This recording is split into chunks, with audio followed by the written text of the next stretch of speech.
Matt, and I'm a filmmaker, and I work in the Seattle area, and yeah, it's about me. It's nothing wild there. Yeah.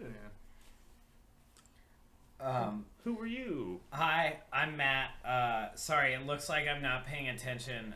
Really, the most dramatic thing that's happened to me my entire year is that I made my entire list last night and then I didn't save it. So, I'm scrambling. I've spent a lot of today scrambling to rebuild my list. Yeah.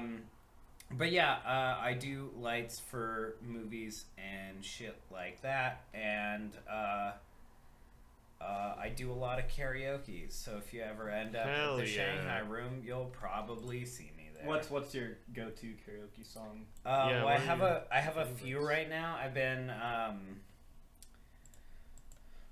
what have I been doing? I've been doing a lot of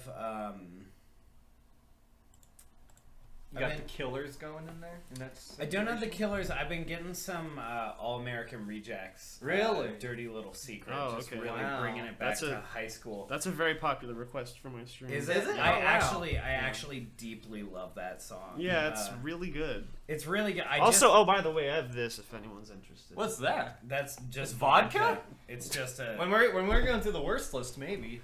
Yeah, Yeah. at any time, if anyone wants any. Yeah, I might hop on that.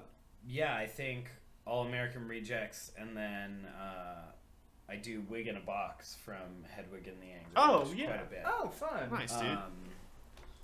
But yeah, that's pretty much my whole deal. Also, Cool. side note, can you imagine the living hell that it would be if we were still trying to do this every week? I was thinking about it. It probably would be easier for us to. Now that we're kind of getting into it, we can talk about the year in review pretty much. So, like, this year we saw kind of like the age of MoviePass, which I don't know if. Like, I know you had MoviePass, yeah, and I that's think right, I I mentioned it to you, but Yeah, I think we could have done the podcast with MoviePass because you're like I only paid like $80 for it, and I saw about like I think 20 plus films with it, so I made all my money back, and it was like it was a wild, cool thing. But I think we could have. I think scheduling it would be hard, but I don't think the difficulty of seeing a movie would be easier on us because I remember that was kind of a problem when we were doing the podcast at one point. Yeah, I kind of got in late to the MoviePass thing. It worked out. I think I paid. You did Probably- the monthly, right? Yeah, I think I paid probably $50 total, Right. and really, I think the main thing was I paid $50 total, and I didn't have to pay anything to go see Ready Player One, and that's honestly worth. Yeah. Yeah, Throw not any money at that. Not Nice. having to spend money to go see Ready Player One was honestly worth the 3 hours to figure out how to cancel that fucking card. I'll drop the 15 or 20 to see it at the Cinerama, baby. Oh, I did not do okay. that. I saw it at Northgate, and then I was like, well, that sure was a lot. But Yeah, honestly, it's a sensory overwhelm, honestly, or how me, you'd call it, like a fever dream almost. Yeah. honestly, me not having paid for it though, I think bumped it up 3 spots on my list, which wow. isn't it just brought it higher in the middle, Right, But right. it's just I don't know why. Sometimes when I watch shit, but I didn't have to pay for it, I'm just like, you're all right, man. You're okay. It was kind of difference. yeah. I think that's why I give a 1.5 stars to Batman v Superman because I was like, oh, I didn't have to pay for this. See, I think that's why. Adds to the viewing experience. Yeah, I think that's why maybe I didn't hate Aquaman as much as I maybe should have, was because I just used a gift card. Oh, there And you then go. I got Nice. to see it in IMAX, so I got to see all the cool IMAX Oh, trailers. okay. I got to cry to Tony Stark being when I go to sleep, I'll dream of you, and the helmet's all fucked up, and you're like, oh god. And then I just wanted. to die. Yeah, I mean that's Yeah. pretty. I mean, it's It's time. had too it's many. Yeah, time, exactly. bud. It's had too many movies. But yeah, it was just I was just okay. I'll sit here and pay no money to watch Jason Momoa exist. Whatever. Cool. How's not to get into a tangent of Aquaman because like I pride myself in seeing like everything Sure. as much as I can, but like I kept seeing trailers for Aquaman. And it was just like, Yeah. I can't do this one. Like I've done Justice League, Wonder Woman's fine, but like you know the Batman films and the Superman films, I'm just like I just can't really get into what they're doing. So like I was just looking at Aquaman. I'm like I'm not seeing like an edgy superhero with his like you know Game of Thrones following. And it's 2.5 like, hours. 2.5 hours. That was a big one too. It is 2.5 I haven't hours. seen it, though. Yeah. So here's what I'm gonna say. Just really fast tangent about Aquaman, because Yeah. again, it's like Relevant. right in the middle of my list. I'm not gonna talk about it anymore That's fine. tonight. Like it's not on either of my lists. But And then it shows up at like number 1. yeah, number one. I'm lying. He's setting the stage, the narrative. It is both the best and worst movie I've seen, and it is my most anticipated of 2019 when the Blu-ray comes out. Oh, Oh, God. Look, yeah, it's 2.5 hours. Yeah, Jason Momoa is not a good actor. But here's the deal. It's really colorful. The actors who are good in the movie are really fucking good. Right.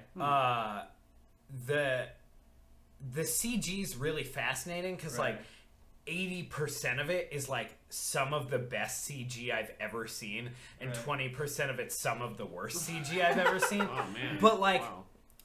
I just honestly had a good time. I don't think I ever need to watch it again. I don't think I ever will watch it again. But like, that 2.5 hours honestly kind of flew by. Like, because I was just like sitting in the theater. Right. And like, if James Wan is good at anything, he's good at making a fucking spectacle. Right. So I just sat there and watched a spectacle for 2.5 hours. I guess that's something that's interesting about James Wan is that he's a type of filmmaker who'll take trash and make it Yeah. super entertaining. Not like in a Michael Bay sense, but Yeah. like in like or he takes the content and is like it's gonna be amazing. And Yeah. like you look at Furious 7 and it looks like that's James Wan. That is James Yeah. Wan. Mhm. Yeah. Furious 7, like, That and was that a looks good one. insanely entertaining. Mhm. And was able to work around Paul Walker Yeah. Walker stuff. Yeah. So But like, yeah, I mean, it's also not like I know that DC's super like, oh, we're edgy, we're going and stuff. but it seems like It's they're a- embracing fun. It's a really lighthearted movie. That's like crazy. for the most part, good. it's just like, yeah, like let's have a good time. Okay. So it's really like, what I would say is you get acclimated to Jason Momoa about 10 minutes into the movie, and from there it's really not that bad. Mm. I just Black Man. Everyone, how's okay? So maybe I'm like completely blind to this because everyone seems to love it, but his Aquaman like orange suit people love. Okay, so I here think it looks terrible. it's on in him. 10 minutes of the movie. It's in 10 minutes. It's in 10 minutes of the movie. It's Like at the very end. it's in the last 10 minutes of the movie. Like he's only wearing it for like the climax of the movie. Alright. Like Okay. he's just dressed in normal It just clothing. looks so weird on him. It honestly like it kind of works because you just like it doesn't look good, Right. but you're just seeing like all the Atlanteans costumes and shit, and like Amber Heard's in something essentially very similar to that to like That's fair, for like yeah. the whole movie. So really, again, I'll say like by the time it comes, you're kind of desensitized to it to where you're just like, yeah, okay.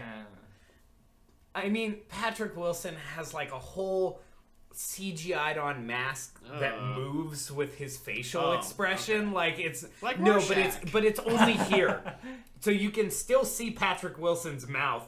It's But just his the face is eyes all- move when he's mad. It's something. It's something else. I love movies. Yeah. Yeah, I haven't. I've all I've heard. I've watched like a good number of like YouTube reviewers talk about, and obviously people on Letterboxd. The general consensus, like even from people who I expected to really hate Aquaman, seems to be that yes, it is trash, but it seems to be self-acknowledging that it is trash. Oh yeah. And it's very aware of that, and somehow it's like, as you say, everyone's kind of expecting it to just go to be like pretty overwhelming and janky, but then when you come out, it's like, actually, that was pretty fun. Yeah, like because it's it really knew what it just was like, doing. It's really just like they've set the bar so low that like That's true. James Wan true. made like a functional, pretty, fun movie that makes sense. So you Right. walk out and you're just like, That was better than the other one. You're just like, good job, it made sense, and I didn't want to die. Like, Yeah. So really, it's just like you feel pity for them, and it's like when they actually Not really, though, do like, a good job, it's honestly- like great work, yeah. guys. Honestly, though, I was Took thinking 5 about movies. I was thinking about it though, and I was like, I don't think there's a James Wan movie that I don't like. Like, even his like trashiest.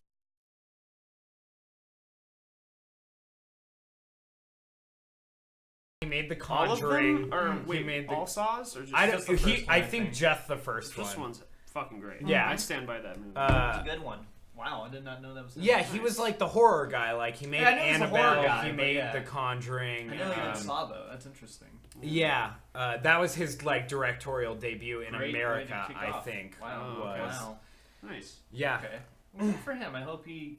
Also, Star that. Trek Beyond. Isn't that Justin what? Lin? No. That's Justin Lin, isn't it? That was the other Fast and Furious director. Hold on, we're in this now. So it seems like there's no Star Wars this year. Other than Correct. There is Solo. Star Wars. There's yeah. Solo, but like we're not like we're talking about event movie. Oh, are only we have- just ignoring it? No, What? that'll be I- on one of my like- lists. Okay, you were Oh, right. It is okay, Justin Lin. okay. Yeah, that's why I thought it was a Fast and Furious director. But so we don't have a Star Wars like a real Star Wars film this year. Right. Right. Like we don't have it as an event movie like Yeah. Force Awakens or Last Right. Jedi or even Rogue One. But we had. You But had Solo, but Right, but what I'm saying is we didn't have the big Star Wars event movie, but I feel like we had such an astronomical Marvel event movie well, that it yeah, kinda- yeah. I was gonna say We Infinity sure War did. is the event movie this Yeah. year. Yeah. And it just seems like whether or not like after Endgame there'll be more Marvel films or more superhero films Oh, yeah, to come of because like course. I don't know if it's like if it's a thing where it's like people have connected with these characters since 2008. They want to see the storyline follow through. Can they keep up momentum after Endgame? Totally, You know? because they're stacking them. They've set up the new line of people already, Yeah. and it's like you've we got everybody Black who Panther. died in Infinity Wars. Oh, and right, spoiler right. alert! Everybody who died in Infinity Wars and is gonna come back is Right. like everybody who's like the new. It's fucking. I hope you Right. like Doctor Strange, because buckle down, you're gonna get a whole You're gonna fucking get lot the of him. sequel and everything. Yeah. Scarlet Witch. I hope. Yeah. I hope ScarJo's done though. I hope we don't. Well, get she any has more. her own movie coming out. Though. Yeah. She has a Yeah, that's- R-rated it's- Black Widow Oh, it's spot. R. It is R. It's Okay. R. Okay. They finally. Wow. It's Okay, Marvel okay. Studios' first R-rated movie. Well, yeah, because she was Wow, like very cool. Yeah, she had a Very very cool. fucked background, so that could be cool. Yeah, so That's true. It might Although- just be like Red Sparrow, but I'd Yes, be into that- that. that's what I'd be the into that. entire Yeah. exact plot of Red Sparrow, Dude, but you pull yeah. out Jennifer Lawrence and you just shove Scarlett No, Johansson. dude. I'm When into when that. there was the first time I saw a trailer for Red Sparrow, I was aware of like Natasha's backstory, and I was like, "Is this her movie?" But Jennifer Lawrence, because it It's like- did seem yeah. like shockingly similar to what That would the be a plot good of Black Widow's Widow movie is. If they commit That's what to it that. is, yeah. Well, yeah. If they commit to that, and then Scarlett Johansson's just like steadily like her teacher's like, all right, get naked, fuck him, and it's like Marvel Studios. See, and that's, I wanted to break away from formula because you feel formula, but it's not bad formula. You just kind of expect what you get, and it's just. I Like, wanted- I'd rather have something a little bit like what was nice about like Spider-Man: Homecoming was that it felt so far away from what Marvel Yeah. had put out, Yeah, and I it's think fair. that might be a little bit of Sony's involvement. I don't want to give them. I don't want to say they. I have- don't think I don't. that's I don't true. think so either. I think but it's the director going in. I think 'cause- so. Yeah. And I think it was Marvel Studios because I've read interviews where they were like, okay, well, like we sat down with the people who were going to write it, and Right. they basically made a list of everything that was like iconic from like Spider-Man, Spider-Man 2, the Amazing Spider-Man movies if you're into that trash. Skipping 3. First one's good. And Spider-Man 3. Look, big revelation. Spider-Verse doesn't shy away from that. Big revelation. That was- Big we'll talk revelation about this that, year. obviously. Big revelation this year. I love Spider-Man 3. What? I rewatched Oh wait, it. I thought you were gonna say like Spider-Man in general. I was about to No. go like, yeah, then what? What did you say? No, look, movie's- Spider-Man 3. That movie's tough to get through, man. I don't Come on. It think has so, man. shining moments, but it does have some problems. I don't think so. Honestly, I was sitting there watching it with Adam. Yeah, it totally has some Adam will problems. force feed anything. No, but I was sitting there watching it with Adam, and we kind of made an agreement where we were like, okay, we just gotta like go through this, so like we can't talk to each other. We just have to sit here and we have to watch Spider-Man 3. And I sat What's the there. point of hanging out? Never mind. Just go on. The point of hanging out was we watched The Amazing Spider-Man 1 and 2 after that, and we did nothing but talk through those because Okay. they're Okay. garbage. But I I'm disagree. Amazing Spider-Man First 2 one's, with I think you. the first one's fine. First one's I- fine, but man, did The second one is a I problem. watched Look, it with you. the and that first was one's rough. so much less fine than I remember it being. Like, I remember being in the theater and being like, yeah, okay, yeah, okay. And then I was watching it and I was like, God, this fucking kid sucks. Like, I mean, Peter yeah, Parker's a little piece of shit in that movie. This is Yeah. literally the first time you see him as Spider-Man. He, like, webs somebody to a wall, and then he walks up to him and he, like, rips their whatever fucking ski mask off, and he's just like, you're lucky you weren't who I was looking for. And he, like, punches the wall next to him and, like, slaps an ice cream out of a kid's hand and then just, like, webs away to go wreak more havoc because he's a little thug. It's more of the spy elements that I don't care for in those movies. That's Oh, fair. yeah, with his. Being- Oh, yeah, I yeah. totally forgot Yeah. that happened. Okay, That was so so not necessary. Okay, so separate, what I was actually getting to, they basically, like, took this list of everything that those movies did a bunch, and they were like, don't fucking put any of it in this movie. Which is why you got, like, a Spider-Man high school movie, was because, like, Marvel Studios was basically like, we don't want to fucking see him webbing around the city anymore. We've seen it already. Yeah, Don't show it. It takes everything. Like I Yeah. think it was on my list last. They should have year. called Spider-Man: Homecoming "Spider-Man Close to the Ground." Yeah. Because like that Spider-Man line runs- is in the movie, and it's like there's like a literal kind of that's recurring right. gag that he never really gets off the ground or can't because of terrain, and it's Right. like Spider-Man run through a golf course. Yeah. Marvel Studios Spider-Man run through a golf And I'm sure we'll talk about the new one coming out, but it's interesting to even put Spider-Man in a foreign setting because I don't think he's Oh, been in a they've different- done that. They've done that. in movies. in comics, yeah. In comics for sure. In comics, done yeah, I everything don't in the think comics. I don't think they've done it. done it in the movies, so it's like movies, yeah. different there. Really, it doesn't matter. We got the best Spider-Man movie in the world this year. Save and it, it's- save it, and it's- save it. Will you let me finish? And it's not a movie. It's a 10 and a half hour long, You gotta play it, my fantastic dude. game. Do you have it? Have you played it? No. You gotta pop I that got it. bad boy I bought in. it as a Christmas gift for Kaylin. She hasn't played it yet. How many times? So At we this... got a bunch of other games too. Oh, okay, that's But yeah, fair. You gotta pop She that is- bad we boy are in. excited to play I've though, beaten yeah. it twice and beaten all the DLCs. It got Nice. rough in the Rush Tracy Vanal household for probably about 4 weeks, where it was just like I was not leaving the house and I was kind of just there, like Yeah. Out of- Existing. yeah. gotta fight some crime. I had a very Look at all hard these time. fuckers. And Izzy was like, "You haven't looked at me in 6 days," and I was just like, "Hold on, I'll get there." I only had to leave the house for certain reasons, but I always wanted to be connected to the game because I was like, Yeah. it's such a. It's like, have you played the Spider-Man 2 movie game? Yeah, it's yeah, just yeah. like that except 10 times better. Nice. And I don't know, it's just amazing. Like as soon as you do the first web, Oh, yeah. you're in. You're in it. for it is.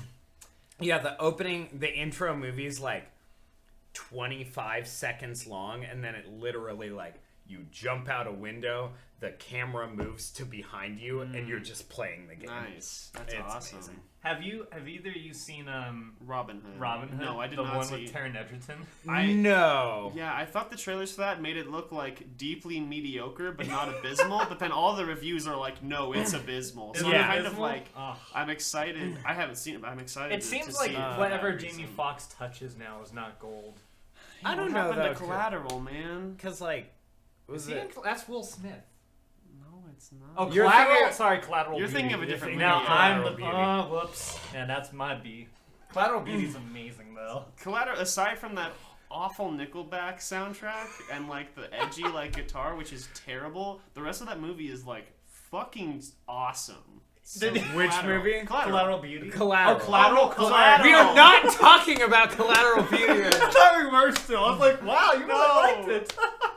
It's like Collateral is awesome. Tom Cruise, sound design, everything about it's amazing. Yeah. I haven't seen it, but Ray's really good It too. went super under the radar. Ray's really good. I mean, I don't know if you can say Django, that because Django and Oh Django. yeah, Django's awesome. And Yeah. like Baby Driver was like last year. Oh my and God, was yeah, pretty yeah, well he's received good in in Baby Baby What are you Driver. saying? He's back, baby. Yeah. He's back. Maybe it's just that Robin Hood was back.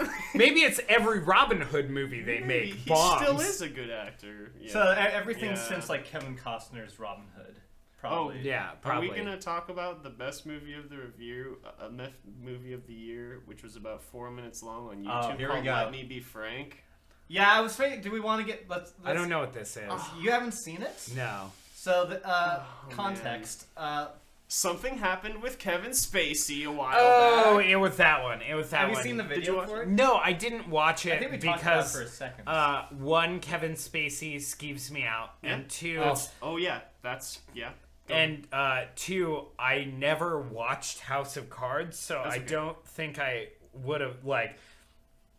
I knew the concept, but then I think the real disturbing nature of it maybe would have been lost on me due to the fact that I did not see House let of me don't think let me so. tell you how I saw it. Yeah.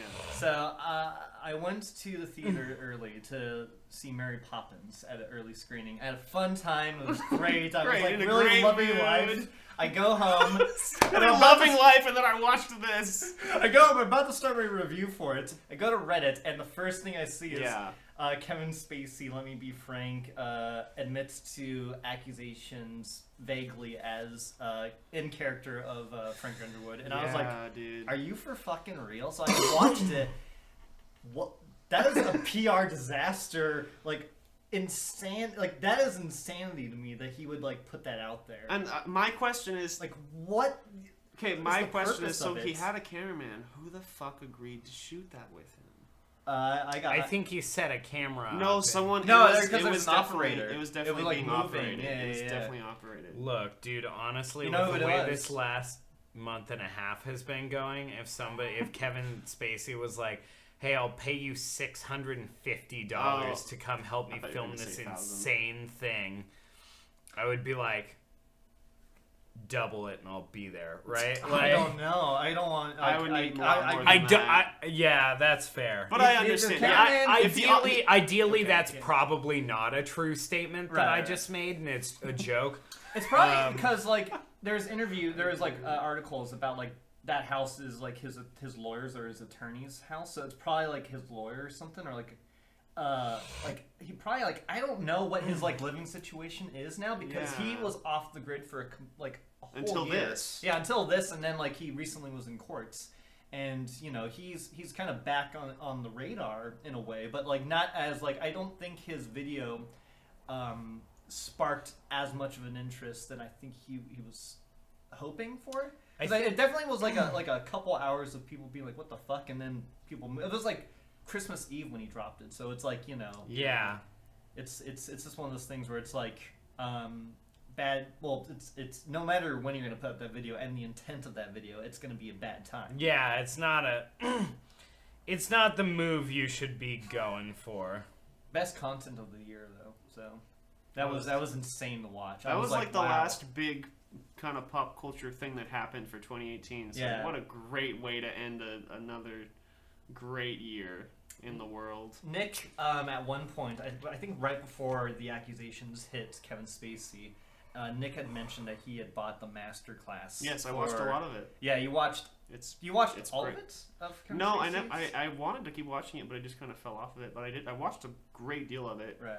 It's great. He gives amazing advice. I and mean, it's, yeah, He's it's not surprising. he's a good actor. Yeah, It doesn't yeah. excuse him. I do, Yeah, yeah. of course. He is a doing very a good deal actor. with little boys, but Right. It also made me worried because he was in a room full of teenagers and like young 20-somethings all like I mean he never like touched them in the videos, but well, they cut the camera. that's not a joke. Right. I'm like saying I'm saying like I'm concerned like what if I wonder if there were scenes where he like used the excuse of like I'm gonna do some really visceral acting training to like touch them and shit, you know. That Honestly, kind of thing, but I feel like doubt it. from what I've heard, because I've heard some weird shit about probably more actors than Yeah. Right. yeah.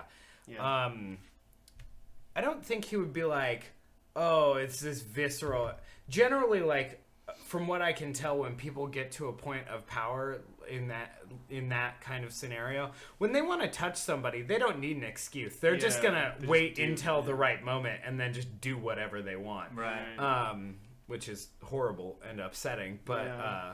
The last 2 years have really, especially in this industry, have really revealed that there is like, I mean, it's always been there. It's kind of like obvious in retrospect. It's just this kind of sect of human beings who are like hyper intelligent, hyper skillful, and have this strong disassociation with like what's wrong and right in these situations. And especially with Kevin Spacey releasing this, let me be frank, it really seems like he does not care one fucking bit, to the point where like maybe he's incapable of caring about like the situation. It reminds me of like there was a leaked comedy stand-up special with Louis C.K. at like a small oh yeah, club. where he was just trying to go do comedy again. Yeah, and he was trashing like the Parkland kids and the millennials and everything. He was just being very aggressive as opposed to like, you know, being self-deprecating. Like his usual comedy is always been self-deprecating or like, you know, witnessing things around that's happening to him, but he was like more so attacking groups and you know, it was not a good move for him, and it sounded more out of bitterness and anger than it was. I mean, I'm sure it probably was. I mean, yeah, for sure, but like, you know, it's just like when you are trying to like have a comeback, that's not the way to do it, you know. And I don't even know what the way to do it would be, because I don't it's think like there is one. like and I think like with the like especially with I'd say more so with Harvey Weinstein and Kevin Spacey, it's a hard thing to bounce back. Well, Impossible. it's impossible to bounce back They're from, just done. because that's like what they've done is like almost like completely grotesque, and it's I would put Louis C.K. in that same category. Yeah, I would put him in there too. Yeah, when you're trapping women in rooms and like forcing them to watch you masturbate to completion, I think that's kind of to that same line of. Yeah. So you're seeing a lot of kind of results of what happened last year happening kind of this year. And that's great. Yeah, These people are losing their careers at the very least, and a lot of them getting persecuted, getting prison time. So, yeah, fuck them. Yeah, fuck them. Kill yourselves.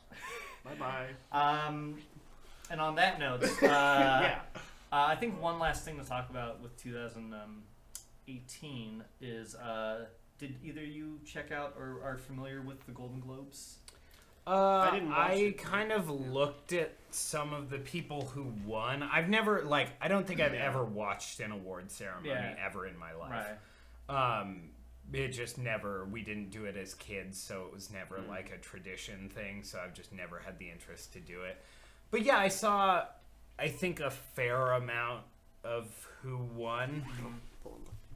I think it was it makes the Oscars interesting because you don't really know, like, the Oscars are at this point, like, for me, I could take or leave them, but like what makes this year interesting is that there's like 5 Best Picture possibles now, you know. What made this year interesting I think was it's that they Bohemian gave Rhapsody. Best Picture to Bohemian Rhapsody. Yeah, that Rhapsody. was because the other option. What were the other nominees?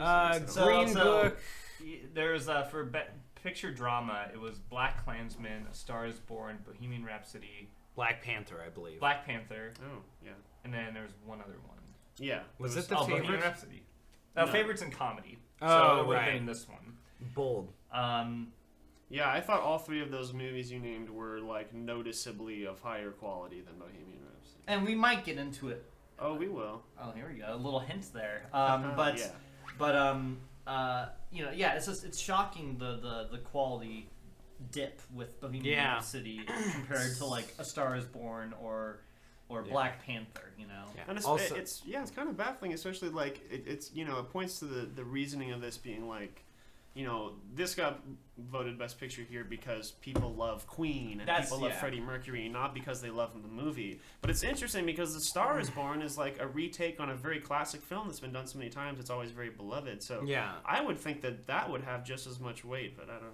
Well, It's- yeah. I think it's really interesting because I was watching. Regrettably, I was watching Bohemian Rhapsody, and I was just sitting there, and I had seen A Star Is Born, so I was just sitting there, kind of with my jaw like half dropped for the entire movie, and I was walking out at the end of it, and I was like, "That was A Star Is Born without any of the things that made A Star Is Born original and good." Like that was like A Star Is Born if you just ripped all the ingenuity and creativity out of it and just shoved Rami Malek in there with a set of fake teeth and just saw what happened. Yeah. But it just makes the award season interesting because you have Green Book that's kind of in the running. Star is Born people really like, but it's like kind of like in this purgatory space where it hasn't really won anything except for like That's so best bizarre. song. Except for like It's weird. Well, Lady Gaga won. She won. Oh, she yeah. tied with Glenn Close for the Critics' Choice, but For- Glenn for Close the wife. won. Yeah, for the wife. for the wife. For the wife. What complete Also, left field? Pete, our Twitch viewers, if anyone, and I mean anyone, has actually seen Glenn Close's The Wife, It's hard to find. please Let's- write in because I don't think it's actually a movie. Apparently, you can watch it on a plane. So if you're going to That's where you can find it. Exclusively, you can The watch it. on a torrenters were plane. like, we'll just skip this one. Yeah, We're they're gonna like- torrent this one. Who cares? I think it's a conspiracy to give Glenn Close an Oscar. a Golden Globe. Oh, Golden Globe. Yeah, yeah. Okay. Where they were like, Glenn Close is the wife, and they shot a trailer, Mm-hmm. and they cut the trailer. There's no movie. It doesn't exist. Is this voting for? Because I like Glenn Close. She's great in Fatal Attraction. No, but it's like everybody got slipped $3,000 Ah, in the I think voters it's panel, more and it was devious like, than that. it was like, hey guys, maybe Glenn Close was really good in The Wife, and they just get like a manila envelope, and they're like, yeah, I think she was, and Yeah. but it's not a movie. It doesn't exist.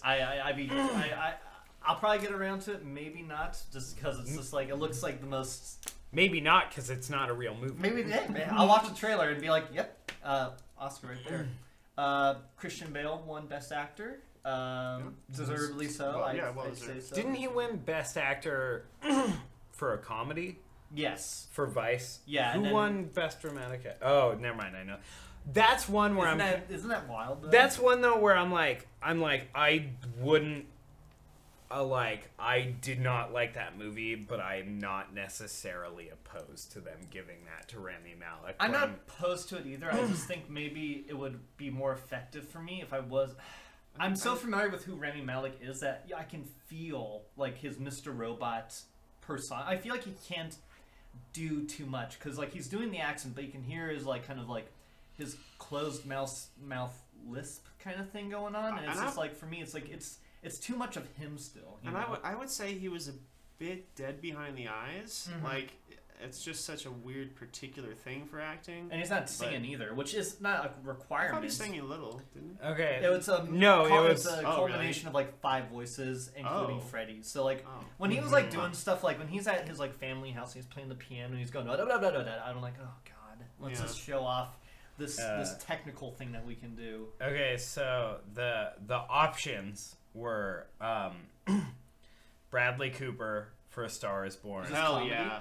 Or is No, it this is drama. Okay, he was great. In He that. Willem was outstanding. Willem He was Dafoe insane. for At Eternity's Gate, which I don't think anyone's seen. It was playing at the Crest. I meant to see it, but then I was like, oh, I'll find it on torrenting, and then Yeah. like I couldn't find it anywhere, so I gave up on Another it. one they skipped. I think I'll watch it when Even though it it's comes Willem out. Dafoe. I think I'll watch it when it comes out on Blu-ray. Yeah, I'll check it Look, out. I saw a Willem Dafoe movie this year. Okay. Oh yeah, Aquaman. Um, Oh yeah, he's in there. Lucas Hedges for Boy Erased, It's a weird one. Rami Malek, and then John David Washington for Black Klansman. But I would have given it to John David Washington. Was he the lead? I actually Yeah. think Yeah, I might he was have. great. He's awesome He's in awesome. Black Klansman. I actually think I'm willing to bet I'm the only person in this room who saw Boy Erased. Yeah, you probably did.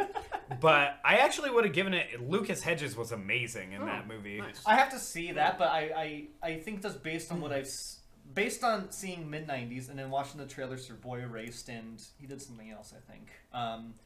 Him in mid '90s is insane. Like I was like, He's oh, great wow, in mid-90s. He's awesome in mid '90s. What else was he in this year? Because he is He's in like something else two this other year. things. Boy Erased and something. Oh, else. Ben is back. Ben is back. I forgot about Ben is back. Which is basically Dollar Store Beautiful Boy.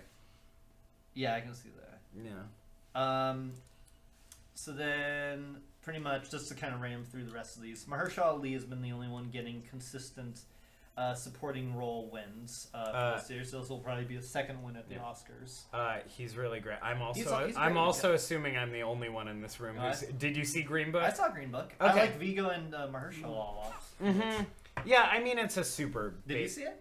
No, I'd like to though. Yeah, It's good. it's a super basic story, but Yeah. it's like It's more It's about good. the performances. probably. their performances are. It's really You live or die with them. you live or die with them, and just Mahershala Ali's really great.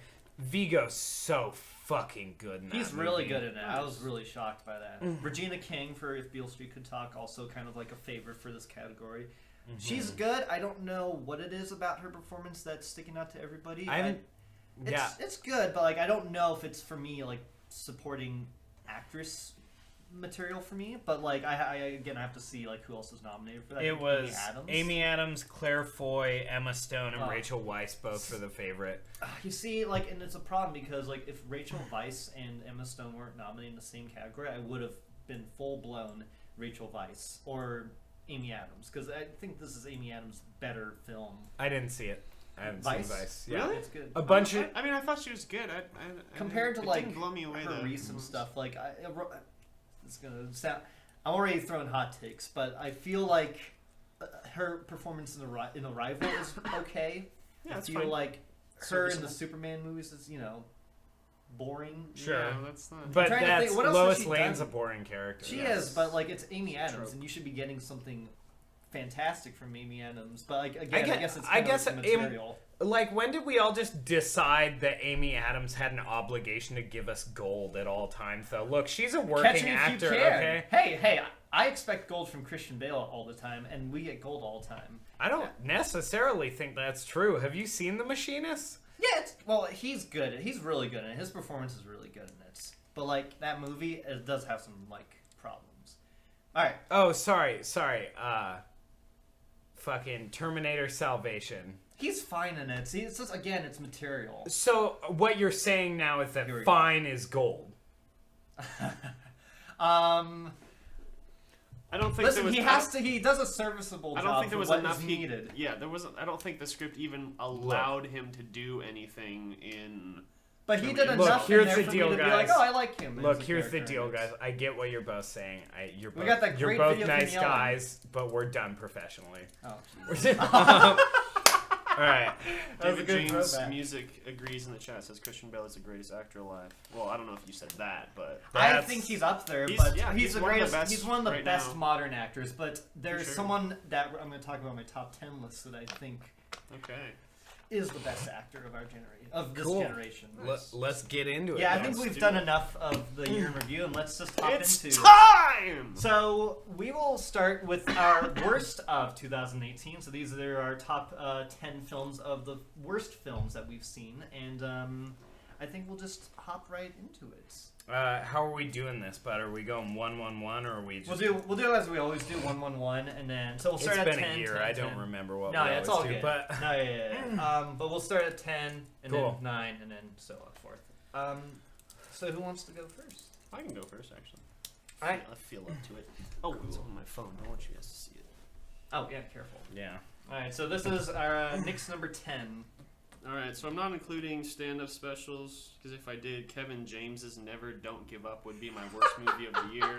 It's the only movie Is I it gave really a half that star. bad? Oh, it's cringe fest, I believe that. unbearable, like Look, if fucking you baby humor. look, if you want some prime Kevin James, just go watch Hitch, or Did don't you- watch anything. You told me to listen to quick derail for a second, but you told me to keep listening to the podcast my brother and his brother. Or my something. brother, and me. Yeah, my brother and me. And there was one where they mentioned them watching Paul Blart Mall Cop 2 with with the entirety of Pink Floyd's "The Dark Side of the Moon" playing, and it matches up pretty perfectly. Oh yeah, I think I remember that.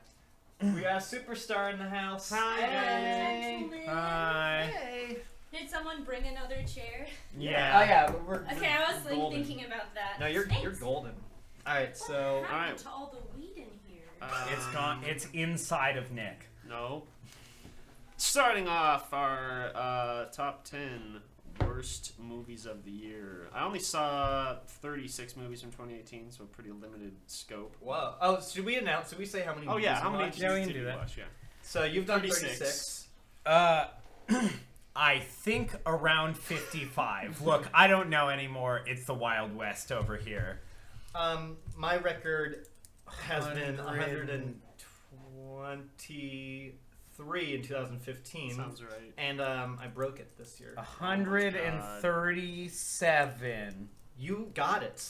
Did I? 137 What? films. The fuck? Wow. Podcast over. Shut it off, guys. I did it. Wow, that was on the dot. Yeah, I've watched 137 films for a year that I thought was Damn. okay, but I just kept pumping them out. So Very nice. There it yeah, is. There it is. I'm Yeah, sorry. I only, so yeah, now I only you go. really saw like the biggest movies and other things I was interested That's fair. in. So, Gotcha. yeah, my scope is very limited, just so everyone's aware. Copy. But yeah, my number 10 worst movie was Bohemian Rhapsody, so we can just get that out of the way right Oh! away.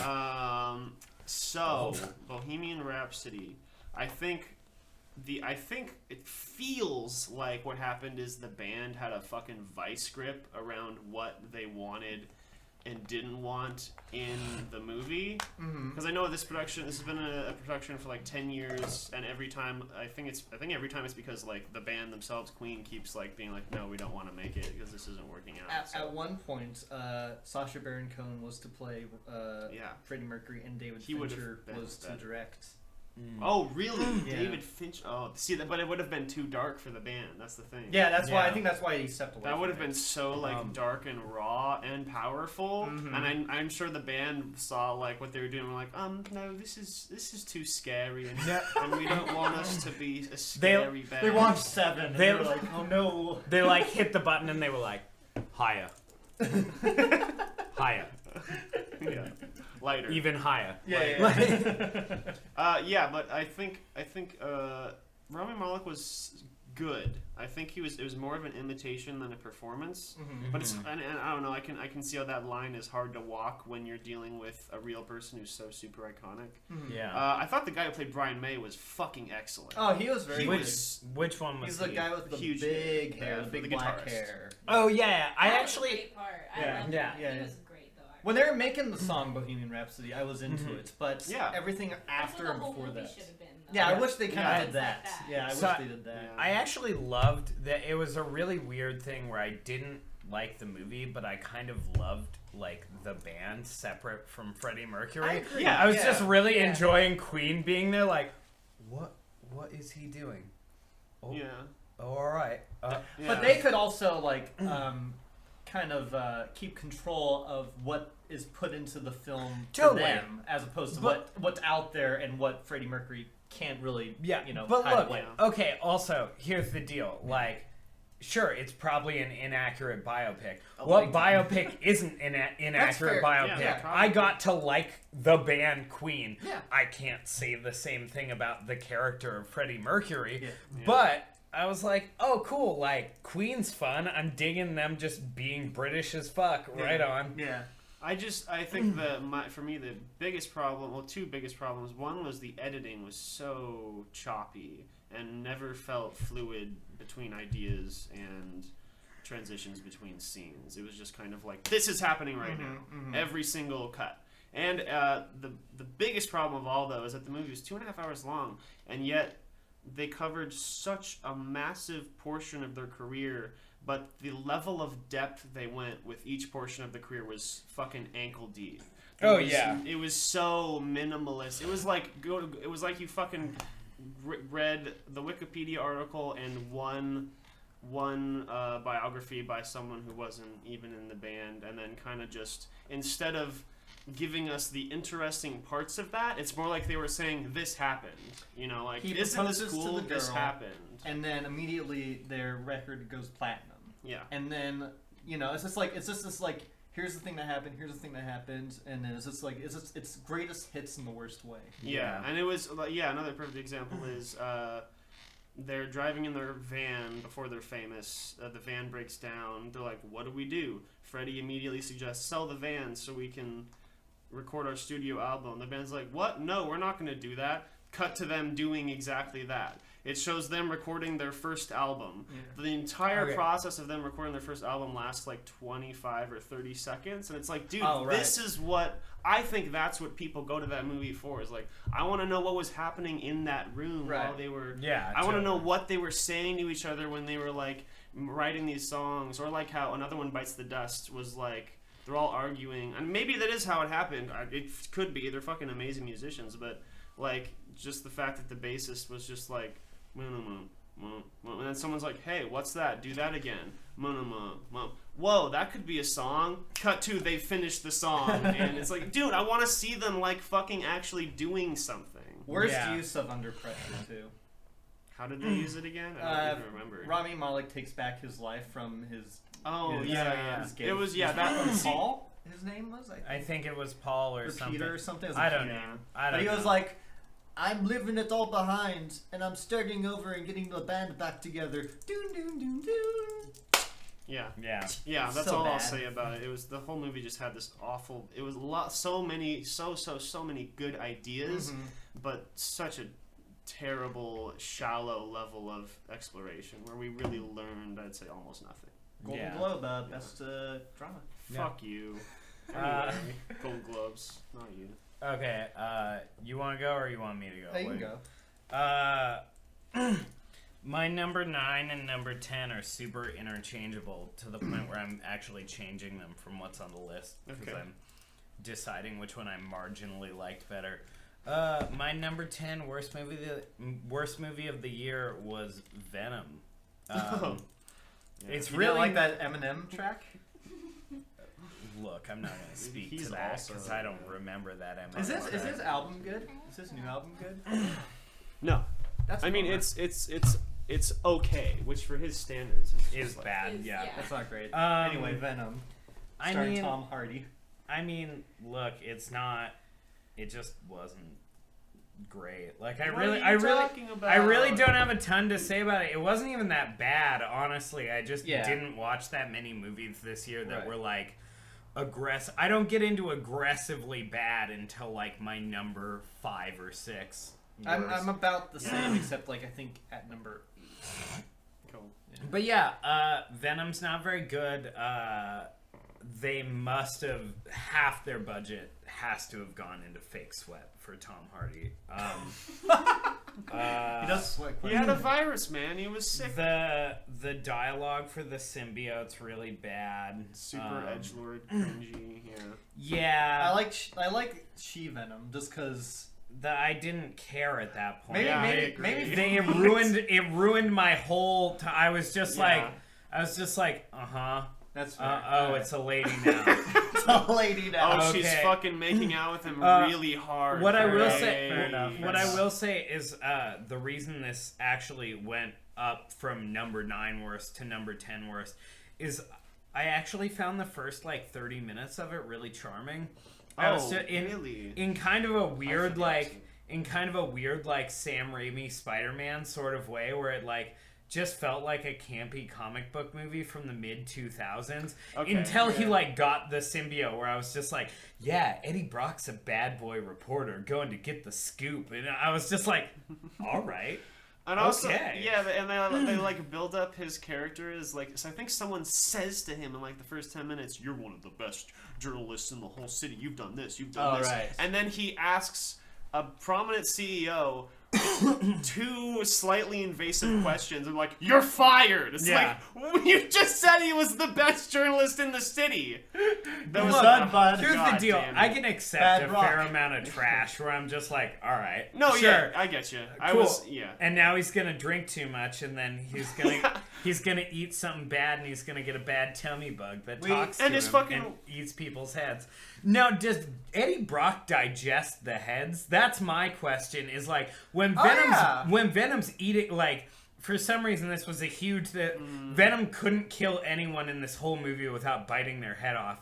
That was like what they were like. We're gonna make it PG-13, but he bites like 16 people's heads off, and it was like, whoa. But Well, like, I figured it was like the head was like kind of above Tom Hardy's head. it's If not it's though, just- because But it's like, yeah, peels because off when at it the does, end. late at the end of the film when it does the half face thing. So is Yeah. Eddie Brock shitting out people's heads? Is really my question. Like, Eating out people's heads? I don't think he's eating heads. Venom is. Venom is, Yeah, But I then think- is that working through the digestive tract listen, of... I don't know what a symbiote's like digestive like tract is like. Maybe it's just like kind of like think it just, it's like termites. It that just would. dissipates into the entire body. Hold on.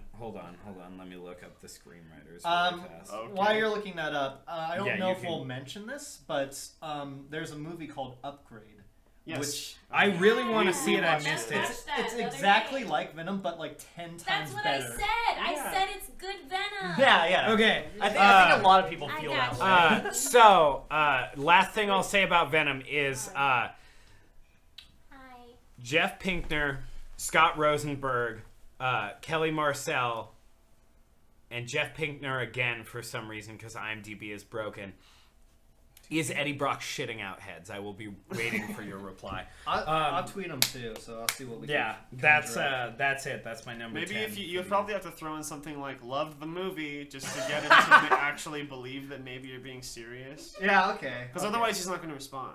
All right. He's well, just going to. All right, well, After- we'll after deal I with do- this after. We'll deal with this after I do my 10, I'll yeah. hit him up on What's Twitter. your 10th worst? All movie right, of the so year? starting it off, we have The Endless, directed by Aaron Moorhead and Justin Benson. Mm-hmm. These guys made it on to my best of 2017, With 2015 with Spring. Oh. A romance horror film that I really, really loved. I think it was like my number 10 or 9 that year. But I was excited for this. I really liked what they did with that movie, and I thought they like had a unique voice. And Did you really like that movie? yeah, I thought I really liked that movie. No, Spring. Oh, Spring's a 4.5 for me. Yeah, it was that's like what in I'm my saying, top yeah. 10 of 2015. so you really love that movie, and this So- movie you hated. I hate it, yeah. Wow. Which okay. is a bummer. Yeah. Happens to the best of us. The Endless is about these people who had escaped from a UFO cult, Mhm. and they end up getting a tape, like a Heaven's Gates kind of tape, where it's like, "I'm about to ascend. So long to my friends and family. I love you all. Peace out." And they decide just to go to the camp just to see if they're like, I think it was a sister of his that's Right. there, Also, and to see if anyone else, like if anyone that they're familiar with was there. side note, Yeah. really fast. I know it's like your 10th worst movie of the year. Can you keep it spoiler free? Because I am planning. I am watching gonna. it I'm gonna regardless. try to keep most of what Yeah. I say spoiler free 'cause for I- everything. but- Because I also loved Spring, yeah, so I have to at least like watch it and try. yeah, I don't think there's much to spoil anyway. Except the only thing I'd get into is like what when the plot starts to kick in with a certain element that happens a quarter of the way in, and they go back to the UFO cult, and something is off, and there's these patterns that start to kind of physically alter reality there. Okay. Just to put it lightly there. The main issue I have with it is that its dialogue is very edgy, and I hated it. Like the dialogue is so kind of forced and layered with this kind of like bad talk where it's like, I'm a badass motherfucker, fuck you, kind of that kind of thing. Okay. And I was really kind of despised by it. And I didn't find any of the characters likable. The directors are in the movie. They are the two lead stars. And that's one of them's okay. The other one, I believe it's Justin. Justin is terrible in it. He is awful to watch. And it's just very gimmicky. And I think I want to give them the benefit of the doubt because I feel like they're trying to experiment with this movie. Like they also edited it and produced it and they did everything. So I feel like they just stretched themselves a little too thin. I mean, So I don't want to. I would like to see their next film because I feel like this is just a misstep and this is them just kind of experimenting. So that's my number 10 is The Endless. But I also that feel guy like is terrible. The blonde kid, the guy, he's terrible. But Nice. yeah. Good it's for got him. a cool concept. I just don't think the concept's well executed at all, Okay. which is a bummer because Spring has a great concept and is executed amazingly. It's really fantastic. It's insane. Like the first scene in Spring, you're in, and then you're in it all the way to the last scene. Last scene's amazing, and it's like almost a tearjerker. It's super good, and it's amazing Nice. that these are the same guys. So Yeah. that's my number 10 is The Endless. Okay. What you got, Nick? All Oh, right. you're setting up a whole thing, mate. He did Yeah, this, we'll see. I think a year or so ago It's a too. little I too liked it small. as well. I thought it was fun. Yeah, so people can be like, if that looks. So I'm gonna interesting, tweet the check Venom it out. people. Nice. Nice. All right, my number 9 worst film of the year was, and this is really only because I didn't see enough, because this Here we go. is Mary Poppins Returns. Oh wow. So gotta get the positives out of the way. Set design, beautiful. So, costumes, it's a lovely, intricate. Animation sequence, outstanding, so gorgeous. Performances, pretty good. There's no plot in this movie, and I was fucking bored to tears.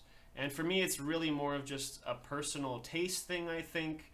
But I go to see a movie to see a story, to have a story presented in me. And this was, I mean, it's really just self-evident. And yeah, I just found myself really struggling to pay attention. But I mean, again, it's, I don't know, is this supposed to be a kids movie? Or is it a movie for the fans who are now adults who grew up with it? Because I never watched the original Mary Poppins. I don't know. I'm assuming it was meant to be a kids movie. I think there's a lot of throwbacks in it to the original Mary Poppins. Okay. So I rewatched Mary Poppins, and then immediately the next day that morning I went to see Returns. So it's pretty much exactly like the original, like beat for beat. Oh, okay. So it's like it's more about the experience of being with Mary Poppins, but I don't think what Mary Poppins does in Mary Poppins Returns matches what she does in the original film. Right. Not to say, like, I think Emily Blunt does a great job in it, but it is pretty much, you're getting the exact same thing. Yeah.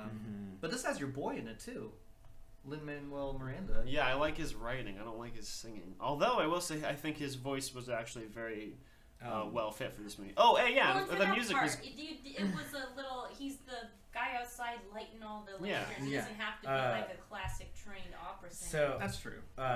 can I hop in really? I'm Yeah. so forcefully withholding any comment about all of this, but I am gonna say one thing. Go right for now. it, Okay. man. Lin-Manuel Miranda in this movie makes me want to jump out of your window head first and try to hit pavement. I don't get. I don't mean, get I'm the just hate. so ambivalent to the movie. It doesn't bother me. I'm curious to know why. Just like. Because I thought he was really, really so aggressively not good in this movie. In what way? I don't think his singing's good. I think his acting is atrocious. Look, like the fucking whatever. The like, lamppost I'm the song is lamplighter. amazing. I'm from Liverpool. Yeah, it worked You for. gotta watch Dick Van It worked Dyke. for He's the Dick same- Van. No, no, no! Same Shut up! issue. He's the same Shut up! issue. He has a bad accent in it. Yeah. Bad Woo! acting. And that. And that. People love Keep it Dick up. Van Dyke Keep it in up. it. No, and that worked in. When did Mary Poppins come out? 63. That worked in 1963. It is fucking 2018. It's not excusable anymore. I think the I problem. was It's not surprised ex- that they let him have that bad of an accent. It's But not I thought just- it wasn't That's the point. the That's the original. Well, that's point. what Yeah. I thought. Yeah. That because we're in the original, also, I was like, maybe they made it like that on purpose. No. Then. No, he had a Trash. bad accent. Well, it was People made bad, fun but of they it, didn't and now fix it. Lin-Manuel Miranda is trying to do the same thing. I think the problem is don't have a Bert-like character in this. Just don't have that character in it. Well, You don't especially need the- if they made him exactly the same. He's He's like, exactly but the he's same, different, yeah. but he's not the same person. Because but the they two made him kids- exactly the same. The two kids here, him and her, are all grown up, but they're exact replicas of their parents. Like in the Yes. original film, she's a suffragette. Suffragette, She's yeah. a labor's union worker or advocate. and he in works this. at the bank. He works at the bank. Okay. Come on. Okay. Here's the deal. He was bad. He's not that bad. Yeah, The I- lamppost scene's fun. I thought everyone in It's the movie was not like a fun. very Get outta here. equal performance. Well, Matt, what was your number 9 worst movie of the year? my number 9 worst movie of the year, and again, they're almost interchangeable, but I really did have a good time with the first 30 minutes of Venom. My number 9 worst movie of the year was Deadpool 2. 'Cause it's whoa! not good. I That was low. heartily Not that disagree. low. Yeah, it was like. I was really okay. Like, really, more than anything else, it's not that bad. I'm not gonna Okay. say that it's like the worst. But it's worse than Venom. I can't think of a part in Deadpool 2 consistently. I can maybe think of like 2 jokes in Deadpool 2 where I was like, yeah, okay, that's pretty good. But there was never, I don't think there was a consistent part of Deadpool 2 where I was having a good What time. about that kid? That kid was so good. Yeah, the kid actor was fucking phenomenal. The kid The was, fire powers. yeah, the kid Oh, was the kid from cute, Hunt but for it the just Wilder wasn't, yeah. Yeah. But I don't know. There was something about the whole thing where it's also just like, even if at the end of the movie the message is like, oh, like violence doesn't solve everything. If you have violence solve everything for your entire movie, at this point in my life, I kind of just zone out.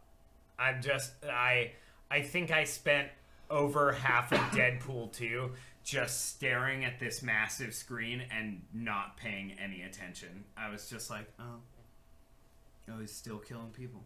That's how I felt about Venom. Yeah. I don't remember any of it. That's how I felt about both of them. Yeah. I just Fair. liked Tom Fair. Hardy for like 20 minutes more than I liked Ryan Reynolds. But yeah, that's really, like I said, they're interchangeable. What did you think of the first Deadpool? I liked the first Deadpool.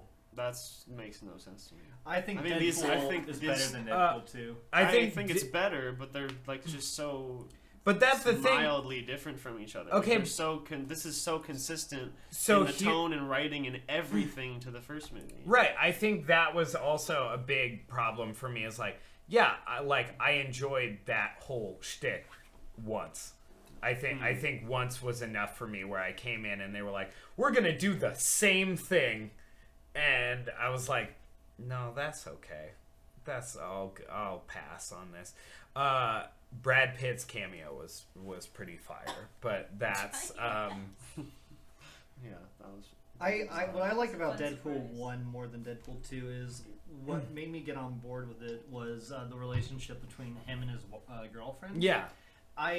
I bought it, I liked it, and there's like Oh, one little dramatic yeah. moment in Deadpool 1 where he puts all joking aside and says something about her being concerned about his health after they find out, and it's like this really nice little dramatic moment. Mhm. For me, it is like, okay, I'm on board with this movie, and of Yeah. course Yeah. it's like the first it's the first of its kind doing kind of fourth wall superhero, cheeky R-rated, fun for Yeah. me. And I was like really in it at that point. For me, when they kill off the girlfriend at the beginning of this, I it's think like, you can say that it happens. yeah, it happens pretty quick. Like 5 minutes. Into But it's like for me, it makes me less interested in him because he's not really doing it for anyone, and he's just kind of like, I don't know. He feels more mindless in Deadpool 2 than I Yeah, feel. that's Well, what and I I- was wanting. Well, I and wanted it to be because that's the point of Deadpool as a character. I guess is that I'd be his fine if they character did in the is first film, but because I'm insane. invested in their relationship in the first one, I wanted more of that in the Yeah. second one. I also, I wanted really, less of it. I really didn't have a good time watching a movie where the main character's goal for like half the movie was to try to kill himself. I just wasn't like, yeah, you go, you got it. I was like, I do like Domino's stuff, like how Yeah, how they that was visualized luck. Yeah. I was like, oh, that's Yeah, fun. that was- yeah, that was fun. Yeah. But yeah, like I said, it's not like a horrendous movie. Right, it was right. just like, Okay, yeah. Alright. cool. Justin, you're number 9. Alright, my number 9, this has been making the circles of some critics' worst of list, and it is John Travolta's Gotti. Oh yeah. Oh, word, that's right. You watched that. I'm sorry. It is a movie based off the life of, it's a J name, John Gotti. He is a crime lord from the Gambino family, and it's just about his life, and it's pretty much knockoff Goodfellas. And, nice. I don't think it's deserving of like a 0% on Rotten Tomatoes. I think there's elements that Oh, are it has a 0? yeah, it's a 0. But I think it's just because Wow. people hate John Travolta. I think recently I can understand why. But there's like moments in it that are okay. But like, I don't think he's bad. I think he's okay in it. I just feel like it's just we've kind of seen this dog and pony show before, Yeah. and it's just like we've been there, done it, and it's just not as effective as like Martin Scorsese's kind of movies. We've seen like kind of like, and the main problem with this movie is that it kind of jumps all over the place. Like because it's like there's like 5 timelines happening, so it becomes very convoluted at a lot of points. Yeah. And I just for me it's like what makes this movie bad for me is it being boring. So Yeah. when It a movie's looks- boring, it becomes It looks extremely standard. yeah, it's not very good. I don't have much to say about it. It kind of came and went, but Yeah. I think it's just not. It's not great. So Okay. that's Gotti Yeah. at number 9. All right. Sounds pretty dull. Yeah. All right, my number 8 worst movie of the year was Solo, a Star Wars story. That's valid. Yeah, to be honest, I actually thought the main guy playing Han was like pretty all right. Not not great, but he did make me laugh quite a bit. I really liked that the persona was one of like arrogance, but instead of like confident, cocky arrogance, it's like kind of this boyish idiocy. Like he's just kind of a dumbass, Right. Yeah. with some good skills, and that he played that pretty well. It's pretty funny, but man, I don't remember fucking anything about the story. So that just shows how. I mean, they Yeah. referenced the Kessel Run. They made They they more showed- than reference the Kessel Run. They do all the usual Yeah. highlights, Yeah. but Yeah, and man, Emilia Clarke, she's great in Game of Thrones, but everywhere else she just strikes out. Yeah, she's So just I not good. really, I don't know what her deal is. If she just got like really lucky and like landed a role in Game of Thrones that's really great for her, or she's only done that for the past 8 years, and maybe that's made her not able to act in other things well. Or maybe she just but yeah. never could act. Yeah, no, that Yeah. that too. It's kind of baffling and worrying because she seems like a cool girl and she's great in one thing. But anyway, yeah, man, I don't even remember anything else fucking about Solo, really. What's his name was in it? Bald guy. Woody Harrelson. bald guy. I do not like Woody Harrelson very much either. I knew he was gonna be a problem in War of the Planet of the Apes when I watched that. Yeah, he plays moderately similar characters. He always plays them about this, roughly the same way. He has some variance, but it's very rare to see that variance. Right. Yeah. Hell yeah, it's time. It's And it's time for me to stop talking about this movie. Matt, what was your number 8 movie of the year? I mean, worst movie of the year. My number 8 worst movie of the year, and this is a hot take. Apparently it's a hot There you take. My number 8 least favorite movie of the year was Searching. Oh, Wow. I just watched that. That's I- very Oh, we talked interesting. about That's this, the but one I mean- that I didn't see that I talked Yeah. to you about Yeah. today, It's so good. I wanted to watch I'm it. curious. Is like, it? I like it a I lot. think it's good. I'm I know- very, yeah, a lot of let's people get this- think it's let's good. hash this out. I mean, I think it's pretty good. it just felt like it was really interesting because they were like, you kind of hope at this point in time, like at this point in the annals of history, the only gimmick a movie has isn't that it's all on a computer screen.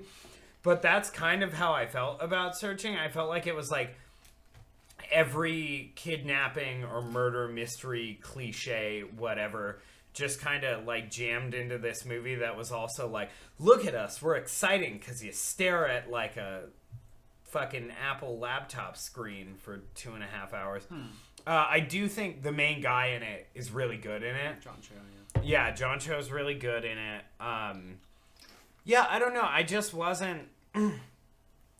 Also, I think I think a big problem I had with Searching was that it just got to the point where it overwhelmed me to the point where I stopped caring because it's like the twists. yeah, because it was the last half of that movie is just like No a spoilers. new. No, I won't spoil it, but like it's literally like half the movie's like, oh, but what about this? Yeah, Oh, but what I if it's agree this? with you Oh, on but what? And I really do want to spoil. I'm not going to, but there is like a spoiler part, which I think is like the dumbest part of the whole goddamn You could movie. hint at it because we've seen it. Be subtle. Does that have to do with a? Who's What minute into the movie? It's right at the end. It's the climax of the Is movie. it a It's motivation? there's a few things that happen right at the end It's that are pretty. something about a storm. Oh, And That's that one thing? Just that thing about the storm? I'm I mean, okay with it I'd say because that's- it's yeah. like it's hinted at like way earlier in the film, Oh, and look. it's like Yeah. I'm fine with that. Like like how they jump to that conclusion is a little, And look, Yeah. but here's the deal. You're okay with it. I'm super happy for you. I wasn't. I was like, this is dumb as fuck. I think the bigger twists surrounding that one, especially just the one with the other major character and The what we actor learn- thing, yeah. what we learn about them. I thought that was okay. I thought that actually makes sense because people actually do that. People do that, but Take yeah, their that identities, but that the thing with the other Yeah, major yeah. character who has a shift, that No. was like, I was like, you're just doing this just to surprise us. I You're not- I totally and it agree was- with you, There was and I no way to predict Yeah. it, which is not fair Yeah. to the audience. I totally agree with you. are you, And are on you that, talking about? okay, I'm Sorry. seriously I'm gonna Don't pause spoil though it. because I totally agree with you. I think you're right. There's no way that this spoiler-free review of a movie that's nothing but spoilers Yeah, it's is nothing- funny for anyone to listen to. That's a good point. Because literally, whoever's on Twitch right now has just been hearing us go, yeah, but what about the thing with the guy? Yeah, So I you're think right, we you're should probably move on. Check out Searching. It's a great film. Okay. I'm in the middle of I'm not both of doing them. that to your shitty reviews of movies that I like. Good. I mean, I haven't seen anything you've said right now, but Well, let's see. let's let me let's look be at it. civil. If I say a movie's bad, let's not maybe Hey, just go in and be hey, like, hey, "Hey, it's a I- good movie." Hey, yeah, it's nothing. Well, maybe no. Well, we'll see. All right. All right, your 8th worst movie of the year. My number 8 is Sif's opening night film, and that is The Bookshop. Okay. It is a English film starring Amelia Mortimer of Mary Poppins Oh. Returns fame and Bill Nye. Bill Nye. Bill Nye as in, NYE. Oh, or I was no, like- NIGHE. Y. Yeah. The actor, yeah. Okay, They makes have the more same sense. name. Yeah. Mhm. Sorry, I It is forgot that weird, that's though. a thing. This happens all the time with me and Izzy, actually, where she's like Bill Nye, and I'm like, the science guy, and she's like, no, the British actor, and I'm like, oh, right. It's rough. It's again, it suffers from that problem being boring. But do you remember when we saw Skyline? Yes. There was a scene was where we pretty bad. pointed out like how rough like a hallway scene was in terms of grain and like how like, Yeah. it looked like completely disjointed. Yeah. This movie, it doesn't suffer from a storytelling aspect. It suffers more from like defining characters. Like you really don't really get to know who Emily Mortimer is and her like journey with this bookshop that she's trying to keep open. And But it's got Best Picture, Best Director. it's the it's SAG garbage. Awards. It's complete garbage. Oh. If it was, then I would be hearing. I mean, more it about looks now. extremely boring. It's I'm gonna be boring and honest. ordinary, and it's motivations with I forget her name, but she has Judi Dench. No, but it says motivations are unclear. It's got like humor that doesn't really land at all. It's technically abysmal. There's a scene where she's Nice. talking to someone on a boat, and literally her like it's a frame like this, and her head is way down here and out of focus, and she's being like there's a light from the side that's like this like, scorching both the actors, and it just looks completely ridiculous and like cinematography editing wise it's atrocious, and Nice. it was just one of the most miserable experiences I had at the Seattle International Film Festival. It's not very good. Okay. I believe that's that. The Bookshop. All right. The this is going to be my most controversial statement of the entire stream. So I apologize to fans of the guy. My 7th, I'm not going to say worst, my 7th least favorite movie of the year, purely by personal taste and no other reason, was Isle of Dogs. Well, I know you have a thing with what's his name. Wes Anderson. Yeah. I thought Grand Budapest was great. I really, really liked that. I think Moonrise Kingdom is pretty good. I enjoyed that. Aside from those two movies, I find his style to just be so dull. And, like, yes, it's pretty. It's very pretty to look at. But when you have the exact same idea for every shot entirely throughout the entire movie, I know that's the point. And I think that's also a reason that it bothers me, is because the point to me is that your shots look very dull and boring. Like, they're colorful and they're bright and they're nice and symmetrical. And I get from a balancing from a balancing concept, it's nice and technically, like, looks nice, but there's no life to it for me. There's no soul to any of the shots, and so it becomes very overwhelming with how kind of just static everything is. With that said, the animation techniques were beyond impressive. Looks great in terms of, like, the movement and the, like, expressions on the characters. I think it's a good story. I kind of have a problem with it, where as a personal thing, I just think the story was a bit dull, because ultimately it just comes down to, like, slightly off-kilter, slightly wacky characters in an inherently wacky situation, and everyone just kind of behaves weirdly because they're dogs, and it makes sense. I don't like the way Wes Anderson directed his actors with their voice acting. I found it to be very dry, and I think I feel like that's what he was going for. Is he just told them to just use their natural voice and not really do anything with them, and then everyone, like, talked a little bit extra fast the whole movie. I found that kind of bothersome. So yeah, technically marvelous for sure, and I respect anyone who loves the movie, but god damn it, I just don't like Wes Anderson. So that's my 7th. If anyone wants to comment, then What go for it. what makes these movies lower than Bohemian Rhapsody? It's just, like, crazy to me. Like, I know this is taste and all, but, like, Bohemian Rhapsody is inherently a bad film. I think Solo is genuinely worse than Bohemian Rhapsody. I think Mary Poppins and Isle of Dogs are definitely technically better than Bohemian Rhapsody. But I love Queen, and, like, if I go in, I think on future repeats, going into Bohemian Rhapsody, knowing what it is now, I can enjoy it more, because I know I have to turn off my brain and just accept that the things I want are not there, and I can just. There's so much live footage of them just shredding. And That's fair. So yeah, it's a personal thing. There are lots and lots of. I guess I never really mentioned there were a ton of things in Bohemian Rhapsody I really enjoyed, but I was just very overwhelmed by the things they didn't. So yeah, it's Isle of Dogs. It's definitely a personal thing, as I've said. I respect the hell out of it.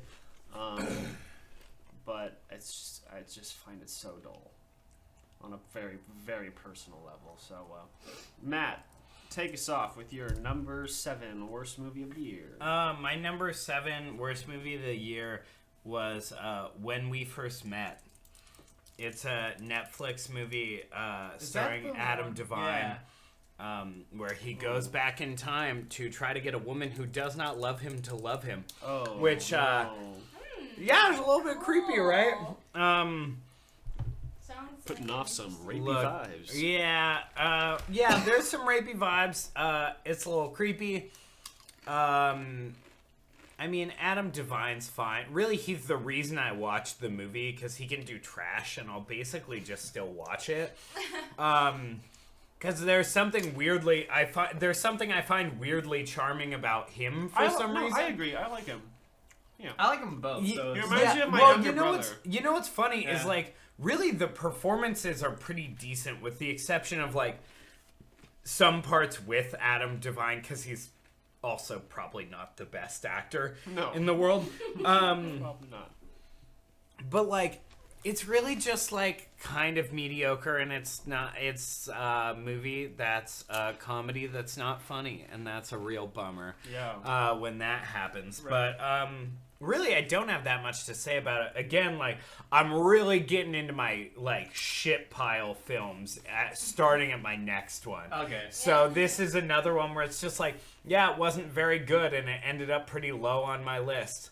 I don't mind. I think it's one of the better in Netflix films, but I didn't mind it when I watched it. But it definitely, it does have some problems. But I think I like Adam. I like all the actors in this, and I think they're all good for what they were working with. Yeah. I don't know. It's good. I mean, it's fine. Mm-hmm. All right, what are we at Number 7 for Justin. Here we go.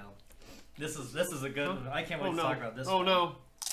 My number 7 is a popular entry in a franchise. Oh no. This is called Fantastic Beasts: The Crimes of Grindelwald. That was low on my list of things too. Like I had fun when I was because I know enough about Harry Potter that I'm like, oh, that's interesting. But I was like, that was dense. That was and dark. I had a rough time watching that puppy. Yeah.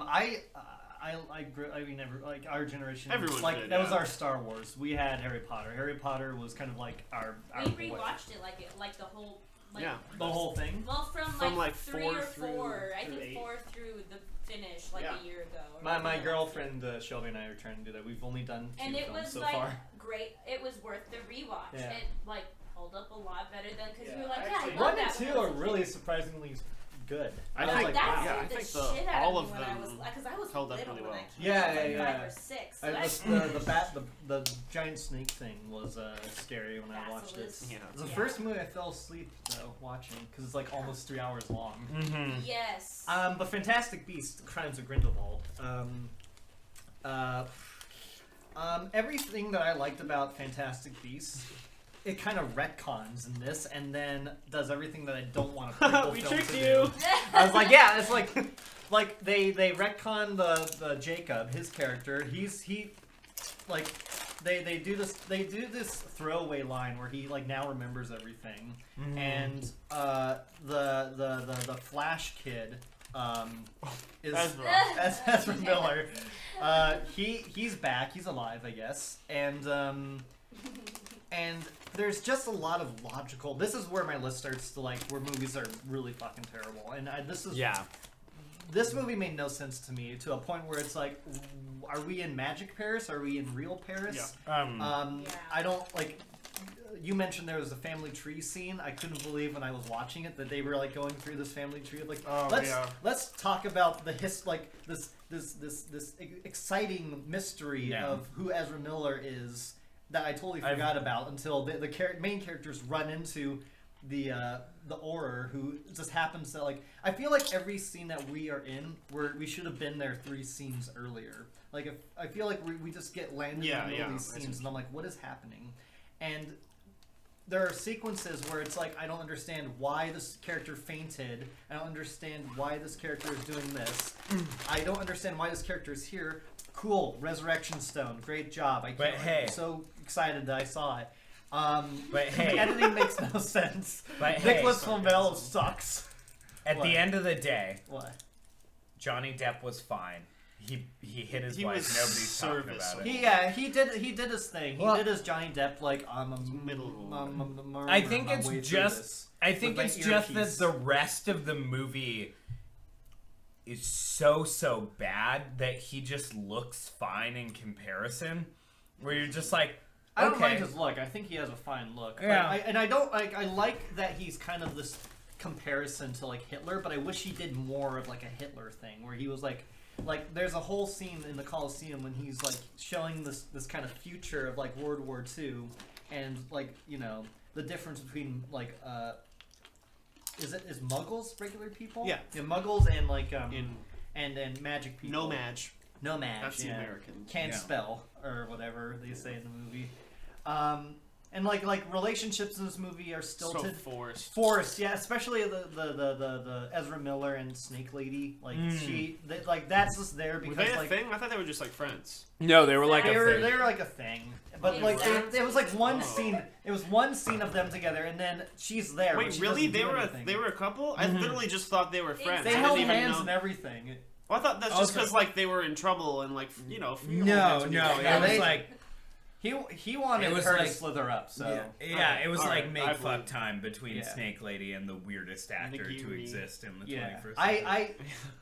I there's a lot I can say about this movie. I'm just disappointed that I thought like the last film they did was super good because it did its own thing. It really did not pander at all to Yeah. Harry Potter. Yeah, it was great. And Exactly, yeah. I think the sole issue with this movie is its storytelling from J.K. Rowling. Yes. Yeah. 100%. She She wanted to write a novel. Yeah. She should have written a novel and then Should let she other have? people. Yeah. Because I would there's I that- would say like in terms of like if I had a number one like most disappointing movie in retrospect at this, I remember when we came out of the theater and I felt pretty good on it, but as time goes on, the more I remember how the whole first and a half act, I guess first half of the movie, pretty much was just being lost, not being able to remember who anyone was, not being able to remember why anyone was doing anything, and then like the climax I thought that was made pretty. no sense to me. I thought the climax with what is revealed with Grindelwald and his like leader. I thought everything in that scene was great. It was very effective, and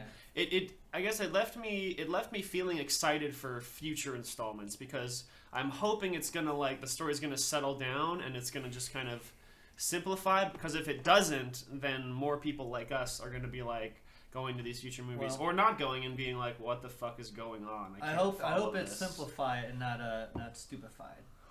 Nice.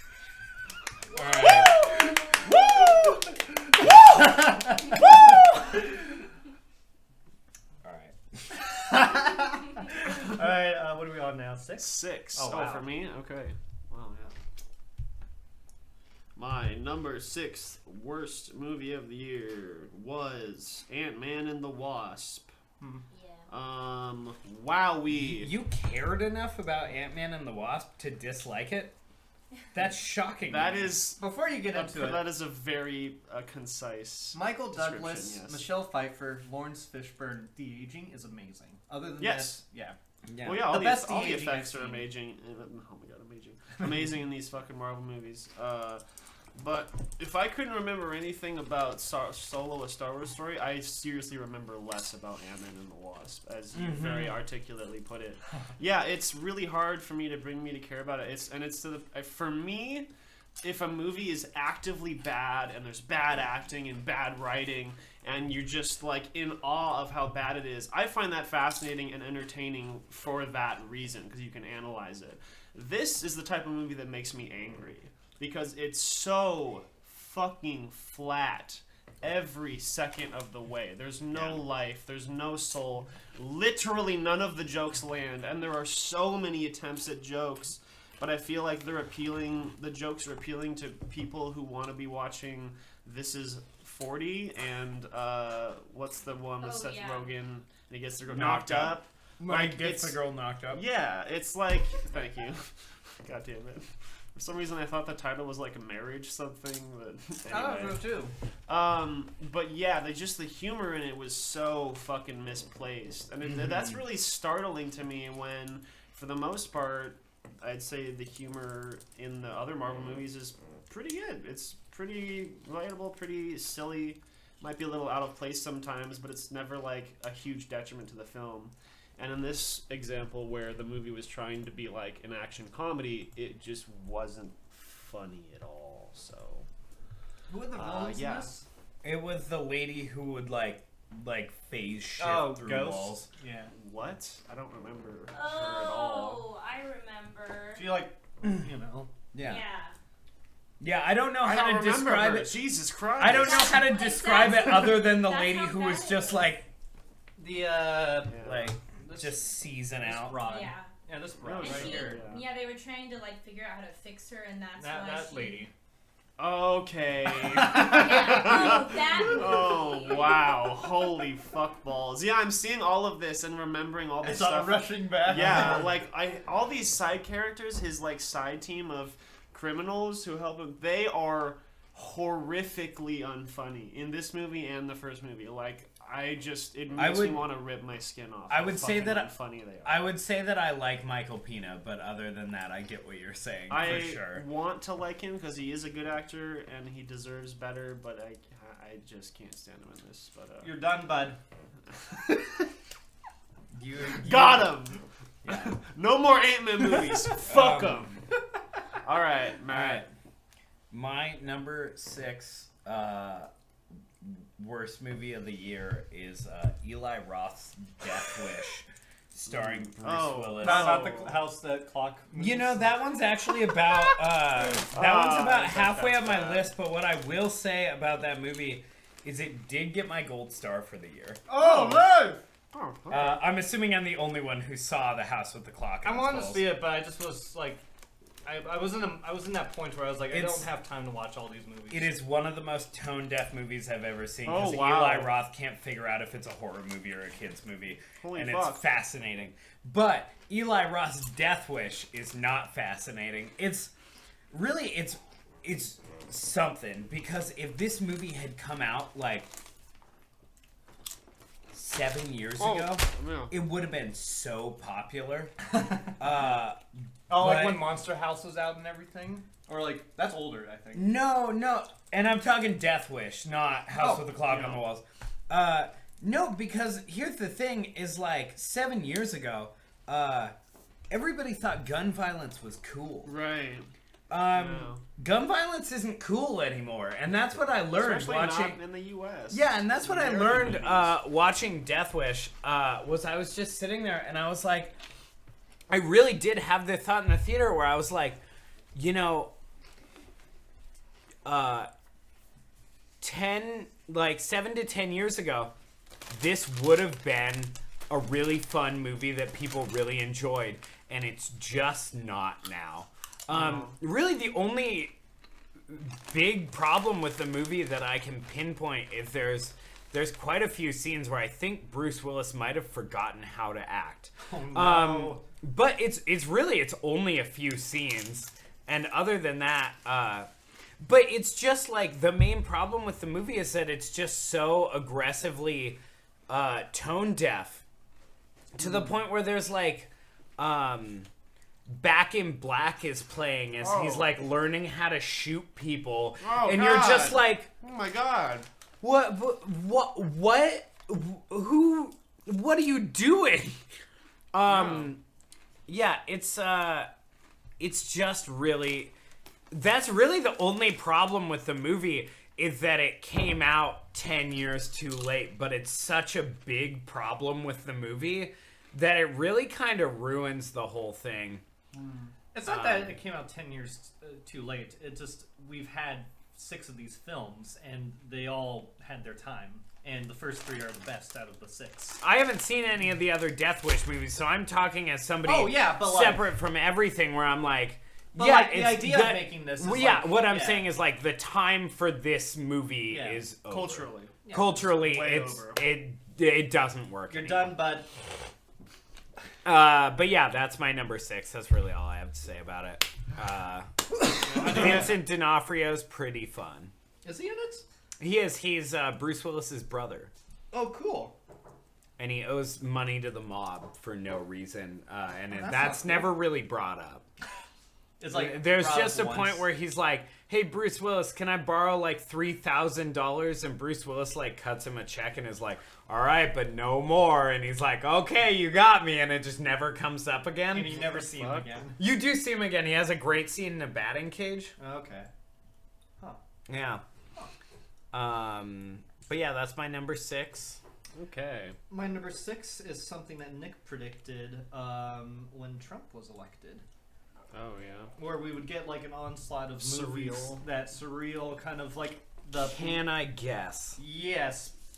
Is it Assassination Nation? Man, you are like Whoa, killing it today. Nice. My number 6 is Assassination Nation, directed by Sam Levinson. Somebody. Directed by somebody. I think it was Sam Levinson. Sam Levinson, the son of Barry Levinson, who did Rain Man. I don't even think I'm aware. I think I I'm don't like really- mildly aware of what this Yeah, is about. I like forgot this movie existed. Like me and Adam almost saw it in LA, and then we decided to see the Sisters Brothers instead. That's probably and a I good think that was choice. a better choice. This is like kind of the, well, it's like it has like elements of The Purge and like, what was that movie with Zac Efron? And it was like dubstep.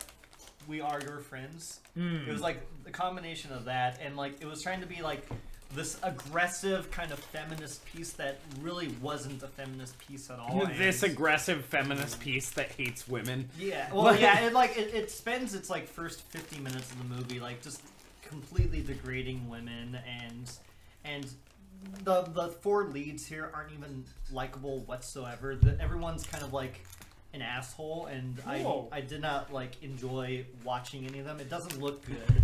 It's like a try-hard neon demon. I heard it was like really murdery Spring Breakers, but like not fun. Yeah, it had like a Spring Breakers vibe to it, where it just missed the point, and there wasn't really like, it wasn't really trying to like touch on themes that were interesting. Like the first like 5 minutes of the film, it gives you this really flashy trigger warning, and it's like here's violence, rape, sexual violence, blah blah blah. It's just like it was just like throwing everything, like drug use, you know, it was just throwing everything, and the kitchen sink, you know. Yeah. It was just really, really fucking bad, and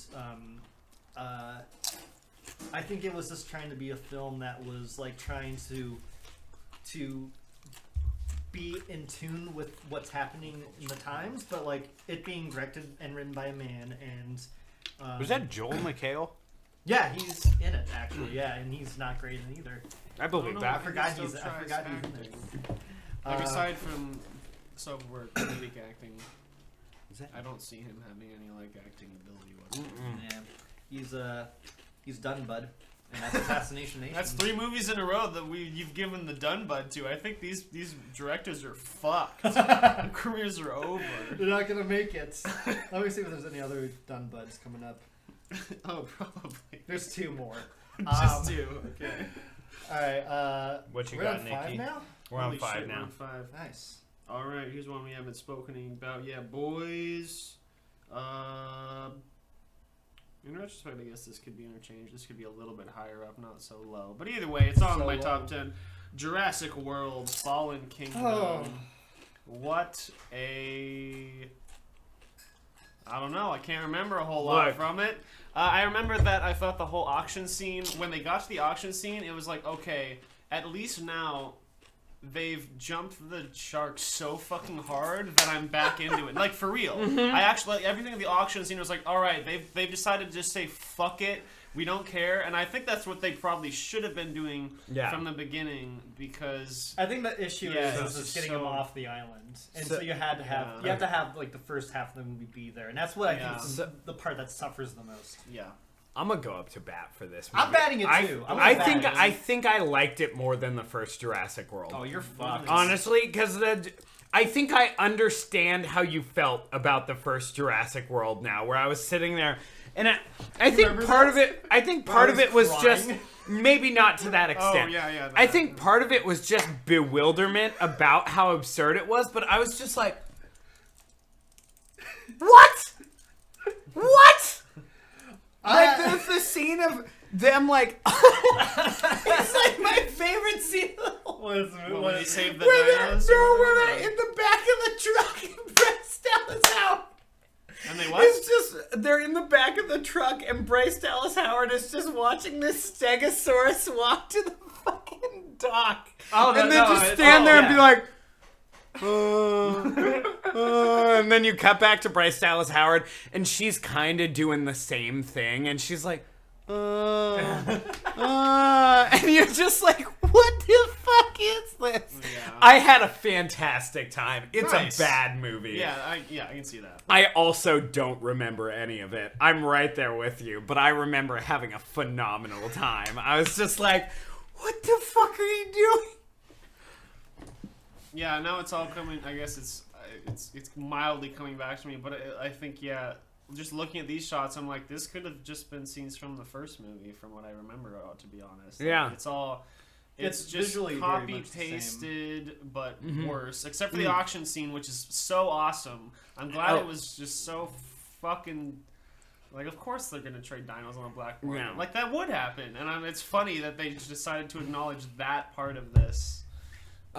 institution. That's what I love about this movie is, so when Jurassic World came out, I was like, that's it. You can't do anything better than that in terms of like a sequel to a film and do it in a way that's like distant enough to be kind of its own thing, but also be a sequel to the original film. You know what I mean by that? Like, Yeah. like it tonally shifts so much from the first film that it's willing to embrace the cartoony kind of B-movie nature of it. When you do a sequel to Jurassic World, you got to keep that cartoon nature up, and I'm not on board with that, and I don't really see this as a sequel to the Jurassic Park films, other than Jurassic World itself. Yeah. But when you get off the island and you're doing this gothic tower, like Nosferatu, Fight scene. Yeah. raptor Also- fight scene, I'm into it. Also, I'm gonna pitch something. Here's the deal, guys. I hated Chris Pratt in Jurassic World. Yeah, and he's I pretty dull. love Chris Pratt in this movie. Oh my they God. they just like it was like they finally told him after the entire first Jurassic World. They like pulled him aside right before day one of filming, and they were like, "Look, Chris, we do want to bring this up to you. Like these aren't good movies. Like you're allowed to try to be funny, bud." And he's like, "Oh fuck, really? Okay." Cuz like he was just giving it his all in the worst way humanly possible in the first Jurassic World. Right. Yeah. Where he was like, "I'm going to pretend that I'm fucking like, oh my god, how am I blanking on the guy who played Han Solo's name?" Alden The new Enright? No, the original. Harrison Ford, thank you. No, where they're just like, where he was like, "I'm gonna pretend that I'm Harrison Ford for this entire movie," and it was horrible. And in this one, he's like, "I'm gonna pretend that I'm really bad at pretending to be Harrison Ford," and it's kind of really engaging. Where he's just like, "Yeah, I'm super cool," and then he like. It's kind of like he's the real life version of his character from the Lego movie, from what I can tell, where he's just like, "Yeah, I'm so cool," and then he like trips over his own shoe and like falls into dinosaur poop, and you're just like, what is happening? It's wild. Yeah, All right. This performance, I remember, like, from the get-go of this starting, I was like, this is not the same character from the first movie. But thank God, But though. I read it as, like, being just as bad and, like, super dull, and, like, he clearly wasn't trying. But, that is... I can see how this can be enjoyed as, like, schlock, for sure. Oh, big time. Now that we've talked about it. At the time, I just found the whole thing pretty dull, but I can see how I can, it's one of the things, if you know what you're getting going into it, maybe you can enjoy it. I think that helped a me bit with more. Jurassic World. It was like, as soon as I saw the shot with the raptors and the motorcycle, I was like, Oh, this is yeah. not Jurassic Park sequel. This is going to be its own thing. And Yeah. so, nice that my expectations were lowered enough so that Wait, that was try. Okay, you feeling good? Yeah. That was totally fun. Go for it. My number 5 worst movie of the year is Dwayne "The Rock" Johnson's Rampage, and I don't know. Really? I don't know. It's okay. It's really not. I mean, I got a giant monster affinity too, so. I think that might have helped you out a little bit there, I think it but did, a little because that is, I think, maybe the most tone deaf movie I've ever seen. Where like, if you pulled it, if you true. took actor to actor, if you back took and keep any actor out of the movie Rampage, like let's say you took Dwayne "The Rock" Johnson out of Rampage, and you were like, "What kind of movie do you think this is?" And he gave you an answer. And then you took any other actor from Rampage, and you were like, "What kind of movie is this?" And they gave you an answer. It wouldn't be the same answer. It would never be the same answer. No two actors in this movie thought they were making the same movie. Like, every single time you see an actor in this movie, you're like, all right, now what the fuck are you doing? Like, what are you You get the doing? same answer from Jeffrey Dean Morgan. Yeah, but Jeffrey Dean Morgan is also, look, I am far from immune to Jeffrey Dean Morgan's charm usually as an actor. Jeffrey Dean Morgan is so abysmal in this movie. He is honest to God. Like, it's also like, the problem was like Jeffrey Dean Morgan maybe could have pulled it off if whoever was writing Rampage understood that a CIA operative and a cowboy were not the same thing, and they did not have the same stereotypes behind them. So then it was just like it was like, you gotta believe in truth and justice, and you gotta believe in bringing in your man just like a cowboy. And you're like, what? What are you talking about? Like, that, it's the most wild. I don't know who. I just want to do a 1-hour interview with the guy who wrote this movie and just be like, what? What do you mean? The one part I will give it though is I think when the wolf came into Chicago and when the alligator came into Chicago, I was like, here we go, and then it didn't get better. Because I was all on board for like, I didn't go into Rampage wanting like an Oscar award-winning movie. I went into Rampage wanting to watch giant monsters beat the living fuck out of each other. Well, that's the problem with it, is that they teamed up for like most of the movie. Well, it's also like you don't see, like, it's Rampage. I want to see a bunch of giant monsters tearing through a city, and you don't see it until 20 minutes until the end of the movie. Like, nobody even gets to Chicago until 20 minutes before the end of the movie. And then by that point, you kind of just want it to be over. Like, they've taken away my joy. Listen, man, it's expensive to make movies. They had so much money. You can't give me that. See all that goddamn CGI they had to pay for? That's a lot of work there, bud. Okay, you there. can start going. When I find out what the budget for Rampage is, I will be cutting you off. But go ahead, I'll start. be ready. All right. Oh yes. My number 5 yes. was a Netflix surprise. Oh. What was it? Cloverfield Paradox. Oh, yeah, I never Yeah. watched that because everyone said it was terrible. Yep. I forgot that I watched it existed. before the reviews came out, and I was like, Nice. "Oh, this is. Am I supposed to like this?" $140 million. They could have shot in Chicago for longer than 3 days. How much Okay. did it make back though? Oh, it made its money back hard. Worldwide, it made like $428 million. Yeah, dude, there's so many people in China and It's India. it yeah, doesn't it's matter. all. If they had put more money, like because they would, I would imagine they'd have to like put more money into film all the stuff in Chicago.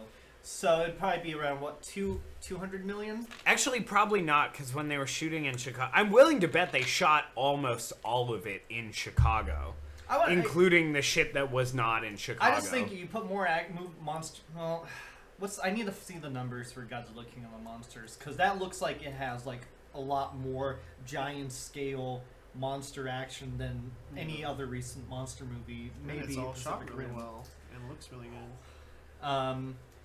Okay, but go on. Sorry. Cloverfield Paradox. yeah. Really fucking bad. Yeah, what $200 million for Godzilla King of Monsters. 200 million? Yeah. That makes sense to me. Then they should have had that for Rampage. Oh, well, fuck. Yeah. All right. All right, Moving So on. what was the plot of this movie? I I'm don't trying to even remember. Look, I watched half of it. I'm not sure I can tell you what the plot is. Oh. I'm gonna spoil this movie. Okay, I've probably already read spoilers, but I don't So, remember. spoiler about Cloverfield Paradox. If you don't want to be spoiled, it's on Netflix right now. It's gonna stay there because Netflix bought it. God knows why. So the plot of the movie is there is a space station that's orbiting Earth, and they turn on some like particle ray to I guess travel through dimensions, and it ends up backfiring, and the particle ends up dismantling reality on Earth. Oh, okay. And it happens to take place on the night of Cloverfield. Okay. So Cool. the particle So far, opens up, and you see the Cloverfield monster in shadows and smoke for the entirety of the film, 2 minutes. That sounds right. And Which is funny though, because it's like that's probably how much you saw it in Cloverfield. it's just you take the idea and the concept of what's strange to me about these Cloverfield movies is that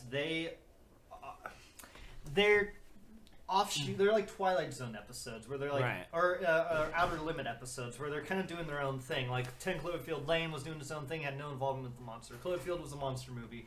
Cloverfield Paradox, I don't understand what they were trying to attempt at. Like, were they trying Yeah. to bridge a gap or something? There wasn't really a gap that needed to be bridged there. And it spends most of its time on the spaceship with characters bickering at one another. It's not really, they're not really defined or developed. Chris, what's his name? The English guy is Chris.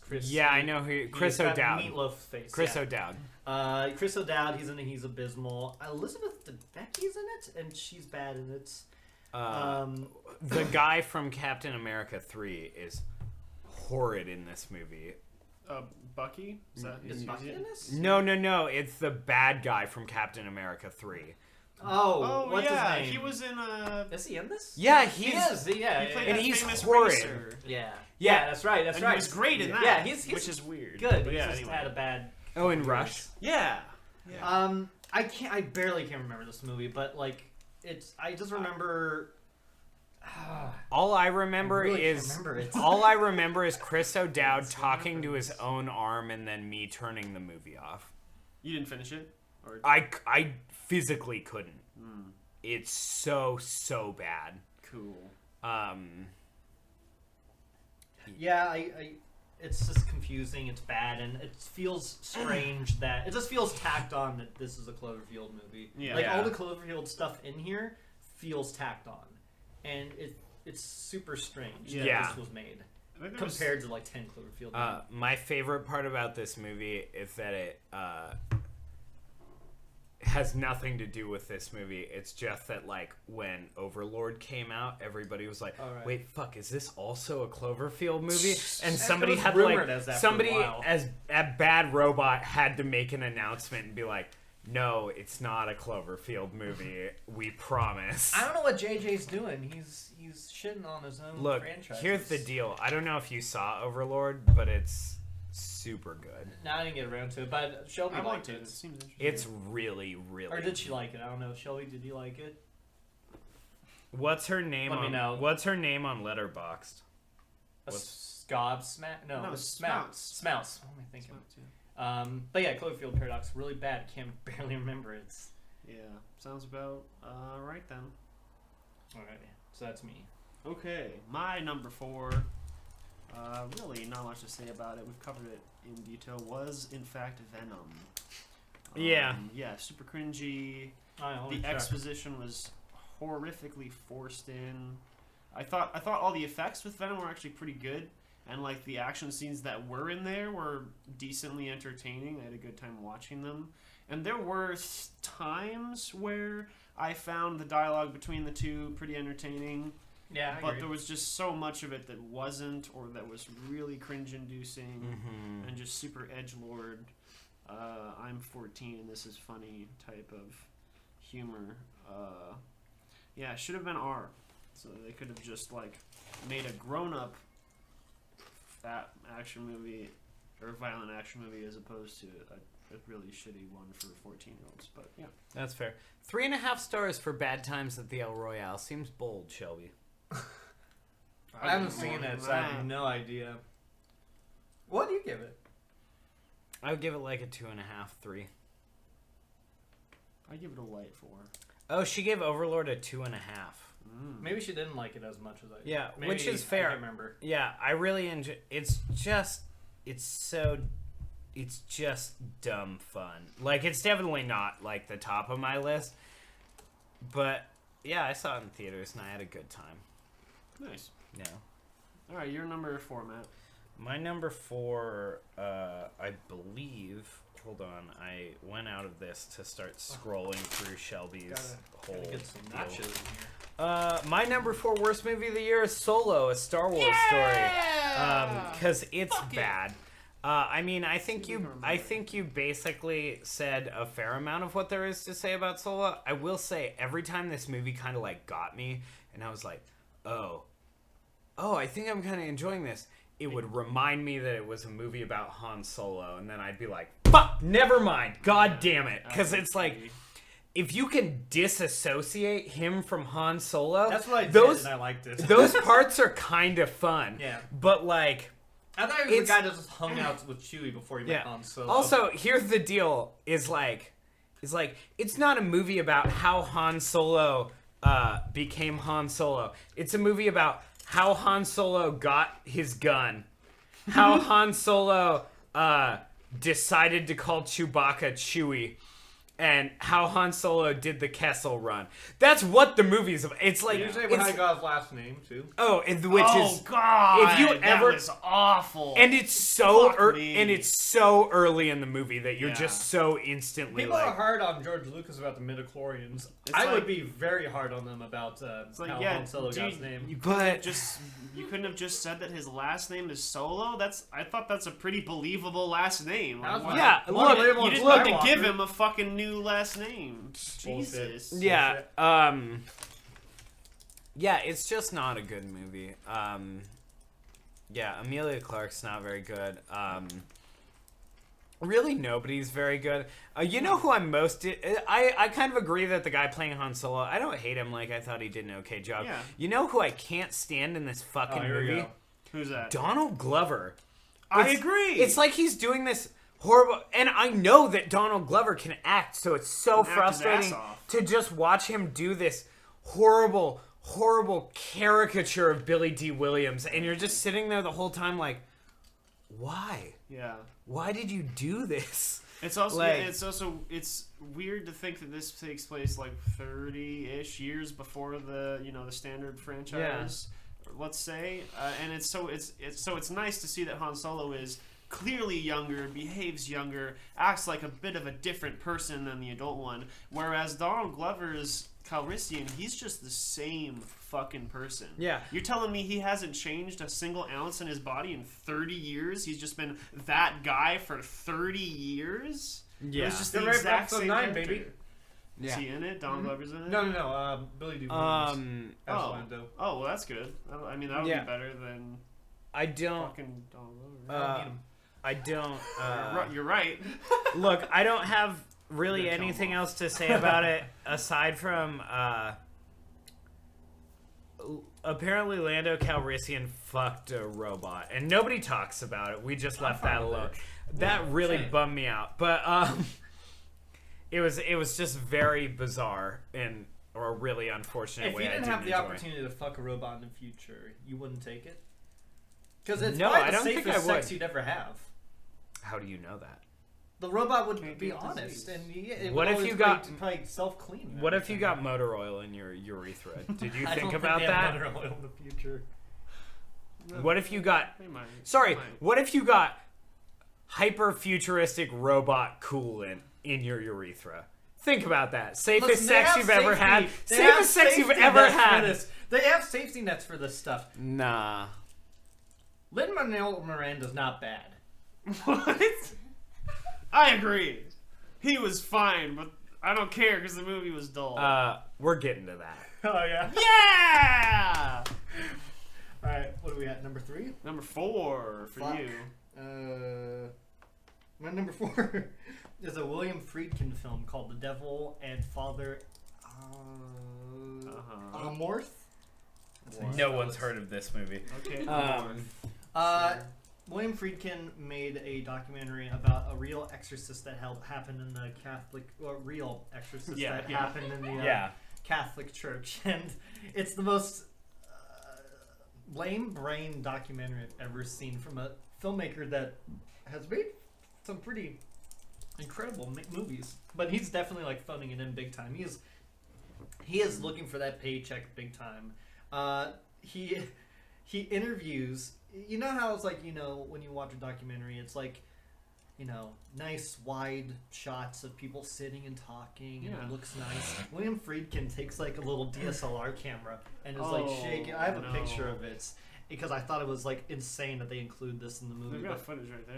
Man. well, but there's like a moments in the documentary that made me lose it. But it's about like, yeah, you see, he's got it right there, the little camera that he carries around.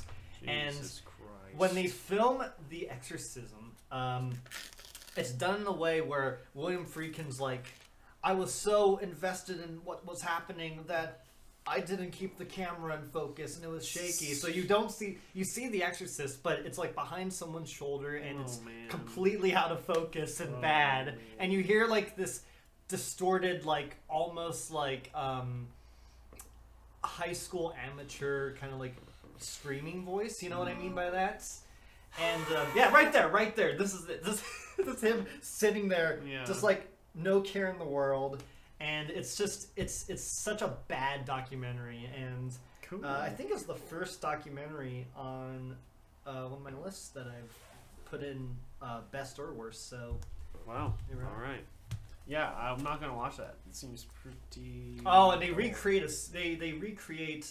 scene of William Friedkin and the priest looking for the woman that was exorcised, but she got possessed again, and they attack him in a church, but he forgot his camera, and so they recreated it, and it's really fucking bad. Wow. It was rough to watch. 68 minutes felt like 3 hours. Yeah, Choice. Damn. Okay. All right, what you got? Number 3. Mm-hmm. My number 3 worst movie of the year was I, Tonya. That was last year, bud. Oh, was it? Yeah. I thought it. Oh, okay. Well then, I'll just talk about. You can talk about it. It came out. What time? It was Oscars last year. Yeah, it was the Oscars Oh. last year. 'Cause she Allison was Janney literally won an Oscar last year for I, Tonya. What the fuck? Well, I don't know. I've been going this whole year thinking this came out this year. Like really. I think I'm it was not like really weird on early Letterboxd this that you year. watched it. I think it was That's so right weird. at the end of 2017. Like I think it was December 2017. Oh, Yeah, it okay. was, That's probably why. So Yeah, it doesn't have was. the date on there, but that's hilarious. Oh, You could no. talk about I, Tonya. No, I have another one I could throw in. I'll throw in my number 11. So I'll just go like omitted. I'll fix this later. All right, so another movie, my number 11, which I guess is now my number 10, is gonna be Sicario: Day of the Soldado. Oh, this was a Just bummer. just This was another such a one. bummer to watch. Oh, Yeah. Sicario Dos de la Soldier. Yeah, Two of the Soldier. Yeah. Yeah, that's right. Yeah, it was. What a huge bummer. Yeah, because it has the same writer, so like you know that the potential is there. The potential for it to be a really compelling It's got story. a good was director, there. a well-respected director. Yeah, Apparently it's just that all the it's pretty much just a rehash of the first one in terms of theme and look and style, with a lot of the soul drained out of it. Mhm. Just doesn't look very interesting really ever. I don't remember the score sticking out at all as it did very dramatically in the first one, where the score was very noticeable and powerful. Yeah, the whole story of like the girl and like they go to the deaf guy's house was very slow. Oh, right. And there was the thing with the guy, the Sicarios, the main Sicario character, having empathy for the girl was just very tropey, very cliche. It was And- weird and- for his character. yeah, it seemed out of place because I feel like kind of the point these movies, the two of them, the whole point of them by the end of both of them is to highlight just the horrific nature of like a human military complex and just how far gone and how fucked up everything can get. So that was just a lot of it was just out of place. And But- really but nothing yeah. happens. Like they do the mission and then they cancel the mission, and everything's kind of back in the same place as it was. Yeah. It's very weird. I never Yeah. felt the urge to watch it because I wasn't the biggest fan of Sicario 1. Oh, I love Oh, Sicario really? 1. Yeah, that was So the good. first movie I reviewed with you guys on the podcast. Oh, Oh, nice. Right, on. Okay, but that's my number 11. Uh, So I Tanya. don't have a number 3 anymore. I thought it was so weird you were watching I, Tonya. I was like, alright. I don't know Uh, the whole. Until this moment, I was certain that came out this year. I don't know what the fuck happened. That's awesome. my number 3, which is a movie that did come out this year, Well done. is Mary Poppins Return. Yeah! Fuck this movie! Lord, Fuck not this that movie! Fuck this movie! Let him okay, have it. Why is it let me bad? say, Emily Blunt, goddamn national Yes, treasure. she's She great. killed She's it. great. She's Fucking great, yeah. hero of the day. Okay, the movie's just fucking boring. Yes! First off, very so aggressively fucking boring. Yes. Lin-Manuel Miranda, I cannot stress this not enough. that bad. Makes me He's want fine. to fucking die. But Okay. It's fine. Golden Globe nominated. the Meryl Streep scene is also fucking horrendous. That's bad. Pointless. Nobody told Ben Whishaw that he didn't have to just like act his heart out.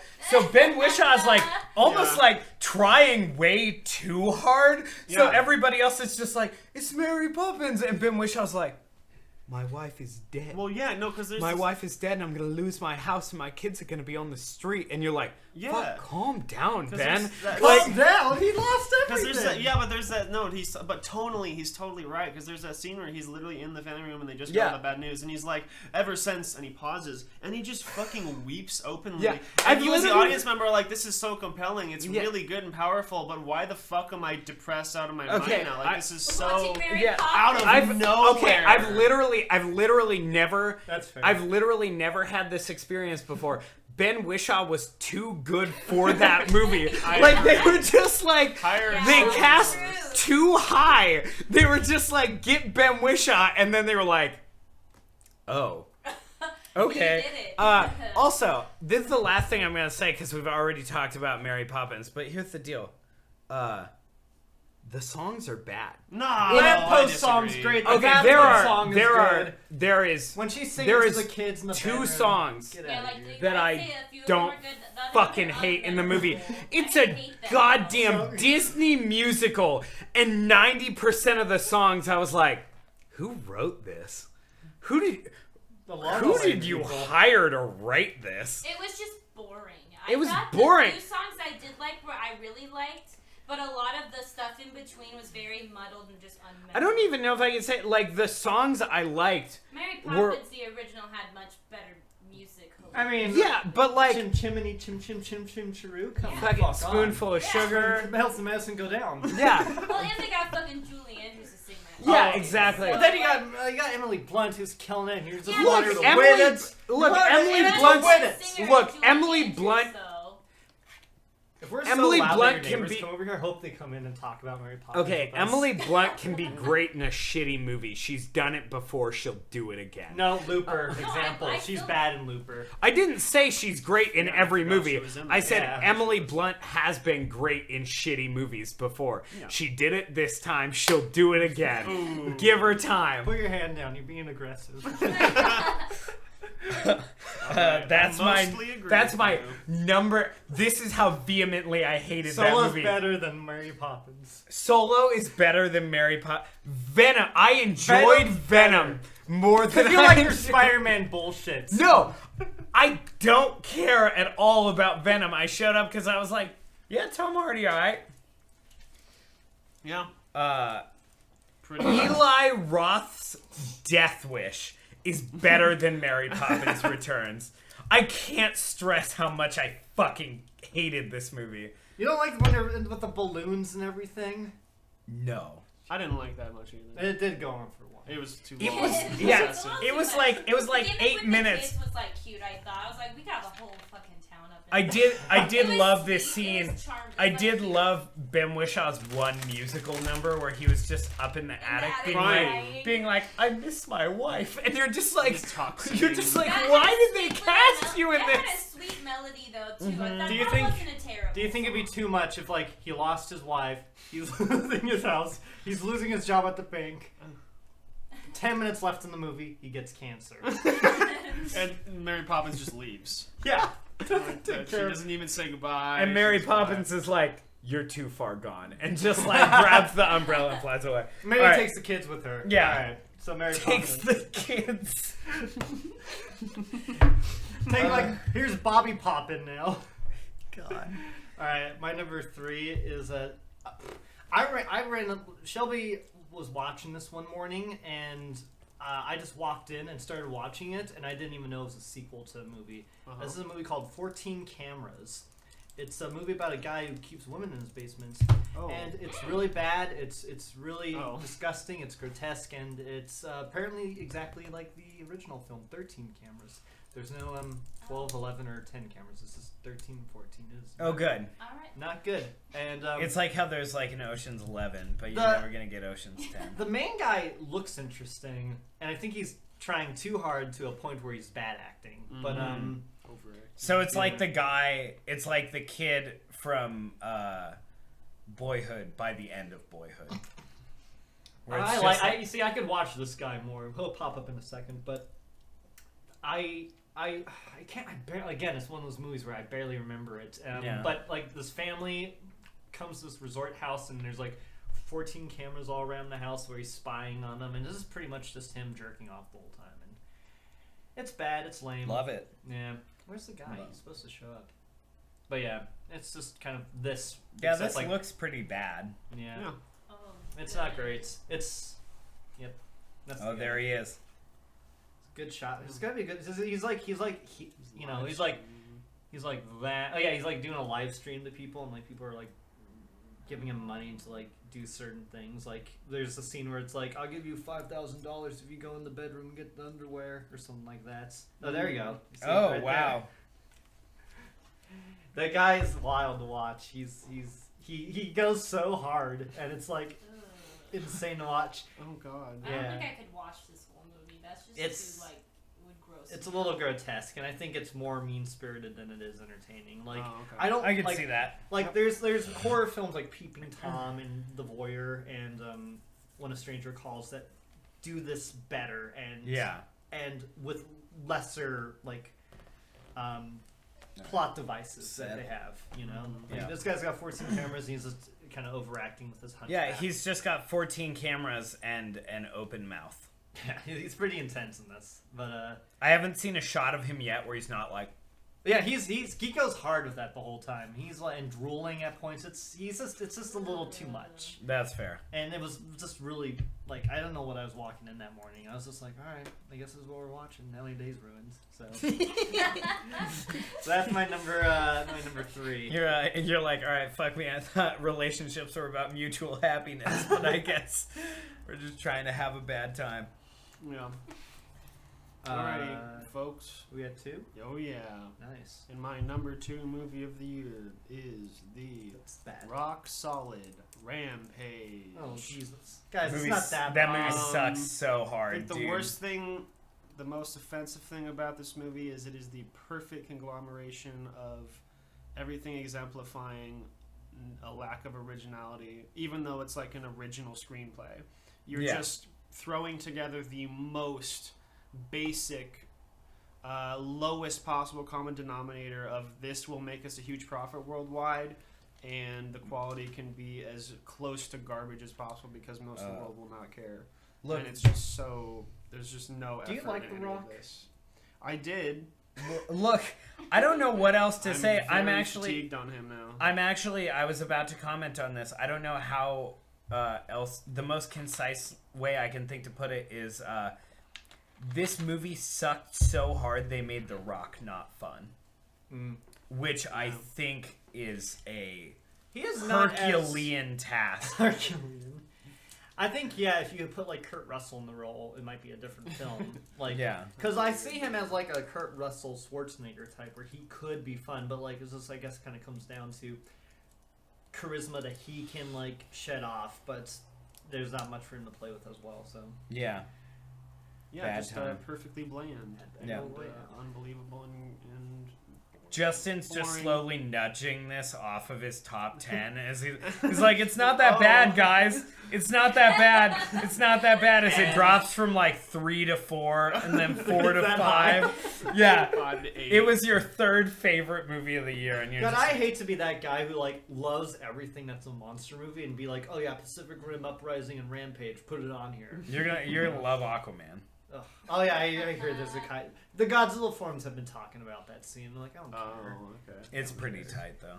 I don't want it. All right, Matt, your number 2 worst movie My of the year number 2 is- worst movie of the year is fucking Pacific Rim Uprising. Oh my god! have it. Still need to watch it.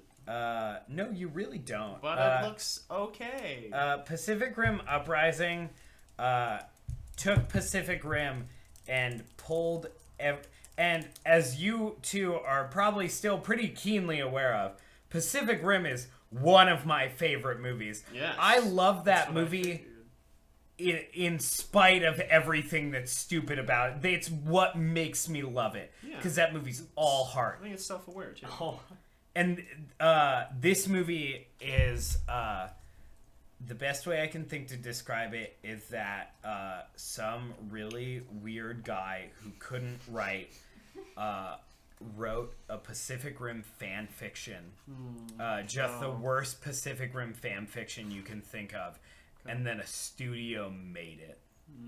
And there's no heart. There's no fun. You don't like any of the characters. They all What about the talking. monster battles? They They're not all fun? talking cliches. There's basically no monster battles in the entire movie. fucking serious? There's maybe 3. and most of them are with the other Pacific Rim. Yeah, most Jaegers. of them are just Jaegers fighting Jaegers. I don't think there's a kaiju in the movie until like the last 10 minutes of the movie. Whoa. That's true, yeah. What the fuck? It's really rough. Yeah, it's I think my my favorite horrible part about this movie is every time somebody references a Jaeger, even if let's say 2 people are having a conversation about a certain Jaeger, each of them says the name every time they bring it up. Like I don't know why it bugged me so much, but it was so, it's like the thing in anime where everybody like shouts their move every time they're doing it, and you're watching this like 300 episode long anime and they're just still fucking doing it like 200 episodes We in. know what it is now, guys. Yeah, it's so. It's like pandering, kind of. Like It's- very mild pandering. It's so aggressively pandering. It's shocking. Also, Scott Eastwood's not good, and he should feel bad. But that's a pretty general. And I don't thing. like John Boyega either. Yeah, well, Yeah. I don't think he had anything to work with. Like, He is an executive producer. He could have done something. Whoa, really? that's fair. But yeah, I mean, I'm not saying he's good in the movie. No, yeah. Right. I'm just saying I'm not gonna like write him off as an actor because I didn't like him in Pacific Rim Uprising. Because I didn't like anything about Pacific Rim Right. Uprising. I'm not gonna write off Charlie Day, even though he was fucking horrid in it. No, I wouldn't write. I feel like there's stuff with Charlie Day that I like more than I like with John Boyega. I don't care for him in Attack the Block. I think he's okay in the Star Wars movies. I want him to be, for me, I want to see him in something that's going to be stand out. So I don't know. So Yeah. All right, that's Okay. my. That's my number 2. It's a bad movie. All right, good to know. my Number 2, Justin. My number 2 is Disney's A Wrinkle in Time. Oh yeah. I believe that. I never watched That it, but was I believe real it. bad. That was Disney seems to try to pump these like old books that people liked growing up, and somehow managed to make it so uninteresting and boring and bland.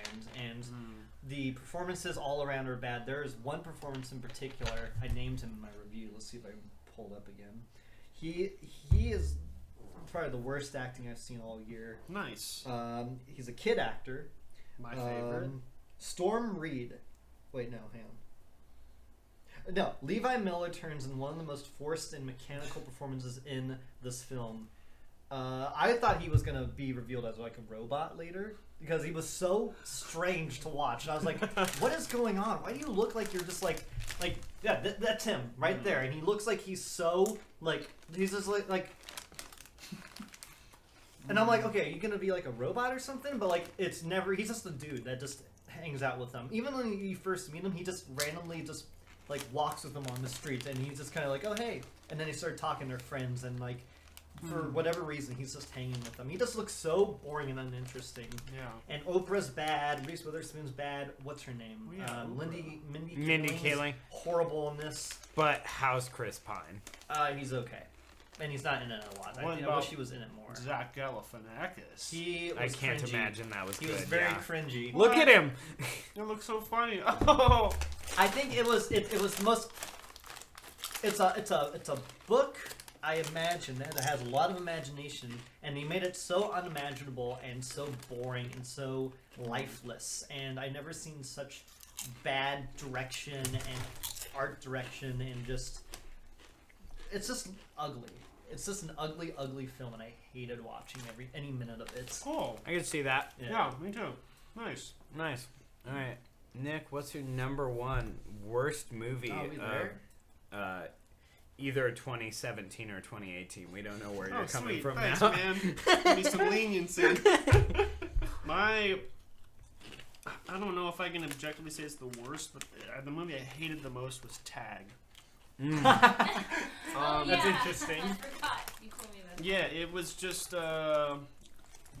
really. It's unlike Solo and Ant-Man. Somehow I remember a lot from this movie Interesting. in a way where a lot of it was just. It's very annoying. It's a very consistently annoying film with its tone.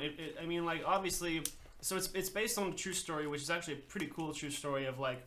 A group of friends who have had a game of tag going for like decades, and they've actually like shown up and surprised each other like at funerals and weddings, and so yeah, that was cool. It's always been like just there was a cool like bonding story, obviously of the real life tale, but like the fact that they made it into a movie draws on the problem with Rampage of like, why is this the subject that needs to be made into a movie? Because like you would think. And it's fucking, at least an hour and a half long, and so you're probably thinking like, okay, so obviously, they all tag each other, but what's like the conflict going to be in the movie? Because we can't just watch people play tag and have that like become at least a moderately serious story, but that's it. Jesus. Like that is the whole story, and of course, at one point, like someone tags someone at a very inappropriate setting. And that kind of makes them mad at each other, and then it gets resolved, and that's it. That's the whole fucking story. So like, really cool real life story. I'm sure it's very charming and heartfelt, and also I think the fact that they cast such like popular modern actors from varying sources is just kind of like manipulative. It's also really weird because they don't fit super well together. No, they don't. I agree. I think the only thing I liked about this movie were the actual brief parts where they were playing tag and it would cut into the weird secret agent like voiceover with Jeremy Renner. Those were the parts where I was like, yeah, okay, but it was so few and far between, and then you're just staring at Ed Helms' fucking face for so long. Yeah, Ed Helms is just really the same thing in every single movie. Needs to be done, bud. And then John Hamm literally has no character in the whole movie. Yeah. He's in there for what is essentially no reason. He's in there because they wanted to cast John Hamm. Like, he's not... I don't understand why he's still doing, he's doing all this comedy stuff. And he's not doing any drama. He was alright in Bad Times. He's not in it a ton, but he was alright in it. I thought he was good in that. Yeah, in terms of him having no character. Yeah, because like at the very beginning of the movie, he's like a big executive at a big company, and he has a lot of responsibilities. And he's like talking to his secretary, who's giving him very important like details on this like deal that's about to go through. And then all of a sudden he gets a phone call, and it's about like, hey man, we're playing tag again with the buddies, and this guy's gonna be in it this time. We're gonna tag him, and he just fucking like walks out of his job and just like gives up on his job, and it kind of seems like he's giving up on his whole life to just go do this. It's like, why did you do that? And there's no background to him ever exposed of like why that would motivate him. It's just same for all the characters. Yeah, very pointless, painfully pointless. cringy movie. So Love yeah, it. that was I hated that movie the most this year.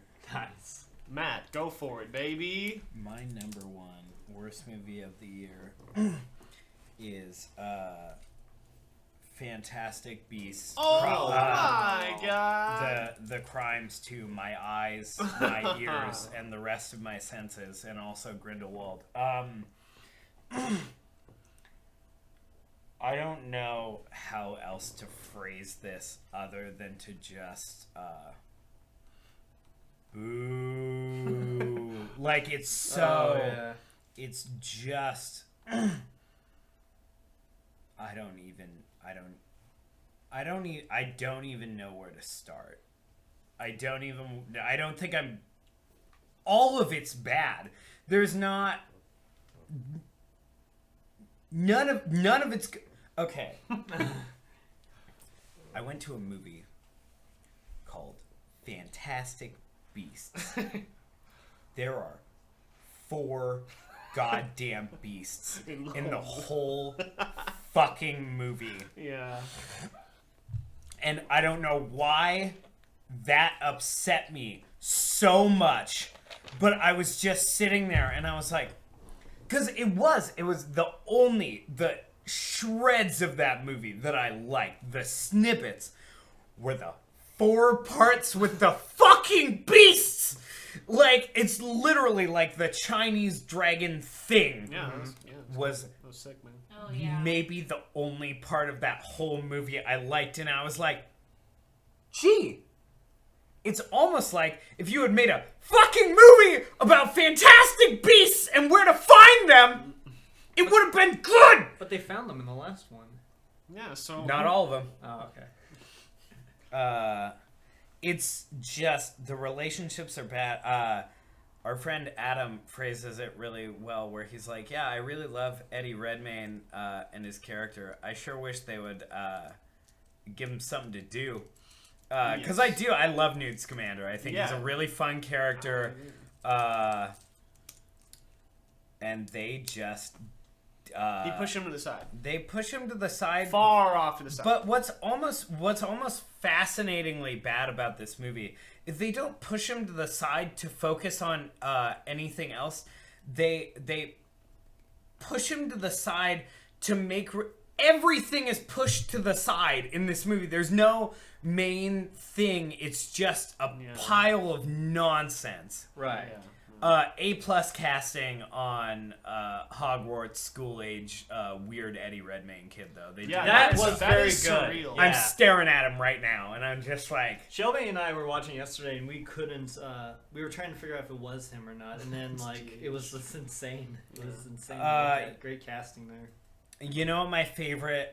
So they did this amazing casting of Eddie Redmayne in his younger version, and then they took Zoe Kravitz, and they were like, Oh yeah. I don't know, just get a black teenager. Like, her skin tone's not the yeah. same, her hair is not the same, she looks nothing like Zoe That Kravitz. was like my editing geography problem with this movie. Was like it cuts to her. She's at a desk. She looks at it. Then it cuts to like a random kid at the school getting in trouble for zipping someone's mouth up, and I was like, "Is this a flashback?" It Yeah. took me like Yeah. 5 minutes to figure it out.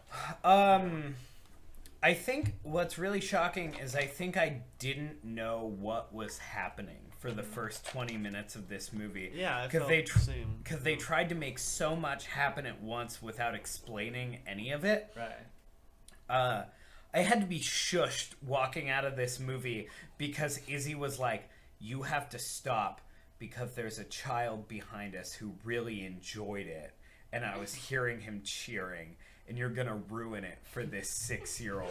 Because I just I didn't even wait till I got out of the theater. I was just like, what the fuck was that? As we were like walking out of the theater, and I just started listing bullshit. And she was just like, you gotta stop. He's You a gotta little boy. wait. He doesn't understand. Yeah. That movie is a fiery sack of shit. That's all. I mean, I would love to go in and try to pinpoint one more redeeming thing about this movie, but there isn't one. It doesn't exist. Oh, and Ezra Miller's a weirdo. Yeah. Nobody brings it up, but he's just a real fucking weirdo. A little strange. I can see that. Yeah. That's all. That's all I got. All right.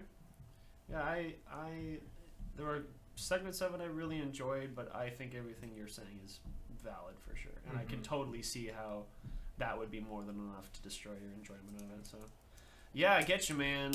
It's probably my most disappointing movie of the year. All right, Justin, number 1. So this guy's made it on my list a couple times. So I'm glad to see that he's back at it, and this time at number 1. Ladies and gentlemen, boys and girls, my number 1 of the year goes to our good friend Duncan Jones and his love letter to his father David Bowie, Mute. Oh, That's Remember Mute? right. Yeah, I mean, I'm not gonna say I remember Mute because I didn't watch You Mute. didn't watch it. Starring Paul Rudd. Starring Alexander Skarsgård and Paul Rudd and Justin Theroux. It's a movie about it's about this guy who's mute, and his girlfriend gets kidnapped, and he's trying to find her just by showing pictures to people on the streets. Like you do. Like you do. And he doesn't really get anywhere with it for about an hour and a half in the film. As that's happening, Paul Rudd and Justin Theroux are these kind of scientists that work together. Paul Rudd is into kids, so he tries to fuck kids in the movie. And no, I'm sorry, Justin Theroux is the one that wants to fuck kids in the movie, and Paul Rudd's like, don't do that. okay. But there's a lot of weird relationships there that seem weirdly pointed out and constructed in a way that's just like, The director of Moon, he's embracing the Warcraft direction. Okay, Yeah. that's an interesting choice. it's just It's very a move. it's a very weak version of Blade Runner. And I was gonna say this Yeah. looks like really diet Blade Runner. like It's like Knife Jogger. yeah, it's pretty lifeless for the it's pretty lifeless for the whole thing. I don't think Paul Rudd's good. I don't think Justin Theroux's good. And I think Alexander Skarsgård, who I usually like, is bad. Wow. And it's just abysmal. And Okay. yeah, that's Mute. All right. Duncan Jones, you are a bad director. Yeah, I guess that he has established himself as that. Yeah. God, Warcraft is so great though. I enjoy it for all the reasons that Blizzard wants me to enjoy it for, but god damn, it's terrible and I love it. God damn it. Yeah, I I just have to- remembered that you loved that movie and you weren't saying that ironically. When I was watching it, I was like, this is so bad, but I'm loving it just only because I grew up on Warcraft. And that's what they wanted. It's pretty terrible. All right. All right, holy shit. All Down right, to the top 10 best, boys. All right. We're gonna try to let's pick up the pace on this one. Yeah. Okay. But Sounds good. I think are we ready to hop into our best of the year? Yeah. Can I pee? Yeah, do we'll it, take man. a little break. I mean, even if Not you just allowed. hold for like a minute. Yeah, no, we're good. And then we can go. Do some last minute moving around here. How do you feel about your top 10 list? I mean, there are definitely enough movies that I really loved. In terms of movies that really like blew me away, and like immediately afterward I knew that I really loved it, I'd say there's only like 3. Mm-hmm. Otherwise, there are movies that like I was like, yeah, that was really good. Was kind of my Right. like 10 through 3. It's kind of like, or 10 through 4. It's like, yeah, that was really good. Where only my top 3 are like that really stood with me and will be like a favorite of mine forever. So yeah, it was a pretty mild year. I would agree say. with that. All my films are 4.5. There's no 5 stars. Me too. This year. Yeah. I was like, I wow. have no 5s from this year. Which is like every year. Like I was talking to Shelby about this, and I was like, I've at least given like 2 or 3 5 stars in like the last 4 years Yeah. that I'm doing this. So Yeah. it's wild to be like, okay, everything's kind of on the table. So I haven't rated anything, but I think I would probably give out 1 5 for this year. I'm all 4.5s. There's That's no fair. 5 for me this year. Well, you're doing the thing where you just like you just like fuck over Uber drivers because you're like, well, nobody's perfect, and you just rank them a 4, and then Uber. I'm getting harder to please now. Yeah. Also, I'm actively rearranging my list in my mind right now. It's a lot of fun. Still got a little I think bit of time. I think I'm ready. Committed. Oh, okay. I'm ready to go. All right. Cool. Should I just go first or? Yeah. Yeah. Okay. Go for it, man. My number 10 best film of the year is a Denmark film called The Guilty, directed by Gustav Moller, and it stars Jacob Cedergren. And it's about this police officer who gets demoted from his job and works at like an emergency call center. And before he has to go on trial for something that he accidentally did, and it's kind of mind numbing, and he's just trying to get through it so that he can just be done with the day, because it's kind of part of his punishments. And he gets this one call from a lady who says that she's been kidnapped by her husband, and throughout the course of the film, and entirely taking place in this emergency center, he is trying to figure out where the woman is and how to safely get to her without the husband killing her. And it's an insane suspense thriller, and cool. It's shocking just how the sound and his acting in particular really captivated me all the way through. And even like the last 10 minutes, there's like twists that are happening and I'm like, what the fuck? So Nice. it was a wild movie to watch, and I really enjoyed it. And they are going to be remaking this with Jake Gyllenhaal. Probably won't be that great, but hey, Jake's in it. It might be. Jake Gyllenhaal's a He great usually actor. kills it. I'm just getting Source Code vibes again. Right. Just the look of this with Jake Gyllenhaal's reminding me of Source Code, which Right. is not very good. But anyway, I need Yeah, I'll to probably- find out who's directing it, but yeah, he's going to be doing it. And there was something else about this movie. It's great. I love it. There you go. Yeah, no, this looks good. It's So very we're good. going I back was to really Source. really happy I saw it. Nice, very cool. It was the Alright. first movie I saw at Seattle International Film Festival, so I was Oh. like, oh, we're in for a good year. I thought the Oh, first movie you saw at SIF was the shitty one on your bottom. No, tip. that was at opening night. There was some Oh, press okay. screenings before that, though. Gotcha. Yeah. All right, Nick, you want to go or you want me to go? Go for it, man. My number 10 favorite movie of the year was Halloween. Oh, nice. Because it's Oh, super, good. super, super fucking good. Everybody does a great job. I really enjoyed what they did with the plot. There was a fun twist halfway through. Probably over halfway through. No, yeah. I was just thinking about the twist. Yeah, I mean, it wasn't like it maybe I just really loved tonally what they did. It's the first movie since Halloween that kind of made me feel the same way that Halloween made me feel. That's very fair. Yeah. And yeah, that's really all. It's a really fun horror movie as long as you're not Adam Boyer. So Oh, that's right. Me and him who got into a tiff about fucking it. hated Yeah. this movie. But yeah, that's really all I would say. It's just a super good horror movie. There's a really gnarly part involving teeth. Oh, yeah, that's good. Sweet. Yeah, I have this downloaded right now. Yeah, you should check it out. It's a lot Oh, of I fun. would like to. And Soundtrack's amazing. Jamie Lee Curtis is fucking phenomenal. Oh, nice. Cool. Nice.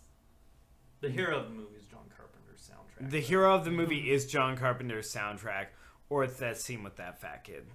That seems amazing. That scene's legitimately amazing. Like, You're gonna lose it when you watch that scene. It's such a good scene. yeah. We have it downloaded. We should Yeah. watch it Yeah. tonight or something.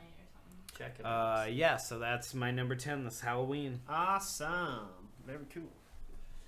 My number 10 favorite movie of the year was Hereditary. That broke Yeah. my That was my spirit. number 11.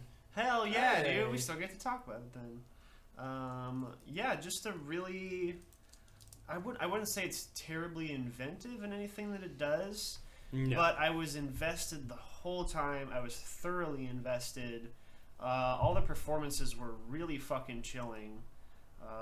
Yeah. Obviously, the whole just kind of, and obviously the the scares were really grounded. Mm-hmm. You know, it obviously has that. It has that nice. It hits that nice sweet spot where it feels extra terrifying because the scares are quiet and low key, and there's like not a single jump scare in the whole movie. So yeah, just really effective scares. I was freaked the fuck out most of the time. I guess the ending's kind of controversial. I really like the ending. I like the ending too. I like that it just kind of totally jumped the shark and embraced what happens at the end. Because there's only, I guess that's kind of one of the only like one or two ways you could end a story like that. Yeah. But yeah, and in retrospect, it has that like heroic music playing at the ending during like the final scene, and so you kind of get this weird, disgusting vibe of like, oh, it's a happy ending from a certain perspective. Yeah. Of, you know. Yeah, reminding me of Rosemary's Baby. Yeah. Always. Yeah. So yeah, just really, I loved how twisted and fucking how it took its time. Oh Yeah, it was great. The only thing I'll say about that, like, I really enjoyed it. The only negative thing I'll say about this movie is that I think Toni Collette's a really phenomenal actor, but I think there's just an unfortunate thing where I can only watch somebody be hysterical for so long before I'm like, okay, now please stop. And she was hysterical for like half of this movie straight, and I'm not even More saying than it's half. more than half, and I'm not even saying that it's not justified. Yeah. But it was just like after a point where it was like I was like overwhelming. if Toni Collette does not stop shrieking, I might leave the theater. But like I also loved the movie, and fucking he's so good. Yeah. He's so good in this movie. That was the most chilling part of the whole thing. He really, really did it for me. No. Him like hysterically crying was so disturbing. Like when she calling things in. Yeah, that movie's just wild. Yeah, it's Yeah, all the whole great. thing. Yeah. Pretty Alrighty. wicked. Yeah. All right. Justin, Number 9. number 9. Number 9. It wouldn't be a Justin Vinal list if we didn't have a South Korean film in here. Oh, That yeah, tracks. I agree. And I'm really excited because I usually don't too. think I'm gonna know a title of anything on your top 10. I think I always like coming to these things, so I always pull out these weird ones. Yeah. Yeah. So, my number 9 is a movie called Burning. I've heard of Burning. I haven't. Burning took forever for me to find to watch, but I believe found that. it. Yeah. Burning is it's a weird mystery film about a guy who meets a young woman from his past, like a friend from middle school, and she had just gotten like a nose surgery, so she looks a little different to him, and they start reconnecting and kind of develop a relationship. She goes off for like 3 weeks to Australia, and leaves her cat to be taken care of by him. And as she's gone for 3 weeks, she comes back with a young man, Steven Yeun of Oh yeah, Walking Dead. there he Dead. is. Yeah. Right when you said it, he popped Yeah, up in there the he trailer. is. Shit. And he plays this guy that is mysterious in a way where you are thinking, what is this guy kind of about? Yeah, and it becomes kind of like a love triangle kind of fight for this young lady here. Oh, okay. And at one point, she completely disappears, and the main dude is trying to figure out what happened to her and where you can find her. And he thinks that Steven Yeun might have something sinister up his sleeve.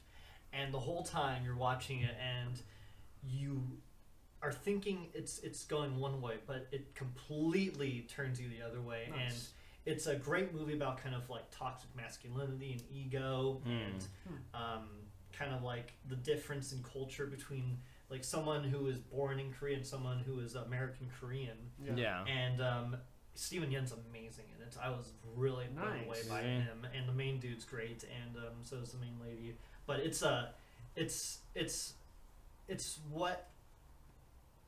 reminded me of Memories of Murder, except Nice. like for me, this was like more twisted and had like a Hitchcockian. There's a author, a Japanese author too, named Haru Murakami, and it's based on one of his short stories, and that you definitely get his feel. Okay. From this movie, and Yeah, it's I'll definitely watch mesmerizing. this. That sounds It's great. yeah, I think you'd really dig it, and I'm sure you'd like it a lot. Yeah. It's really good. I'm intending on watching it. It just didn't happen. Yeah, it was hard for me to find, but it's 2.5 hours, but it's such a great slow burn. Yeah, I mean thriller. that like doesn't. It scares me sometimes, but every time I watch a South Korean film, they kill it. Like The Wailing, Handmaiden, they do such a great job with tension, and they make some of the most unique looking movies out there. So Yeah, I haven't seen Wailing, but I did really like The Handmaiden. that was really good. Yep. It was just so surprisingly fun. Didn't we all see it together? I think it was a I review didn't, for us. but Yeah. I still It was a saw review later. for us. Yeah, that was super good. But, yeah. But yeah, that's my number 9. Very nice. My number 9, which was really shocking for me, I actually walked into this movie really, really, really expecting not to like it. But my number 9 favorite movie of the year was actually Spike Lee's Black Klansman. Yeah, dude. Oh yeah. I really bugged that. Yeah, and I'm really like, like I don't usually like Spike Lee. Like it just me and Spike Lee don't click, but that movie's just phenomenal. Like it's simultaneously so horrifying and Yes. so fun. Yeah, It's weird. such a fun movie. Like Well, they definitely allow you to get comfortable for the first 2 acts. The first 2 acts, all of the racism and bigotry is presented in a way where we can laugh where it's at almost it, and comical, you're supposed to laugh at and it, then I you think. get the really horrifying. Yeah. Oh, like the Like, last the whole- 5 minutes. the whole yeah. climax in the church. Yeah, it's Well, like, and even yeah. before the church, where it's like they're watching Birth of a Nation, and then there's the Oh, person yeah. talking Yeah. about Oh, his yeah. friend being Yeah. burned alive. Yeah. It's like the last 30 minutes of this movie are Yes. so wildly upsetting, and Topher Grace is so goddamn good in it. Getting the love he deserved after Spider-Man 3 Yeah. and Predators. He's so good in Predators. cool. We saw it together. Oh, I thought you were talking about the new Predator. No, Predators with Adrian Brody. Come on, Also, man. am I Yeah, the that's right. am I the only one in this? You saw the Predator, right? The new I one. just watched it. Yeah, Okay. I was just curious. That it's was my number 1. You're for sure. Yeah. For sure. I thought it was so like inventive in a way where it was just kind of, unpredictable. Predator. Mm-hmm. All right, you're number 9. Alrighty. I also just wanted to shout out our boy Adam Driver. He was fucking hilarious. Killing it. Yeah. Killing it. the game. With his like casual ignorance. He's great. I love him as an Mhm. actor. All right, my number 9 was Ryan Gosling's Neil Armstrong biopic, First Man. You know, I never got around to it. I kept being like, yeah, I should probably watch that, and then I just didn't do it. It's weird because it fizzled out pretty quick, and it was supposed to be kind of Mhm. a award contender, and it's doing It's very very good. okay. And I don't know. I think, like, Hmm. isn't it basically like Claire Foy is up for her performance yeah, in it, and her that's and Ryan Gosling should be nominated. They're both great. right. But I mean, like, I don't think Ryan Gosling was nominated for a Golden Globe, only- but she was. Yeah, she was, and the only thing this movie won was best original score. So Hmm. Oh. Hmm. Yeah, I think that's a big shame. I'm gonna look at this again. Yeah, because like in terms of I guess kind of individual male performance, Ryan Gosling was one of my favorites from the year. I mean, it's obviously super underplayed in his usual style and But very necessary quiet. for this. but It was necessary, perfect for yeah. this. Yeah, and historically, from what I've heard from research and from like actually what my parents told me of like being alive at the time, that Neil Armstrong was very much so a very stoic, serious, just very quiet person. So I think it was more a success on the casting than anything out of getting someone who's really mastered that. But yeah, man, one of the biggest highlights of this that I didn't really expect was how when it really puts in perspective how fucking god awful the technology was Yeah, back then, but yeah. they still it managed to do makes this. It scary. It Yeah. makes the stakes make so much more sense. Yeah. I Yeah. believe that. Oh my Because God. we It's insane. think like Oh, well, they landed on the moon in 1969. Oh, I guess we No haven't problem. gone Absolute back since then. certainty that Yeah. everything was gonna like probably go fine, like not even. No, but a close. bunch of people died, and just the risk was Yeah. insane. Yeah. Oh, Yeah, exactly. yeah, leading, yeah, yeah. So many. Oh my god. Like the opening scene is Oh, it's so Ryan good. Gosling, like 8 years before they go to the moon mission, and he's in like a high altitude jet, and they're just trying to do tests to see like how high they can get and if they Yeah. can maintain orbit. And so he gets like pretty much up into the outer atmosphere, it seems, and just kind of stabilizes there. But man, when he's going up there, and the only thing you see is like, well, they just showed it, like shaking heads. Oh, right. What it was is they never showed a full shot of the exterior of the ship Right. in any scene that involved like a spacecraft. So you see like out the windows, you see like kind of clicked onto the side, but you never leave the inside. So you're Yeah. feeling so fucking You're claustrophobic. just stuck in there And with you're him. really Yeah, in and exactly it his is so perspective. loud and so Oh, yeah. violent and Oh, yeah. so fucking terrifying.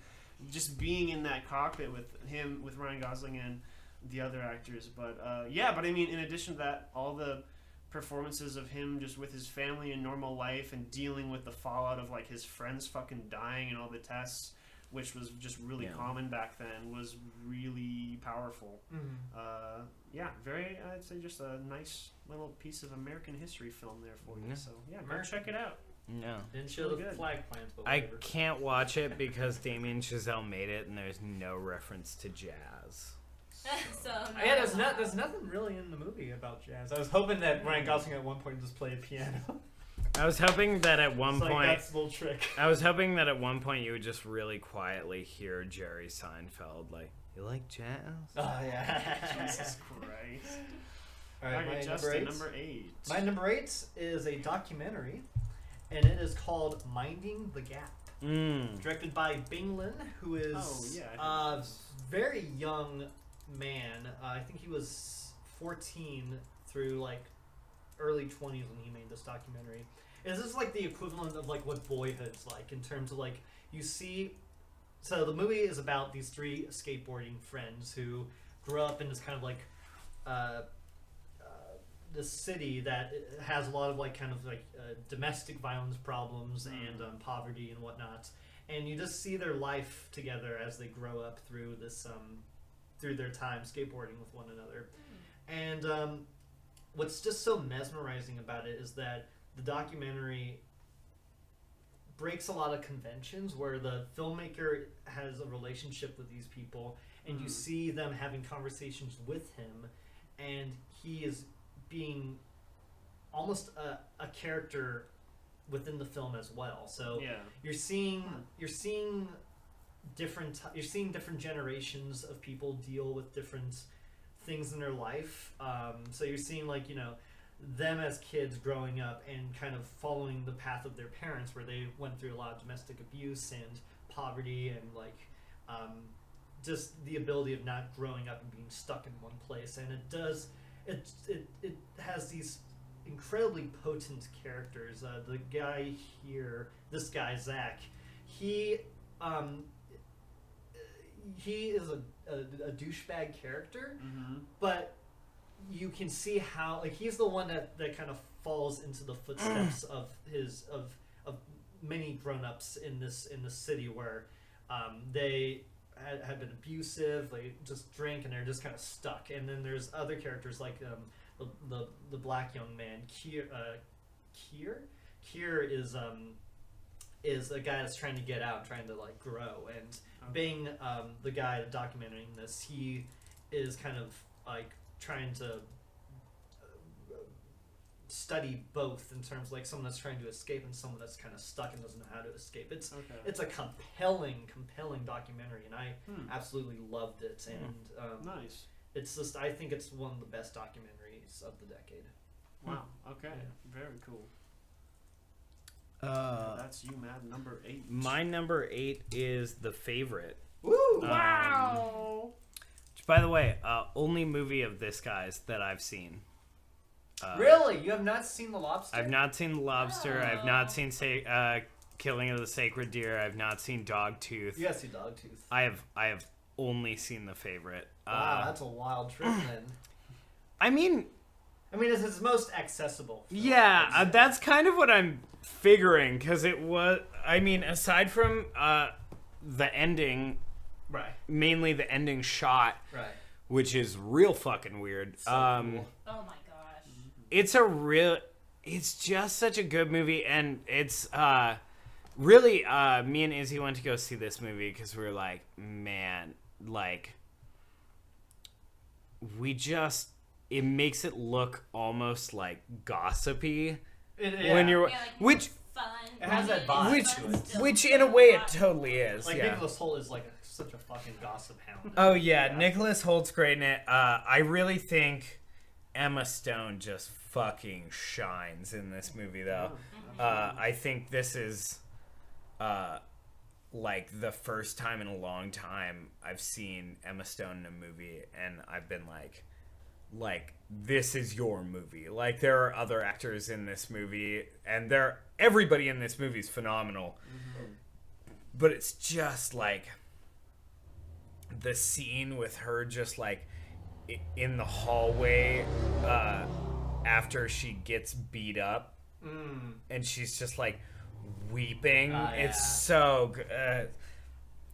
It's an incredibly well done movie, It's and great. everybody's great in it. Yeah, I love how we just saw a bit in the trailer there of a lot of the time when there's when there's kind of like a confusing or like mildly surreal aspect to what's happening in the story, the camera follows suit. Yeah. Like, especially like the scene where she's roughhousing with the boy in the leaves out in the yeah. forest, Yeah. and it's just like the camera is just like kind of walking around Yeah, them, right. and you just feel weird. Yeah, it's I so love it. hard to It's pinpoint, so but it good. happens a Yeah. lot where the camera will be very static and very pretty, and then suddenly something will happen that'll just force your perspective to be kind of like warping, and you kind Yeah. of lose track of reality just slightly. But it's obviously very intentional. And Right. yeah, the whole movie kind of has like this mild separation from reality feeling, but just real enough to be like, well, I can still see how we got here. Mhm. Yeah. Yeah, I agree. It's fucking great. It's great. Oh man, that's me. I'm next. Okay, my number 8 best movie of the year was Vice. Nice. Yeah. I haven't seen it yet. It's good. Yeah. I have We some, just saw it like last week. I think. Yeah. Okay. Yeah. I have some issues with it. I Right. thought Adam McKay is the director. Mhm. Yeah, I thought a bit of his more humorous transplants that worked really well in Big Short did not work here for me, especially like The Shakespeare the stuff. Shakespeare stuff was super cringy. I saw it with my parents because they like that era. Yeah. And when that happened, my mom was like, "That was weird," and I was like, "Oh, this is not gonna be for them." yeah, I just felt like I just wanted it. Those interruptions that he placed very. The dinner thoughtfully. menu seems amazing though, with Alfred Molina. I know. I Get still outta didn't here. like it. No, I just Get outta I just wanted a straightforward. But anyway, the stuff that Yeah, was yeah. there was so excellent. Right. Man, Steve Carell with the Donald bombastic Rumsfeld, Donald yeah. Rumsfeld was so good. And yeah, it's really, I don't know, it's really fascinating to see how his whole upbringing, Dick Cheney's upbringing, is like very much so a direct line to the person he became. Right. Even though we're only really shown a small part of it. And yeah, I think we kind of had the idea prior to this that he was a bit of like a master manipulator, but it also seemed like, I think in a legal sense he knew the law very well and knew how to manipulate the law very well, but he didn't really have a system of beliefs, it was just kind of, it's one of the themes of the movie, it's kind of touched on, but just performances are all marvelous. Just really, really fascinating story was the biggest draw for me. Just how every tiny piece came to be, and witnessing all these people of very recent history. Right. How we all got to where we are now. So yeah, super fascinating. It's interesting when you watch this with Oliver Stone's W too. It's Yes, I was Yeah. thinking that too. Yeah, now yeah. they're kind of companion pieces. Yeah. Or they could be seen that way. Yeah. Yeah, I can see it. Yeah. All right. Yeah. That's Vice. Oh, me again. My number 7 is a little film that is not making a splash as much as I'd like it to, and that is Wildlife, directed by Paul Dano. And, Oh, starring- that movie you couldn't find forever. Dude, it was fucking a nightmare. I was so glad I found it. And of course, like yesterday, it goes out on VOD, and I'm like, so. Wildlife stars my girl Carey Mulligan and Nick's homeboy Jake Gyllenhaal. Ooh. I'll watch it's- this. It's the story of a young boy, a 14-year-old boy, played by a new actor, Ed Oxenfeld. And his father, Jake Gyllenhaal, goes off to fight wildfires after he is fired from a job, and his pride is hurt, and he's like, fuck it, I'm going to go fight wildfires. And Carey Mulligan's like, well, he's going to leave me here? And so it's a great character study of both Mulligan and Oxenfeld's kind of relationship, and how this takes place in 1960, and like how the shift of the American dream is kind of compromised through affairs and hopelessness in a way, and where a man and a woman's place is at this time, and it's mostly focusing on the loss of innocence too, with Ed Oxenfeld, and just like how he's watching his mother just kind of try to retain a moment from her past that she was completely happy in, because he feels lost completely. And this is her best performance. This is Carey Mulligan's best Wow. performance. Really? Holy shit. Yeah, we gotta watch that. She's Shit. amazing in it. She's so it's a very straightforward, simple movie, but the characters and the writing and the relationships are so well done and well executed, and it's a fantastic directorial debut from Paul Dano, and he's great. Ed Oxenfeld's great. Jake Gyllenhaal's great. He's got a great line that he says near the end of the movie that is almost laughable, but it's like it's so bombastic too, and he's great in it. He's not in it very much, but he's in it enough to leave quite an impression, and I really love this movie, as it's kind of like a movie that tinkers on growing up and divorce and the American dream. Nice. It's great. Wildlife. Yeah, I gotta see it. Yeah, I gotta was see that. unaware of that cast. It's It's great. so good. I heard about it like a couple months ago, and it was doing really well at festivals. And of course, when it's got its limited release after TIFF, radio silence, because it was like she was getting so much praise and then nothing, and I was like, what Yeah. the fuck is going on? So Okay. she's wonderful. Nice. My favorite actress, killing it as always. Yeah, hell yeah, dude. Well picked. Favorite actress of yours. Oh yeah. All right, Matthew. My number 7 favorite film of the year was American Animals, which is just insane. That I've never seen a movie like it. Oh. Have either of you seen it? Did you ever No, watch it? I didn't get Justin? around to it. I want to, believe me. I had to make some sacrifices. That's near the fair. end. Yeah, it's a really fascinating film. The performances are really phenomenal in it. It's basically the real life story of these kids in college who are just don't know what they're doing with their life. And they decide they're gonna do this big heist, but instead of stealing money, they're gonna break into the I think they all go to Columbia or something. So they're gonna break into the library and steal these priceless books from the library at Columbia. Okay. That are all worth tens of thousands of dollars, Oh, because okay. they're first edition, basically works of art. And it's really fascinating. There's something really interesting about the movie, and it's a really unfortunate thing where it doesn't spoil the plot at all. But I've kind of had discussions with people. I really want to bring it up, but I've kind of had discussions with people where some people think that it is a spoiler, even though it doesn't spoil I know what you're anything talking about the movie Yeah. itself. I think it's fine. Okay, I'm just gonna say. Yeah, so the movie is the movie is half shot with actors and it's half documentary. So the real people yeah. are all sitting there, and it'll cut back to them, and they're being interviewed about what's happening, and then it'll cut to what's happening with the actors. It's interesting it's not mentioned in the trailer at all, but like they don't like cut to them talking about it. But Well, I don't think that's a spoiler. I think that's like, Yeah. I think if that happens early on and it's like a Yeah, that's not a spoiler. plot device, I don't think it's bad. Yeah, it's a, it's an insane movie. Nice. And it was another one of those ones, like, it was probably pretty similar to Wildlife, where I think it was in theaters for like a week and then it was just gone. It played for 1 week at the They also played it at SIFF too, but we were committed to another film, so we didn't get a chance to see it there. Well, they did. So they had it for a week at the AMC Seattle 10, and the only showing they had was the 210 showing, and that was it. They had a week. The same thing. Yeah, they had a week of the 210 showing, and then they just like got rid of it. And I was like, so thankfully I caught it right in that Nice. week-long gap. Yeah. Yeah.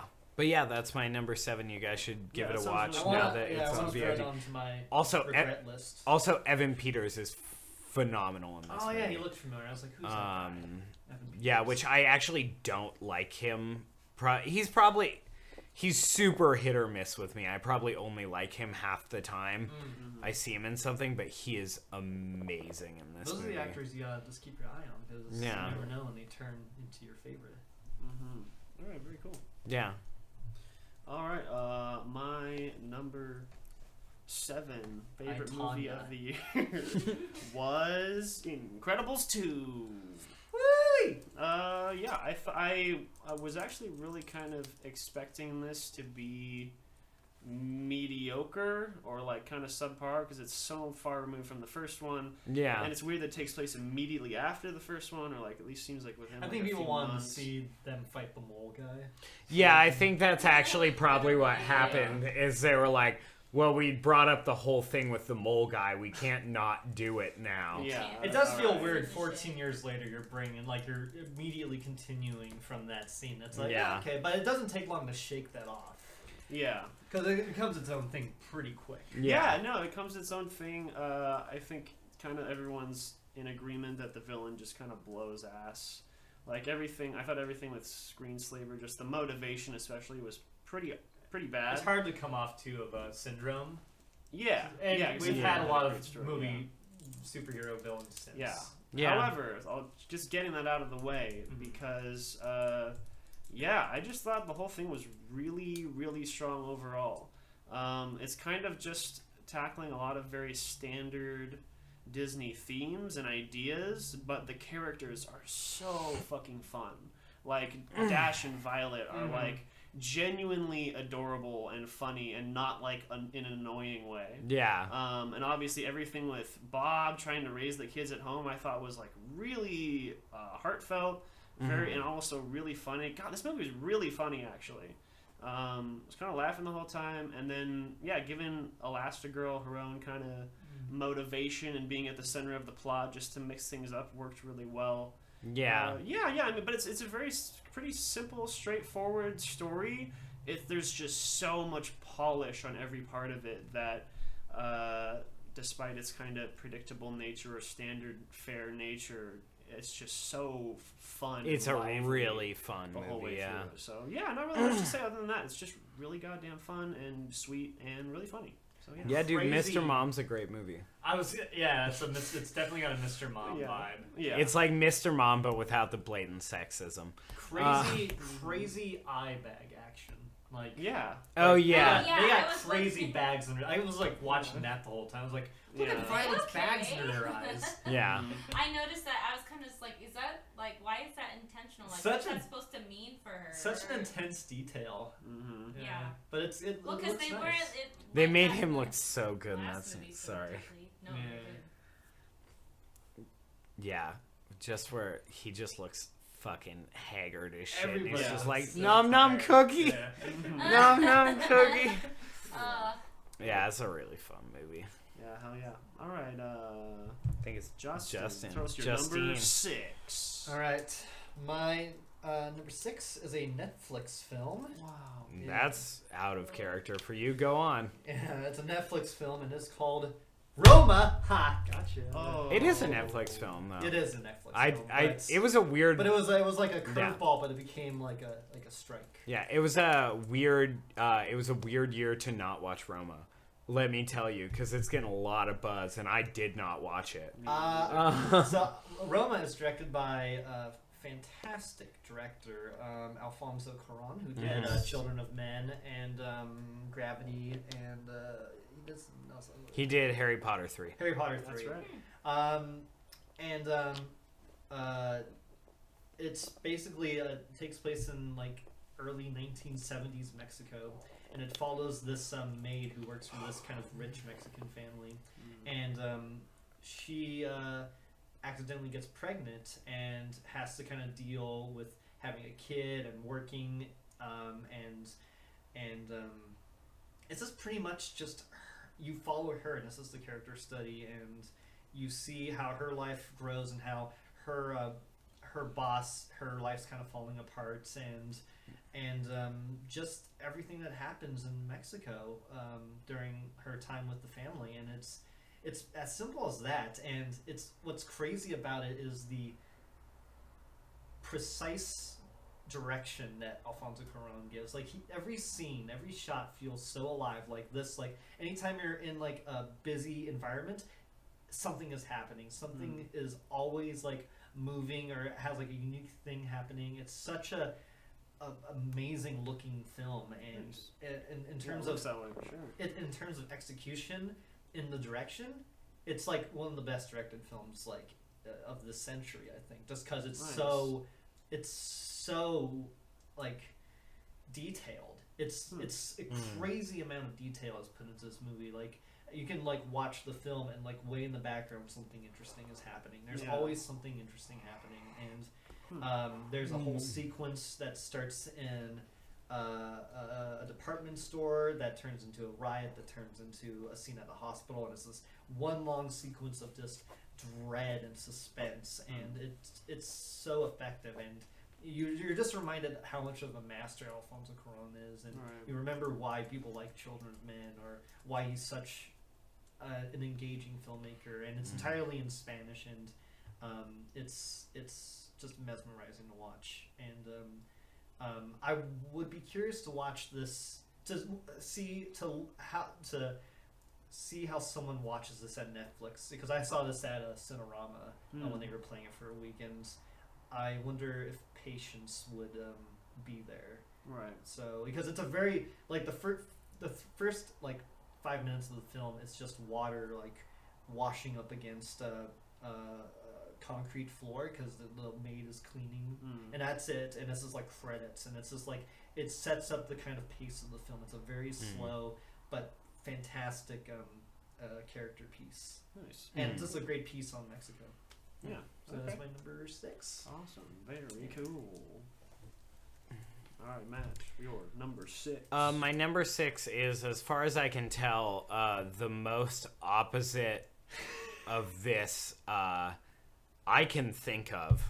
My number 6 is Sorry to Bother You, I didn't see that. Yeah, no, I didn't see which is not a slow movie about figuring out how to go through daily life, and is in fact just pure insanity, basically from start to finish. It's really fascinating because I've seen it twice now, and the first time I watched it, if I had not watched it again, it probably would not have ended up on this list. Right. But there was something, watching it a second time, I don't know what it was. It was just something just so... I think the first time you watch this movie, and Justin, I don't know if you agree with this, but the first time you watch this movie, I think there's such a weird kind of dichotomy between what you expect and what you end up getting. I agree. But then when you go It in, does go into a direction, and I'm like, all right. yeah, into it. it goes into a direction, but also the whole movie is kind of in a direction that I don't think was advertised quite to the extent that I think Which the I'm whole. glad they didn't, because it Yeah. definitely made it refreshing for me when a turn happened. Yeah, but the whole movie's a lot more, really from start to finish, the whole movie's a lot more like bombastic and absurd than you would expect.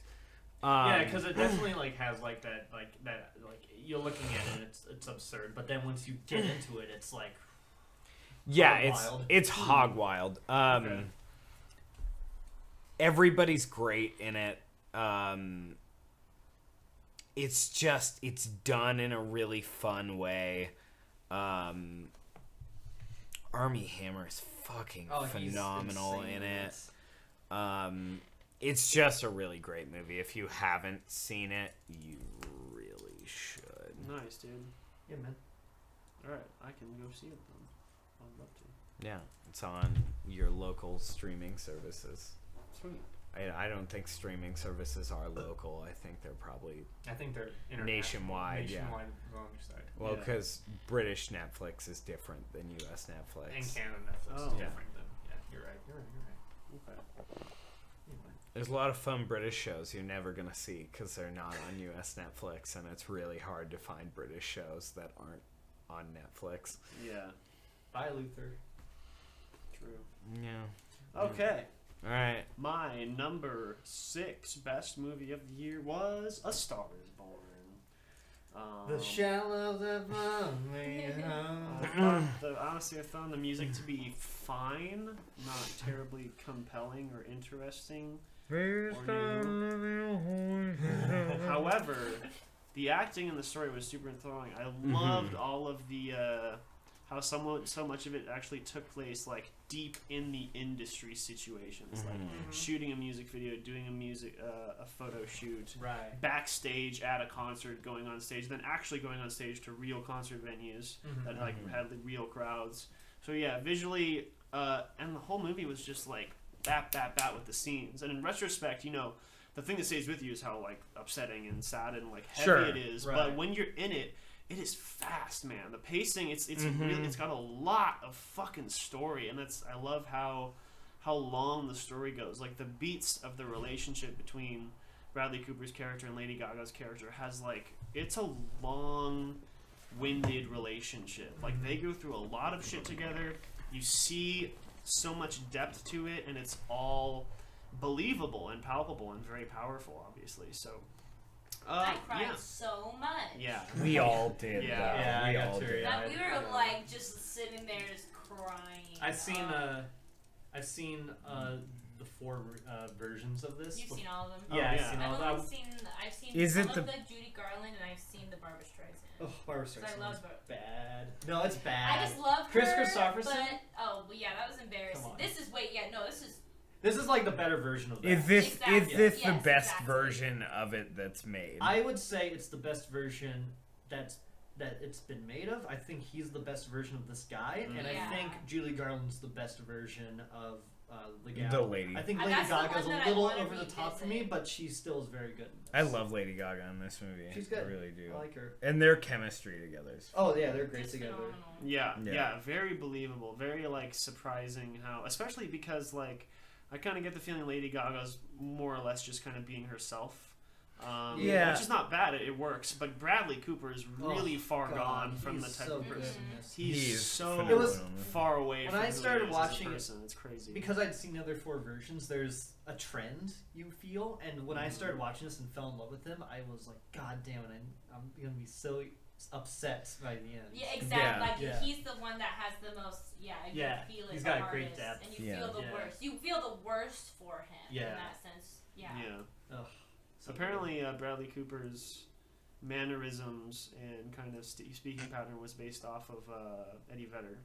Oh, I heard Sam Elliott. Well, it's Eddie It's Vedder, and then probably he multiple took some people. of Sam Elliott because he changed his inflection to be more like Sam Elliott because he wanted 'Cause, it yeah, to be brother. believable Yeah. that they were siblings. Yeah.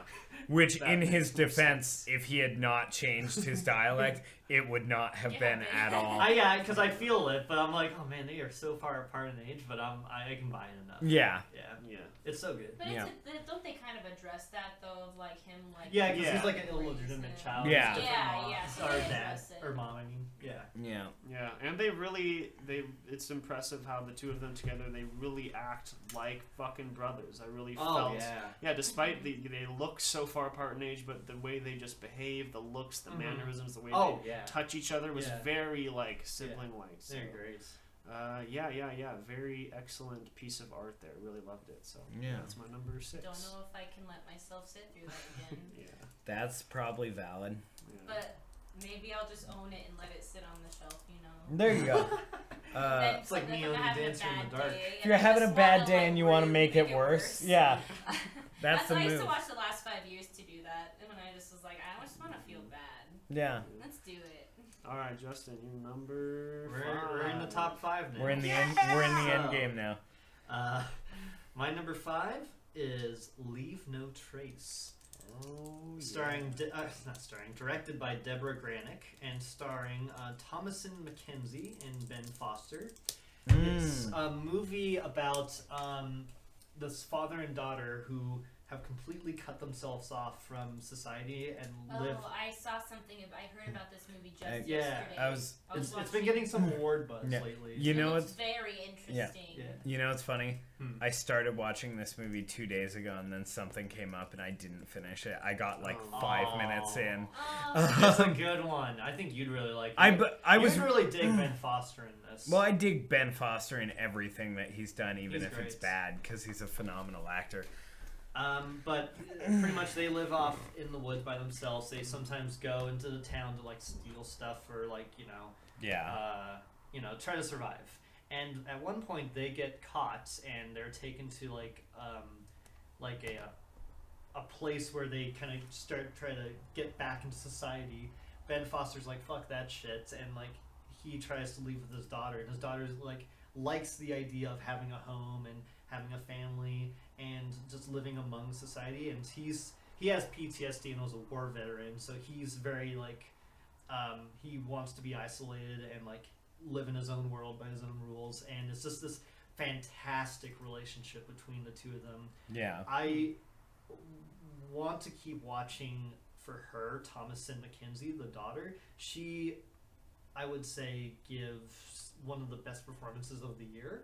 Wow. And she Awesome. is mesmerizing to watch. Her and Ben Foster have this great relationship, and it's so often tragic, and you feel bad because once Thomasin kind of settles into a place, Ben Foster's like, no, we're going somewhere else. We don't want to settle in, and it's just a great piece, and it's one of Ben Foster's best performances, and I just watching him with this and Hell or High Water, and there's a movie I just watched with him recently too called Galveston, which is very good. He's becoming one of my favorite new actors. So Nice. I think this is just an amazing, fantastic movie. And my boss was the first AD on this. Woo! So there's that. What Nice. boss? Scott Larkin was the Oh. first AD on this. Really? Yeah. Huh. So Good for him. yeah. Whenever I tell him, I'm like, dude, Did they shoot in Oregon? they shot in Oregon. Yeah. Got it. Nice. Yeah. But That's amazing. Great film. at what point does Ben Foster start shouting about how he is Comanche? I think that's a deleted scene. You're like 3/4 of the way through. 3/4 of the way through. You feel it, but they just cut that scene Yeah. entirely. Okay, my number 5 is Bo Burnham's directorial debut, 8th grade. There we go. Yeah. Because it's super fucking good, and it really is a movie about basically nothing, where everything just has so much weight to it. Yeah. Obviously, she is phenomenal. Like, she is fucking amazing in this movie. Elsie Fisher. Yeah. everybody's amazing in this movie though, and it's so funny, and it really does have the way of like when you realize something's about to go like really bad for her, you do kind of have that moment where like your heart skips a beat in your chest and you're like, oh God, please no, please don't do this. And then it like happens and you're kind of like, oh right, that had like no impact. Like she's in 8th grade. I forgot about this. Yeah. But yeah, it's really, if nothing else, the monologue her dad gives at the end of the movie is so good. And the scene with the banana. Yeah. I love like you would. I was shocked when I saw this scene, but the school drill. The school shooting scene? Yeah. I was like, what the fuck? It's like true. My heart skipped beats when I was in the Well, theater. because it seemed like when Bo was like on set with the kids from Running Gathering, it's like he was really asking the kids, actors, like, yo, what is your life like? Like, and tell me with your terms and tell me with your feelings. So, Yeah. He mentioned that. I saw it at SIF, and he was there. Oh right? yeah, Oh, shit. Yeah. Holy fuck, that's right. Yeah, I get he- to talk to you about that. Yeah, he's very tall. Yes. That's I can what believe heard that. Recently. Yeah. He's very cool and collected and had a lot of interesting thoughts on the film that you've kind of mentioned there. Mhm. So he was very involved with the children in terms of like getting the idea of 8th grade going into high school was like, Yeah. especially now. Because he was like, I don't know what the fuck you kids do. Yeah, there's a really great My Brother and Me where they interview Elsie Fisher. Oh, nice. Oh, and very it's cool. a lot of fun. Nice. But yeah, she's God, this movie's so funny though. it's so good. and it's so different LeBron from his humor James? too, which is nice because like yeah. because Well, it's funny in such a real way. Yeah. That's why. Yeah. he's not like trying to do like this subversion, which is always effective, but like Yeah, just the whole. We just saw the gag with the fucking. Because in context with the teacher who dabs, it's like so just awkward and cringy, but it's so goddamn real. Yeah. Like just everything about the movement and the lack of commitment and the fact that he's like smiling awkwardly. It's like such a real performance. It's Yeah. crazy. it's Yeah. great. I mean, they all are. But yeah, that's 8th grade. Hell yeah, it is. Or I'm assuming it is. I haven't That been made there in a me feel while. lot of deep Probably things not that made me anymore. feel pretty bad too. Yeah. But in the best. But in the best way. But But it's not a lasting bad with But it's 8th still, grade. But things are like, remember how things are okay even when they don't seem okay. Like it's Yeah. you can take that into your. I mean, maybe it's just a really anxious person. I was like, yep, that's right. Remember how all those things actually like you're gonna be fine. Nothing's gonna Yeah. ruin your life. Yeah. Yeah. So it's Okay. inspiring in that. It's time That's for fair. me to get back into my normal territory of what's usual, or I guess in the past. when we Which did Marvel podcasts. movie you reviewing? Bud? Oh, baby. We're putting number 5 as Avengers Infinity War. oh gee. Oh I We see. just Okay. watched that the other I day. think it's like burnt or something. Shelby started watching that and hated it. Yeah, well, everybody hates it, so everybody can just shut Where's the your fuck up. movie like that? This year, I don't think you not have in the one. top I 10. remember There when really my wasn't number one. There's not 5 gonna be one. was Mike and Dave Need Wedding. Oh, I do God damn it, remember was that. It's because I was so And you high put it and I ahead had in so Monument? much Oh my fucking God. fun. I couldn't let that experience go. I believe that. Too. I was like crying, laughing in the theater This is because true. I was just like, damn. That's when we made you stop smoking weed during the podcast. You were Yeah. enjoying everything, and I'm like, man, Nick, you don't have. That's true. Okay, Avengers Infinity All War. Has problems from a writing standpoint for sure. Has some like plot problems. I tried to laugh and I sat at myself. Oh, dude, shit. God going, damn man. it! Keep going. Oh, Keep man. going. But I mean, damn, if it's not just fun as all hell. And it's like, look, you can feel how you feel about the superhero thing, Yeah. but like, holy fuck, a lot went into that movie. Yeah, there is a whole ton of characters, obviously, with separate motivations and different personalities. And obviously, I mean, we've had like 20 movies to build up to this, so they're all so well developed that, I mean, at this point, Yeah. the biggest draw of any of these movies is the characters and how they interact with each other and all the cool shit they can do. And god damn if this movie delivered on that. Yeah, they sure did. Josh Brolin's Thanos' whole motivation is a bit, has some. It's pretty basic. Oh, I'm so into it though. Oh, nice. Oh my god. I mean, yeah. From an entertainment standpoint, I'm very into it. And like, aside from his motivation, the performance was very good. Oh yeah. Very compelling. Pretty frightening guy. Well, he's the main character of that movie, though. It's the whole thing. Yeah. Like, yeah, it is cool that they really did play it from his fucking perspective for the vast majority of the story. Obviously they're gonna shift that for Endgame, I think. I haven't watched the trailer. I'm not going to, by the way. That's I'm just fair. Go into it blind, but everybody's dying. I loved how. Kind of seemed like it's a whole closet. Whole walk-in closet. Also, side note, I think I've read a lot about this, and I think.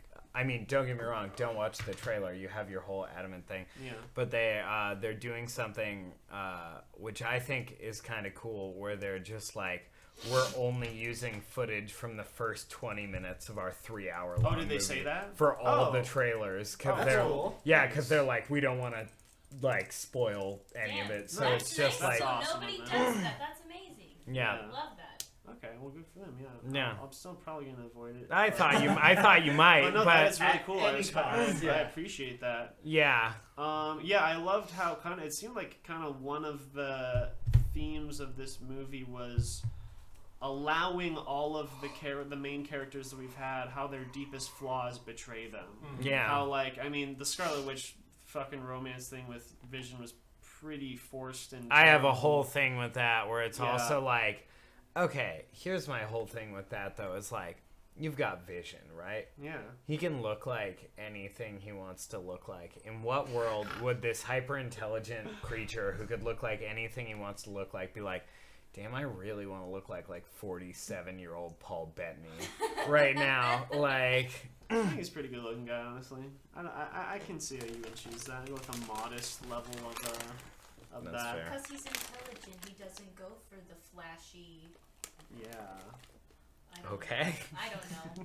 It just. Well, yeah. Either way, their relationship was really forced and not good at all. But they got lots of cool deaths in there. I loved how obviously Thanos brings the starting conflict, but then all of the conflict that keeps pervading the movie is really kind of just our main characters at their worst and making bad decisions or letting their emotions get the best of them consistently. So it's nice. It's just cool to see a movie where everyone's supposed to fucking lose, I guess. It was really interesting and fun to see how they did that. And every major character got a good moment or two at least. Mm-hmm. Wonderful action set pieces that were very clear, very easy to tell what's going on, very pretty to look at. Just really, really, really fun as it should be. And with really strong performances, genuinely strong performances from the lead cast, I'd say. So, Yeah. Also, yeah. Fun tidbit. In the first 4 or 5 drafts of the script, Chris Evans was not in this movie. Oh, really? They just didn't put him in for they didn't want to put him in, and then they were like, no, people are gonna be pissed Not if we right don't after put him Why in. wouldn't they have and him in? stuff like this? that. Yeah. It's weird to me. Because he was supposed to be he was in hiding, and he was just ignoring all That the would've been conflict. When he interesting. came back or whatever. Mhm. Oh. That might be. He doesn't do a whole lot in this, so. They're setting him up to do a lot more in Endgame. Well, I think and he for it has, to be his final movie. Yeah, I think he has 3 minutes of screen time total in this movie. There's really not a lot of it. Yeah. But I think everybody other than Mark Ruffalo and maybe Scarlett Johansson, I think all of their contracts are up and none of them re-signed. Okay. So There you go. see how it goes. Yeah. And, All right. Yeah. here it Well, is. let's keep it moving here. Justin, you're number 4. My number 4 is something we've already talked about. Yep. And that is Mary Avengers, Poppins the Returns. favorites. We got the favorite Tricks baby. me. I was like, I could see how that could be on your top 10 if you really had just had a great time, I guess. So the favorite, directed by Yorgos Lanthimos. Pretty much the same reason why you like it. It's hella good. It's trippy. It's hella good. It's trippy. It's twisted. It's gossipy, which I like. Nicholas Holt's amazing in it. I love Rachel Weisz in it. She's amazing. I mean, all three of the leads really Yeah. just like. But really, this whole movie is a vehicle for the one part where it's like a down shot looking up close up on Emma Stone, and Rachel Weisz says something, and Emma Stone just goes. Yeah. It's literally, honestly, I just want that for It's like like- 2 hours. I like love how venomous they are. Yes. And I love Olivia Colman's kind of bratty nature. She's amazing in it. Amazing and heartbreaking. Yeah. It's tragic to watch. Well, her. that's It's also because I didn't hilarious. expect that at all. It all makes a lot more sense and makes you think of things a lot differently. And that's what we were talking about. It's just how your ideas of all three of these ladies shift by the end. Yeah. That was Even one of my coworkers came up to me and was like, "Hey, did you see or hear of The Favorite?" And I was like, "You want to talk about it? Talk to me? It's. I got you." I withheld my gold star because I thought I had some doubts about giving my gold star to this thing, but I regret it now. So, if I would have given my gold star in the moment, it would be to Rachel Weisz's shooting outfits. Yes, That's the fair. dance outfits. Hold on, can we just Fucking yes. so we don't waste like further time on it? Can we just do Yeah. the gold stars really fast? Yeah, we can do gold stars. Yeah. So mine would have been her outfits, Okay. but I didn't give it in the theater, so it's kind of like a silver star, I guess.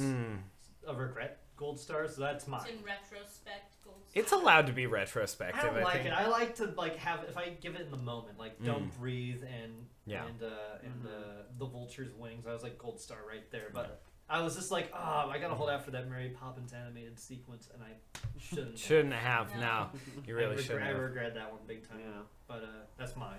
I don't really have one. So there's a scene in the house with the clock in the walls. Oh, great. Where Jack Black gets turned into a baby, but his head does not get turned into a baby. Oh my god. And they cut to it for a second, and it's just long enough that you really don't quite register what you see, and you're kind of okay with it because you're like, okay, whatever, yeah, great, he's a baby. And then they keep cutting to him for this like 5-minute long scene, and they'll cut to him for like 20-minute long chunks, and he's fully CG'd the entire face, and it's so deeply upsetting. It's just there's something about it that's so upsettingly wrong. I love it. And I really just could not shake it off. I was just like, it was that, or there was. Did both of you see Wreck-It Ralph 2? No. Okay, I won't say anything then. There's also a really upsetting, unsettling sequence in Wreck-It Ralph 2. Oh. I don't think they meant it to be, but it really did come off that way. You almost left the theater and the kids were laughing. They're like, it's too much, man. No, it was honestly like a minute where me and Izzy were sitting there and we were just like, We gotta watch this. okay. Like, it's bizarre. That's awesome. It's really not meant to be. It's just like a small detail that they added in for basically no reason, and then the fact that they added it in made it just so upsetting. I love it. I feel like I feel Yeah. like you're not gonna watch Wreck-It Ralph 2, so as we're I've seen leaving, the first one. I'll tell you, Aye. but I won't spoil it for you. All right. Um, Yeah, Matt, your number 4 is up. My number 4 is goddamn motherfucking Spider-Man Into the fucking Spider-Verse. Because it's the goddamn best. Only at 4? Man, I was expecting 2. Dude, it was a good year. This, in my opinion, this is the best animated movie ever made. Honestly, I don't feel like arguing with you. I'm gonna lay it out. honestly, like, At the- it's up there if it's Yeah. It's very At- visually pleasing. At the very least, it is, and I will say this definitively, Right. it is the most well-animated movie I have Yes. ever Oh, seen in my It's- life. It's Yes. way, I've way up there. never seen animation like that. Right. I think they took a fun, different turn with all the characters. Yeah. All the voice actors are fucking phenomenal. Every last one of them. There's great in humor if you're a little fucking geek boy like me. It's also really fun if you're not. I saw it with my mom, which was a weird experience. yeah. I saw it with Izzy and my mom, and even my mom was like, "Oh, that was really fun." But It feels nice too, like I as gotta like see that again. as like a movie that's kind of like a passing of the torch of like the fans who are like big on with like the Sam Raimi movies and like the new kind of generation of Spider-Man. yeah, it's been years and years and years since this has happened, but I saw this movie and I loved it so much that I went back and watched it again the next day. Wow. Because I was just like, I fucking love this movie so much. Like, me Yeah. and Izzy were sitting there the day after, and we were just like, you want to go see Spider-Man again? Well, let's just go see it again. Because it's... God, like, Miles Morales is so good. Yeah. So Um, believable, real. His relationship with his family is also very. It kind of hits all the nice classical tropes of a kid in a relationship with his parents, but it has a very modern believability Right. to it. Like there's the scene where he's early when we first get introduced to the uncle and he's teaching him how to talk to girls and they do the hey thing with the Oh, son. yeah. And so it's like, cute. yeah, Oh my it's like God. me and Kaylin and like all the people in our theater when they did that little interaction, it's like the whole theater was like laughing. You're like giggling. Yeah. But- because it but- was sweet. Yeah, exactly. You're Yeah. not laughing because it's funny. You're laughing because it's so sweet and so charming. Right. And it's like, Yeah. there's Oh, so makes few me movies. smile. I think 8th Grade did that excellently. Yeah. Too, Yeah. where and those are the only 2 movies this year that I can think of that anything like that where you're Yeah. you're just so invested in the heart of the story that you're just digging it the whole way through. Yeah, and it's really great. And I think they did something really intelligent with it too, where I kept watching the trailers and I would be like, 6 of them. You got 6 of them. Yeah. And then I think they just did a really smart thing where they're like, no, we've got 3 of them, Yeah. and then we have some comic relief Extra. characters, Right. and you're just like, That was good. okay, perfect. That was Like, perfect. Yeah, I don't good need to. amount. I don't need to know about Spider Ham. I just Oh, need to thank hear God. John Mulaney a few times and be Yes. like, Yeah, okay, yeah, moving yeah, on. Yeah. Yeah, all the The side villain designs are so fucking good. Like even. Kingpin taking up the screen. yeah. Oh yeah, Kingpin just looking like a goddamn wall. Yeah. The sound design with Prowler was Oh. super scary. Oh, Yeah, okay. when he's Genuinely like, every time Yeah. you would appear, it'd do this growl. It's so It's good. Yeah. genuinely Like- frightening. Well, Yeah, and it's it's really powerful. and it's like that scene where he's like in the house and it's like that scene's so fucking tense. Oh, yeah, it is. And Yeah. you're just watching it and you're like, this is a goddamn animated Spider-Man movie for Yeah. children, but you're sitting there like, yeah, God, like it's good when not horror films, when animated films can make you feel tense, like in Kubo and the Two Strings with like the witches oh across yeah, the that water. was Oh my scary. God. I haven't seen it. I don't. Oh, you gotta see I that. don't. I don't believe that. Genuinely- I I don't should believe watch that that 2 again strings just is for enough fun. strings. Oh my god. All right. So yeah, that's my number 4 best movie of the Awesome. year. Yeah, really excellent. Best animated movie ever made. Second best Spider-Man movie ever made. Nice. Okay, my number 4. Don't have much to say. We've already talked about it. Is going to be Black Klansman. Woo! Yeah. Obviously very socially relevant. Wonderful performances all the way around. The way they managed to balance humor for the first majority of the movie and allow you to become comfortable, and then really Just turn it on fuck its your head shit pretty up. abruptly to be Yeah. like, okay, but seriously, guys, this is a fucking problem, Yeah. and like we need to like be aware of this, and you need to be aware of how fucking serious this is. And yeah, just very, very surprising how they did that, and it really just impacted me. It really made me feel something a bit profound by the end when it just gets a lot more serious. But yeah, all the performances around are really well rounded. Lots of great humor and charisma from those leading guys. Adam Driver had me fucking laughing my ass off the whole time. Oh yeah. That underplayed kind of ignorance. Right. Yeah. So yeah, we have not much else to say about it. It's a very straightforward but very just excellently well-rounded movie. Mm-hmm. John Yeah. David Washington. Hell yeah. So my number 3 is a movie called You Were Never Really Here, Oh, I'm good with that. starring, directed by Lynn Ramsey of We Need to Talk About Kevin fame, Oh, I didn't know he did that too. Damn. and starring Joaquin Oh, gosh. Phoenix. Yeah, I heard about this. Ah, yeah, I it's a know good what you're one. gonna talk about. It's a good one. So it's about this hitman who.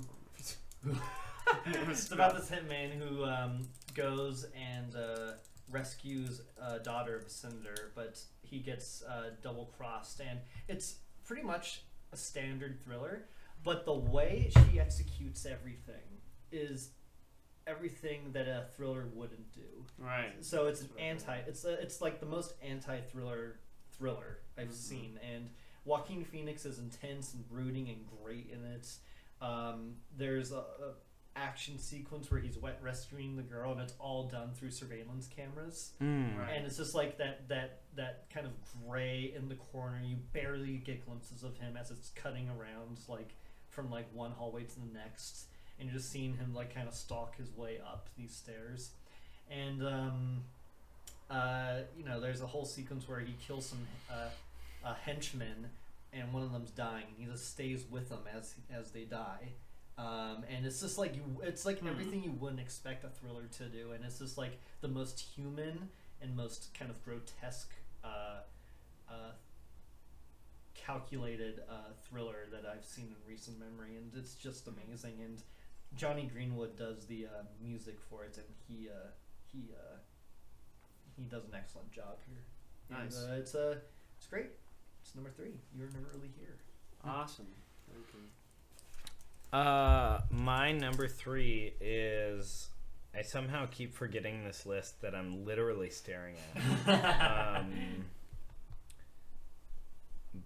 But my number 3 is the Fred Rogers documentary, Won't You Be My Neighbor? I need to That's see a good one. the fuck It's a phenomenal documentary. It's an hour and a half long, and I cried for an hour of it. I was just actively crying. I just saw a commercial for like a phone where they were it was Mr. Rogers Oh, singing yeah. a song. Yeah. And I like started like. It's like Waterworks. Yeah. Oh no! Please no. But Oh god. so Fred Rogers is the most pure, sweet human being to have ever lived. It's also really fascinating, maybe just from my perspective, but I don't think so. I think it's really fascinating to also kind of see how the show ran. Yeah, it is kind of interesting. Because it's kind of the antithesis of how a TV show should run. Wow. And but it just worked so well, and it's so fascinating because you're watching it, and the more you watch it and the more you watch it, the more you're like this was just such an insane like blip, and like this never could have happened at any other point in history. Like this can't happen again. It couldn't have happened before this. It was just such a random fluke that this thing came into being, and this guy just got like given this power to do this, and was just like, well, I just want to help kids. It's all I want to do. It's fascinating. And it's really adorable, and it's really sweet, and it's really sad, but it's a really great documentary. Awesome. Yeah, I bet. It looks super great. Very heartwarming. Kaylin, you're like getting ready to cry back there. Because I love Mr. Rogers. It's super good. Yeah. I really enjoyed it. Oh gosh, I started reading a biography about him, but I didn't have I didn't want to buy it at the time. But it's not at the store anymore. about him, and it was. I just started reading, and I was sitting there like, oh no, I'm gonna sit here crying in like UW bookstore, like on the floor, Yeah. like, just reading this. All right, Nick. Okay, bringing her home. My number 3 movie of the year was 8th Grade. Nice. Yeah. Nice. Bo Burnham is setting himself up to be a goat for sure. Yeah. I think. What the fuck? Yeah, just all around wonderful talent from that guy, and yeah, all the kids were shockingly convincing. Mm-hmm. Wonderful performances from all of them. Just so real and raw, and yeah, as you said, really put you in the shoes of that existential worry of your life's somehow gonna end immediately because of something awkward happening to you. And he did. Bo Burnham or whoever else edited it did such a great job of making the editing really funny. Like, when she first looks at the boy she thinks is hot and he's like shirtless at the pool party, and it's like, Yeah. Well, it's the music works so like the score of that movie is The phenomenal. weird trumpets that are like building. Yeah. It's so good. yeah, and it's all obvious. I think all of that is soup. You can make a direct line to Bo's stand-up specials with that type of music editing. So yeah, we've already said a lot about it, so I'll just leave it there. It's fucking great. Yeah. Jessup, number 2. My number 2 is a little film called First Reformed, directed by Paul Schrader and starring Ethan Hawke and Amanda Seyfried. You want the most depressing movie of the year about our world? This is it. Yeah. So Ethan Hawke plays a minister at this old, like 250-year-old church called First Reformed, and he was a war veteran, and he is just now acting as a minister for people, and he meets one of the people that goes to this church, played by Amanda Seyfried, and she's worried about her husband because he's saying kind of like a bunch of crazy things. And Ethan Hawke goes to talk to the husband, and the husband is talking about how the environment is in total chaos, and that because we didn't change the ways we handled climate change in 2015, by 2050 the world's just going to end. And so that freaks out the husband. Thus, it starts to build up in Ethan Hawke's mind, and what's happening with the Earth in terms of climate change and how garbage is used is reflected onto what his character is going through in terms of like what his health is like and how it's declining, and it's just it's written by the guy who wrote Taxi Driver, so it's very similar in that vein in terms of like a nihilist in a way, just kind of like trying to exist in this world, but feels like they are pretty much lost in the world, and it's a very dark piece with an excellent direction and a performance by Ethan Hawke. And it's just one of the best films of the year. Yeah. So it's kind of just about a preacher losing his faith by being exposed to the reality. Yeah. Like, because he's using a lot of references to like, if you just believe, but then all this stuff comes up, and he's like, I don't really know how to work around this now. So it's a very interesting, and like if you like Taxi Driver, this is like a companion piece to Taxi Driver, big time. Nice. Nice. All right. Yeah, that's my number 2. Matt, number 2. My number 2 is A Star Is Born. Yeah. Nice. I don't really have a ton to say about it. It's just a really phenomenally well put together movie. And I think the chemistry between the two of them is amazing. Yep. I'm gonna be flat out honest with you. I fucking hate this trailer, but it's just because I've seen it They 80 that goddamn times. Yeah, it was everywhere. I got sick of it too, for sure. And I got sick of it to the point where I was like, I'm going to end up making fun of this movie. And then I saw the movie, and I was just so... It really gets you right from the beginning. And what I love about this movie is it's funny because I think that's the difference between this movie and Bohemian Rhapsody. Is you go into Bohemian Rhapsody and you're like, look at Freddie Mercury playing for this giant auditorium full of people, and look at this show that he's putting on. Then you come to A Star Is Born and it's like, it's not about a fucking show. They must have hired hundreds of thousands of background extras for some of these scenes. You barely see them because it's not about them. It somehow manages to be so big in scope but stay such an intimate story about these characters, especially like with the camera work and with their chemistry together. And it's really upsetting. It's a wildly upsetting film. I had never seen any other version of this film, so I didn't know how it was going to end. Yeah. So I was kind of like, oh no. Once I picked up the trend, I was like, no. They showed like nooses like on a Oh, like on yeah, a big yeah, billboard, and I was like, there it is. Yeah, I was like, well, whoops. Yeah. I was like, I wonder how it's gonna happen. Yeah. I fucking love Lady Gaga in this movie. Yeah, I she's really, so good. Yeah. I think she's phenomenal. And yeah, obviously Bradley Cooper. Like, Lady Gaga's phenomenal in this movie. It's Bradley Cooper's movie, like, all the way through. Obviously, he fucking rewrote it. He fucking directed it. It's his movie. Yeah. Like, and it shows so hard that it's just such like a clear labor of love for him, and it just comes through so potently in the movie itself. Yeah, that's all I'm gonna say about that. All right, we're almost done here, folks. My number 2 movie of the year, one we've already talked plenty about, so I'm going to say it was The Favorite. Nice. My second favorite movie of the year.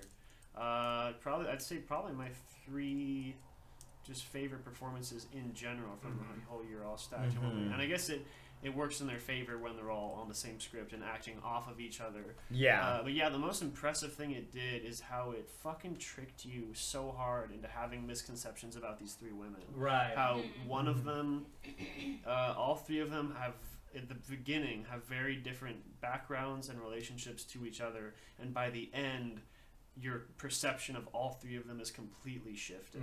Yeah. Whether, I kind of just want to be vague to avoid spoilers, but how one of them is kind of seen as the domineering villainess.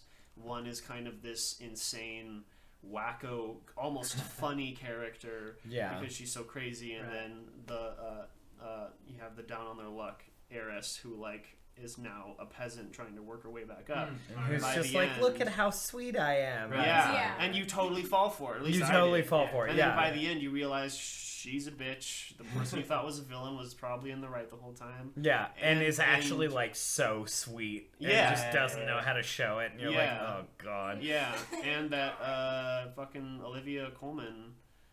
Yeah, just like the scene where there was some shift in the middle of the movie where it's revealed, what happened to her and why she's the way she is.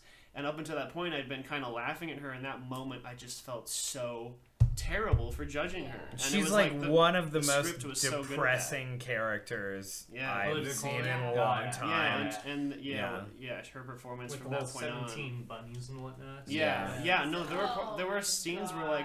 where she just wouldn't say anything and would just show her face, and I would just Oh, start fucking. yeah. I would just start fucking crying, dude. Like Yeah. it was just so heartbreaking what she went through. So yeah, excellent piece of work there. That's the Yeah. favorite. Speaking of favorites, What? Yeah. we got our favorite film of the year. Oh my god. All right, so from The Guilty, The Burning, Minding the Gap, Wildlife, Roma, Leave No Trace, The Favorite, You Were Never Really Here, and First Reformed, we have a movie that I was not expecting at all to be my favorite of the year. Why is it Bird Box? To stay up with the meme culture. Okay. Yeah, that makes sense.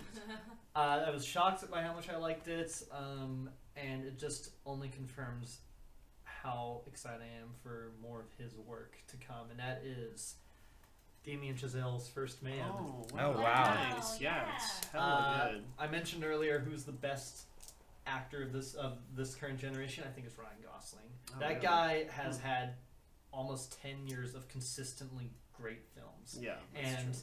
whether he's doing a very collected performance or an outrageous one like Nice Guys or Yeah. whatever, it's just he is so invigorating to watch because immediately when he loses his daughter at the beginning, Yeah. you see he tries to contain all that emotion, Yeah. and whenever he has like a spike of emotion, it is like when he gets the call at the White House and he's making a joke and something tragic had happened at Yeah. NASA, he pulls back right away, and it's Yeah. such detailed, magnificent acting there. Yeah. You can feel like how he just has to suppress his like Oh, yeah. rage Oh, yeah.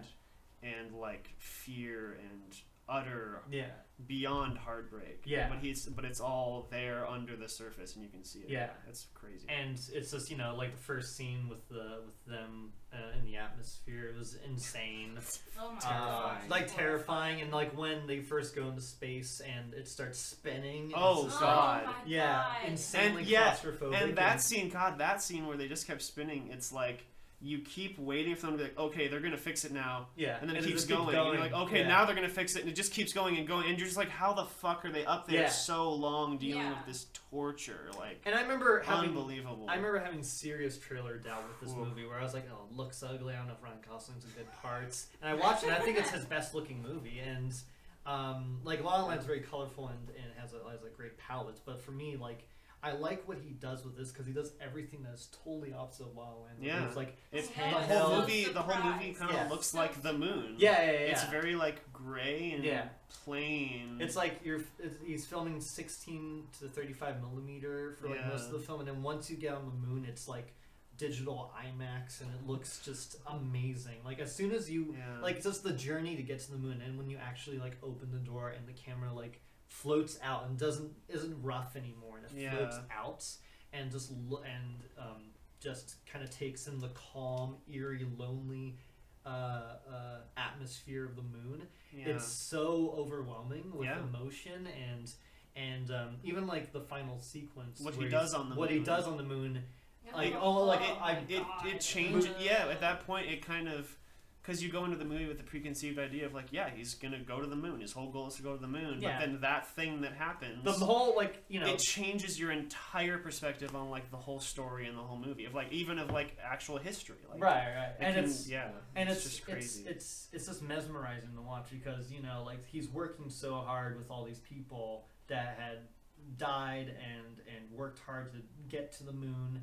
died randomly Dan- too. oh, yeah. That's the Yeah. terrible part is Yeah. they just died such random, sudden deaths that were like probably not even preventable. Yeah. for the most part. And just little hints of his daughter, like with the Yeah. swing sets and like the bracelet. It's just like it's so emotional for a movie that people are calling cold, and I don't think it's cold at all. I think Is that it's really? I think Huh. it's such a powerful movie, and I, I think agree. it should be recognized more. And Claire Yeah. Foy's amazing. Corey Stoll's funny as Buzz Yeah, he Aldrin. was great. Yeah. But yeah, and Kyle Chandler is amazing in it too. And I think what's his name, Patrick Fugit's in it. Patrick Fugit. Yeah, I think he's in it, and he's great. I mean, every actor's great in it, and especially Claire Foy. And like, even at the dinner table when he's saying his goodbyes to his yeah. kids is Yeah. amazing. So. Damien Chazelle, I think, continues to be a fantastic director and one leading the charge for this new kind of era of filmmakers, and made my favorite film of the year. Very nice. That's awesome, dude. Yeah, Nice. it's hella good. Super great too. He wasn't First Man. It was him. Patrick Fugit. Was it? Okay, cool. Yeah. It looked like him, and I was like, is that who I think it is? He's great in it. My favorite movie of the year was mid-90s, directed by Jonah Hill. Nice. Cause it's fucking amazing.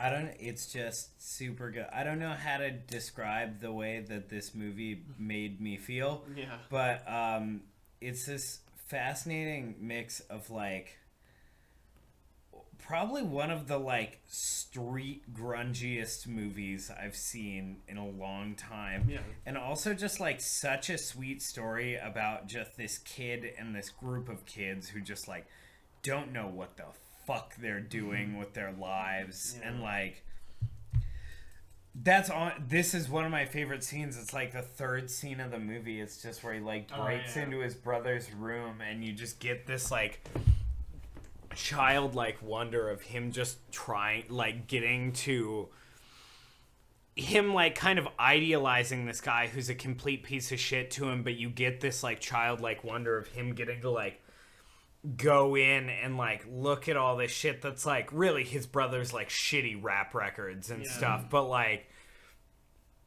and just think they're so, it's just such a, It's through his lens, like genuinely through his it's perspective. such a human movie, like from his perspective, and it's really funny, and it's also there's something very like weirdly tragic about it. Yeah, I get that. Yeah, mainly like in the second half, where you just The descent. in a well, way. it kind of forces you into the reality of kind of seeing like, okay, like some of these kids are going somewhere and some of them really aren't. And like, this is it for some of these kids. And you're just kind of stuck in this realm, essentially, of this kid who just like loves all of them and is like doesn't want to accept that some of them are just like fuck ups. And the whole goddamn movie just feels like a skating video, which is great Sure does. skating sequence at the end. oh yeah, and the way that they shot it, yeah. the way he shot the whole movie is just fucking great. And I was really nervous because that kid is in the house with the clock in the walls, and he is fucking horrible in it. Oh, Is he? wow. He is Hard to believe, yeah. he is the worst part of that He's great in subpar this. movie, Yeah. and he is phenomenal in this Yeah, he's movie. great. Shows what made like Yeah. direction a good movie can do. It's Eli Roth for you. Yeah. Also, for our gamer fans out there, he is he I read about voices this. the son from the new God of War. He voices Atreus. Cool. Um, I read about that later Yeah. because I want to see what else he did, and I was like, oh, that's fun. Interesting. yeah. Yeah. There's a really great video of him at the gaming awards with the guy who voices Kratos. I bet that one's in a very interesting way. It was cute. It was just they were standing there, and the guy who He's like, voices Kratos was like, and the award for best game goes to, and the little kid's got the envelope, and he just stands there, and he just stands there, and he just stands there, and then he leans. The guy who voices Kratos leans in, and he's like, "Read the paper, boy," and you're like, "All right, good. That was a good one." That's fine. Nice, dude. Yeah, that's a great movie. Yeah, Excellent. mid-90s, real good. Yeah, I would agree. Alrighty, well, guys, we've already discussed it. Probably not a terribly big surprise. Yeah, I think we all know, bud. My favorite movie of the year was Spider-Man Into the Spider-Verse. Yeah. Whoa, baby! Yeah, the animation for sure is going to be, I think, looked back on as one of the most inventive and technologically forward-pushing revelations that have ever been used in animation. Because, yeah, it's crazy how it has that comic book grain, and there's a little bit of, like, choppiness to the movements, but you get used to it really fast, and by the time you're comfortable with it, all of the action sequences, God, the action scenes in this are really fast paced. Yeah, they are just lightning fast. So many characters doing so many things, and Right. somehow you can see all of it. All of it just comes in. They get the exact right amount of time on every frame, the exact right angle. So yeah, stunning to look at. Didn't finish that. So stunning to look at. Yeah, lots of heart from our main voice actors and the people he works off of, his family members. And yeah, I really, really hope that we get more of these movies. I'm far more excited for like more Miles Morales movies than I am Well, Far From Home at this point. To be honest, but, Don't worry, bud. They announced 3 more of them. 3 really? more. Wow. They announced 2 sequels and a spin-off. A week All right. before it even came out. Classic Holy Sony. shit. Classic Sony was just Wow. like cards on the table, just do it. Yeah. Stanley Well, yeah. cameo is a great last Stanley cameo too. It is. It's like It the is. best. I don't think they should do one for Infinity War if they have one. Just 'cause They- that's such a good one. to They end off do well. They on. Get them out of here. We're already doomed because they have one. I think his last one's gonna be Far From Home because they shot Get as it Far out of From Home. here. Yeah, but they won't. You're done, boy. Well, yeah.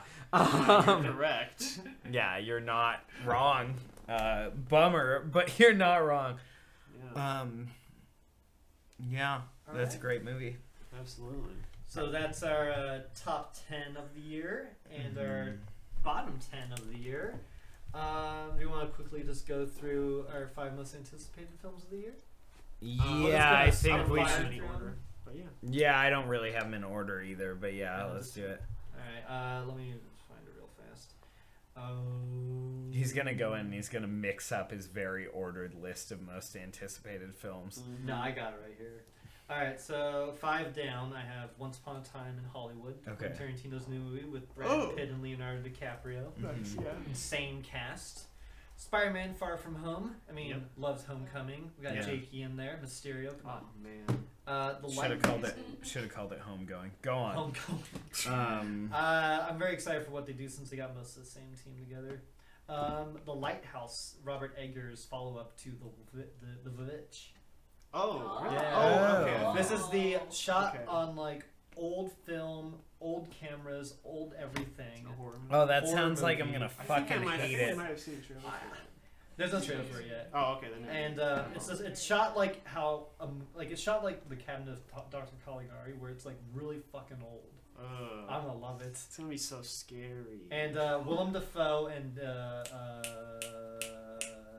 am I forgetting his name? Willem Dafoe. What movie's he in? No, I want to get this. Okay. We'll wait. You've derailed this so hard. I'm starting to get worried that you're gonna miss A Clockwork Orange. No, I'm watching. Sitting I'm watching the time. What's his name? He's Edward Cullen. Oh, Robert Pattinson. Robert Oh, Pattinson, nice. Well, yeah. he's a great actor. He is a great when he's actor. given great material. So Nice. those are the next. So that's what I'm looking forward to. Number 2 is Us, the Jordan Yes. Peele movie. That looks great. That trailer is insane. I was like, this guy's a one-trick pony. I watched the No. trailer for that. I'm like, this guy's fucking lit. Yeah. Yeah. I was stoked, man. And of course, my number 1, no surprise at all, Godzilla, King of the Monsters, Obviously. King Ghidorah, Mothra, Rodan, Michael Daltrey. We got it all. We got Burning Godzilla. Spoiler alert. So it's gonna be great. Yeah. Amazing. Oxygen Destroyer, Super X. All right. Do you want to go? Do you want? The only, yeah, definitely Godzilla's up there for me. There's more, but all right, for sure, my number 1 most anticipated movie is motherfucking Pokemon Detective Pikachu. Like, holy balls, it's happening, guys. We're getting a live-action Pokemon movie. Could be fun. Nick, it's Live gonna be action so Poke- so Oh, bad. no, It's gonna It could be. be It's gonna. fun. I think it's I gonna know, be too. genuinely fun. I think it's gonna be fun. The too. trailer, I was wholly charmed by the trailer. So yeah, that's actually my most anticipated. You ready for Sonic? Oh my god, that's right. With That's Jim happening. Carrey as And they're- Eggman? Yeah. And what's Oh, his name? That's gonna be just horrendous. The guy from Parks and Rec is the voice of Sonic. The guy with the crazy black hair, and he's like really cool. But he's John like, Raffio? John Raffio. Yeah, Oh, he's gonna be Oh. Sonic. Ben Schwartz. Ben Schwartz. Yeah, he'll be. Wow. I mean, I that'll like be, that. I like that casting. That'll be fine. But it's live action. Who plays Shadow the Right? Hedgehog? Shadow's not. Yeah, in it is live action. Like if he was animated, I'd be like, all right, in that the makes small sense. town Whatever. of Green Hill. Wait, really? Yeah. There's some set photos. I It don't looks- understand. Is he in a costume or is it CGI? It's Sonic? CGI Sonic. Great. Costume. He's a hedgehog. Why would Ben Schwartz dress up as like a tall Ben hedgehog? Schwartz really would just have to dye his hair blue. Oh my yeah, God. his hair. He is does look fucking like Sonic. huge. Yeah. Do you have any more? Do you have any more? Not that I can remember. I'm sure there are, but Okay, The Beach Bum, Oh, looks great. Harmony Korine's new movie, Us, Yeah. Happy Death Day to You, because I know who I am and I know what I like. Nice. That trailer's wild. The first one's great though. Have you seen Happy Death Day? And then Spider-Man: Far From Home and Godzilla. Actually, yeah. Oh, yes. 'cause Cinerama, their opening nights. I would do that. Yeah, Big that sounds invitation. great. You want to see the Cream Dreamer, Supremer explode? I love that's you. It. Time to cry. I love you, but it's never worth getting downtown to the Cinerama for me. So I will be seeing it Dude, at my. you gotta I'll see do it. it. No way. I will You be gotta see seeing it it on at a my big screen comfy there. AMC Oh, oak no. tree in my reclining seat with my You don't want to personal experience pizza. what I experienced through Jurassic World again? Oh my god. That's like, you get the price of 2 movies. You got Godzilla and then you get me just losing my mind. I'll be there for it. Sounds entertaining. No Star Wars Episode 9? I completely forgot that existed. Yeah, a so lot of apparently people did. not. I mean, I didn't forget it. Look, I'll watch it. I like both of the other main ones that Yeah, they've made, me too. so I'm there for it. And honestly, like J.J. Abrams could just be like, "Hey, I filmed Chris Pine putting butter on toast for 2.5 hours, and it would probably be like my 7th favorite movie of the year." I'm glad it's like a little lower on the list because I definitely don't know would- if you would put it past top 5. No, I don't think so. If it's just Chris Pine buttering toast, but I love J.J. Abrams, and I will watch anything that he makes, and I will probably enjoy it because I'm pretty easy. I am genuinely excited for the fact that, given where the story is left off, I have no idea where the story is going to go. Yeah, And yeah. I really love that. So Well, that's The only thing about it that we Yeah. know is that it takes place a year after okay. whatever it's called, Last Jedi. Well, I'm really excited because I feel like J.J. Abrams just got fucked. Yeah. Because like Because Ryan he's like, look at all Johnson. these things I left for you, Ryan Johnson. He's like, nope, going this way. But I love that though, where Ryan Johnson was just like, "Eat my dick hole. Here's your I movie," agree. and J.J. Abrams is just like, okay. You broke the mystery box. You opened my box. Fuck.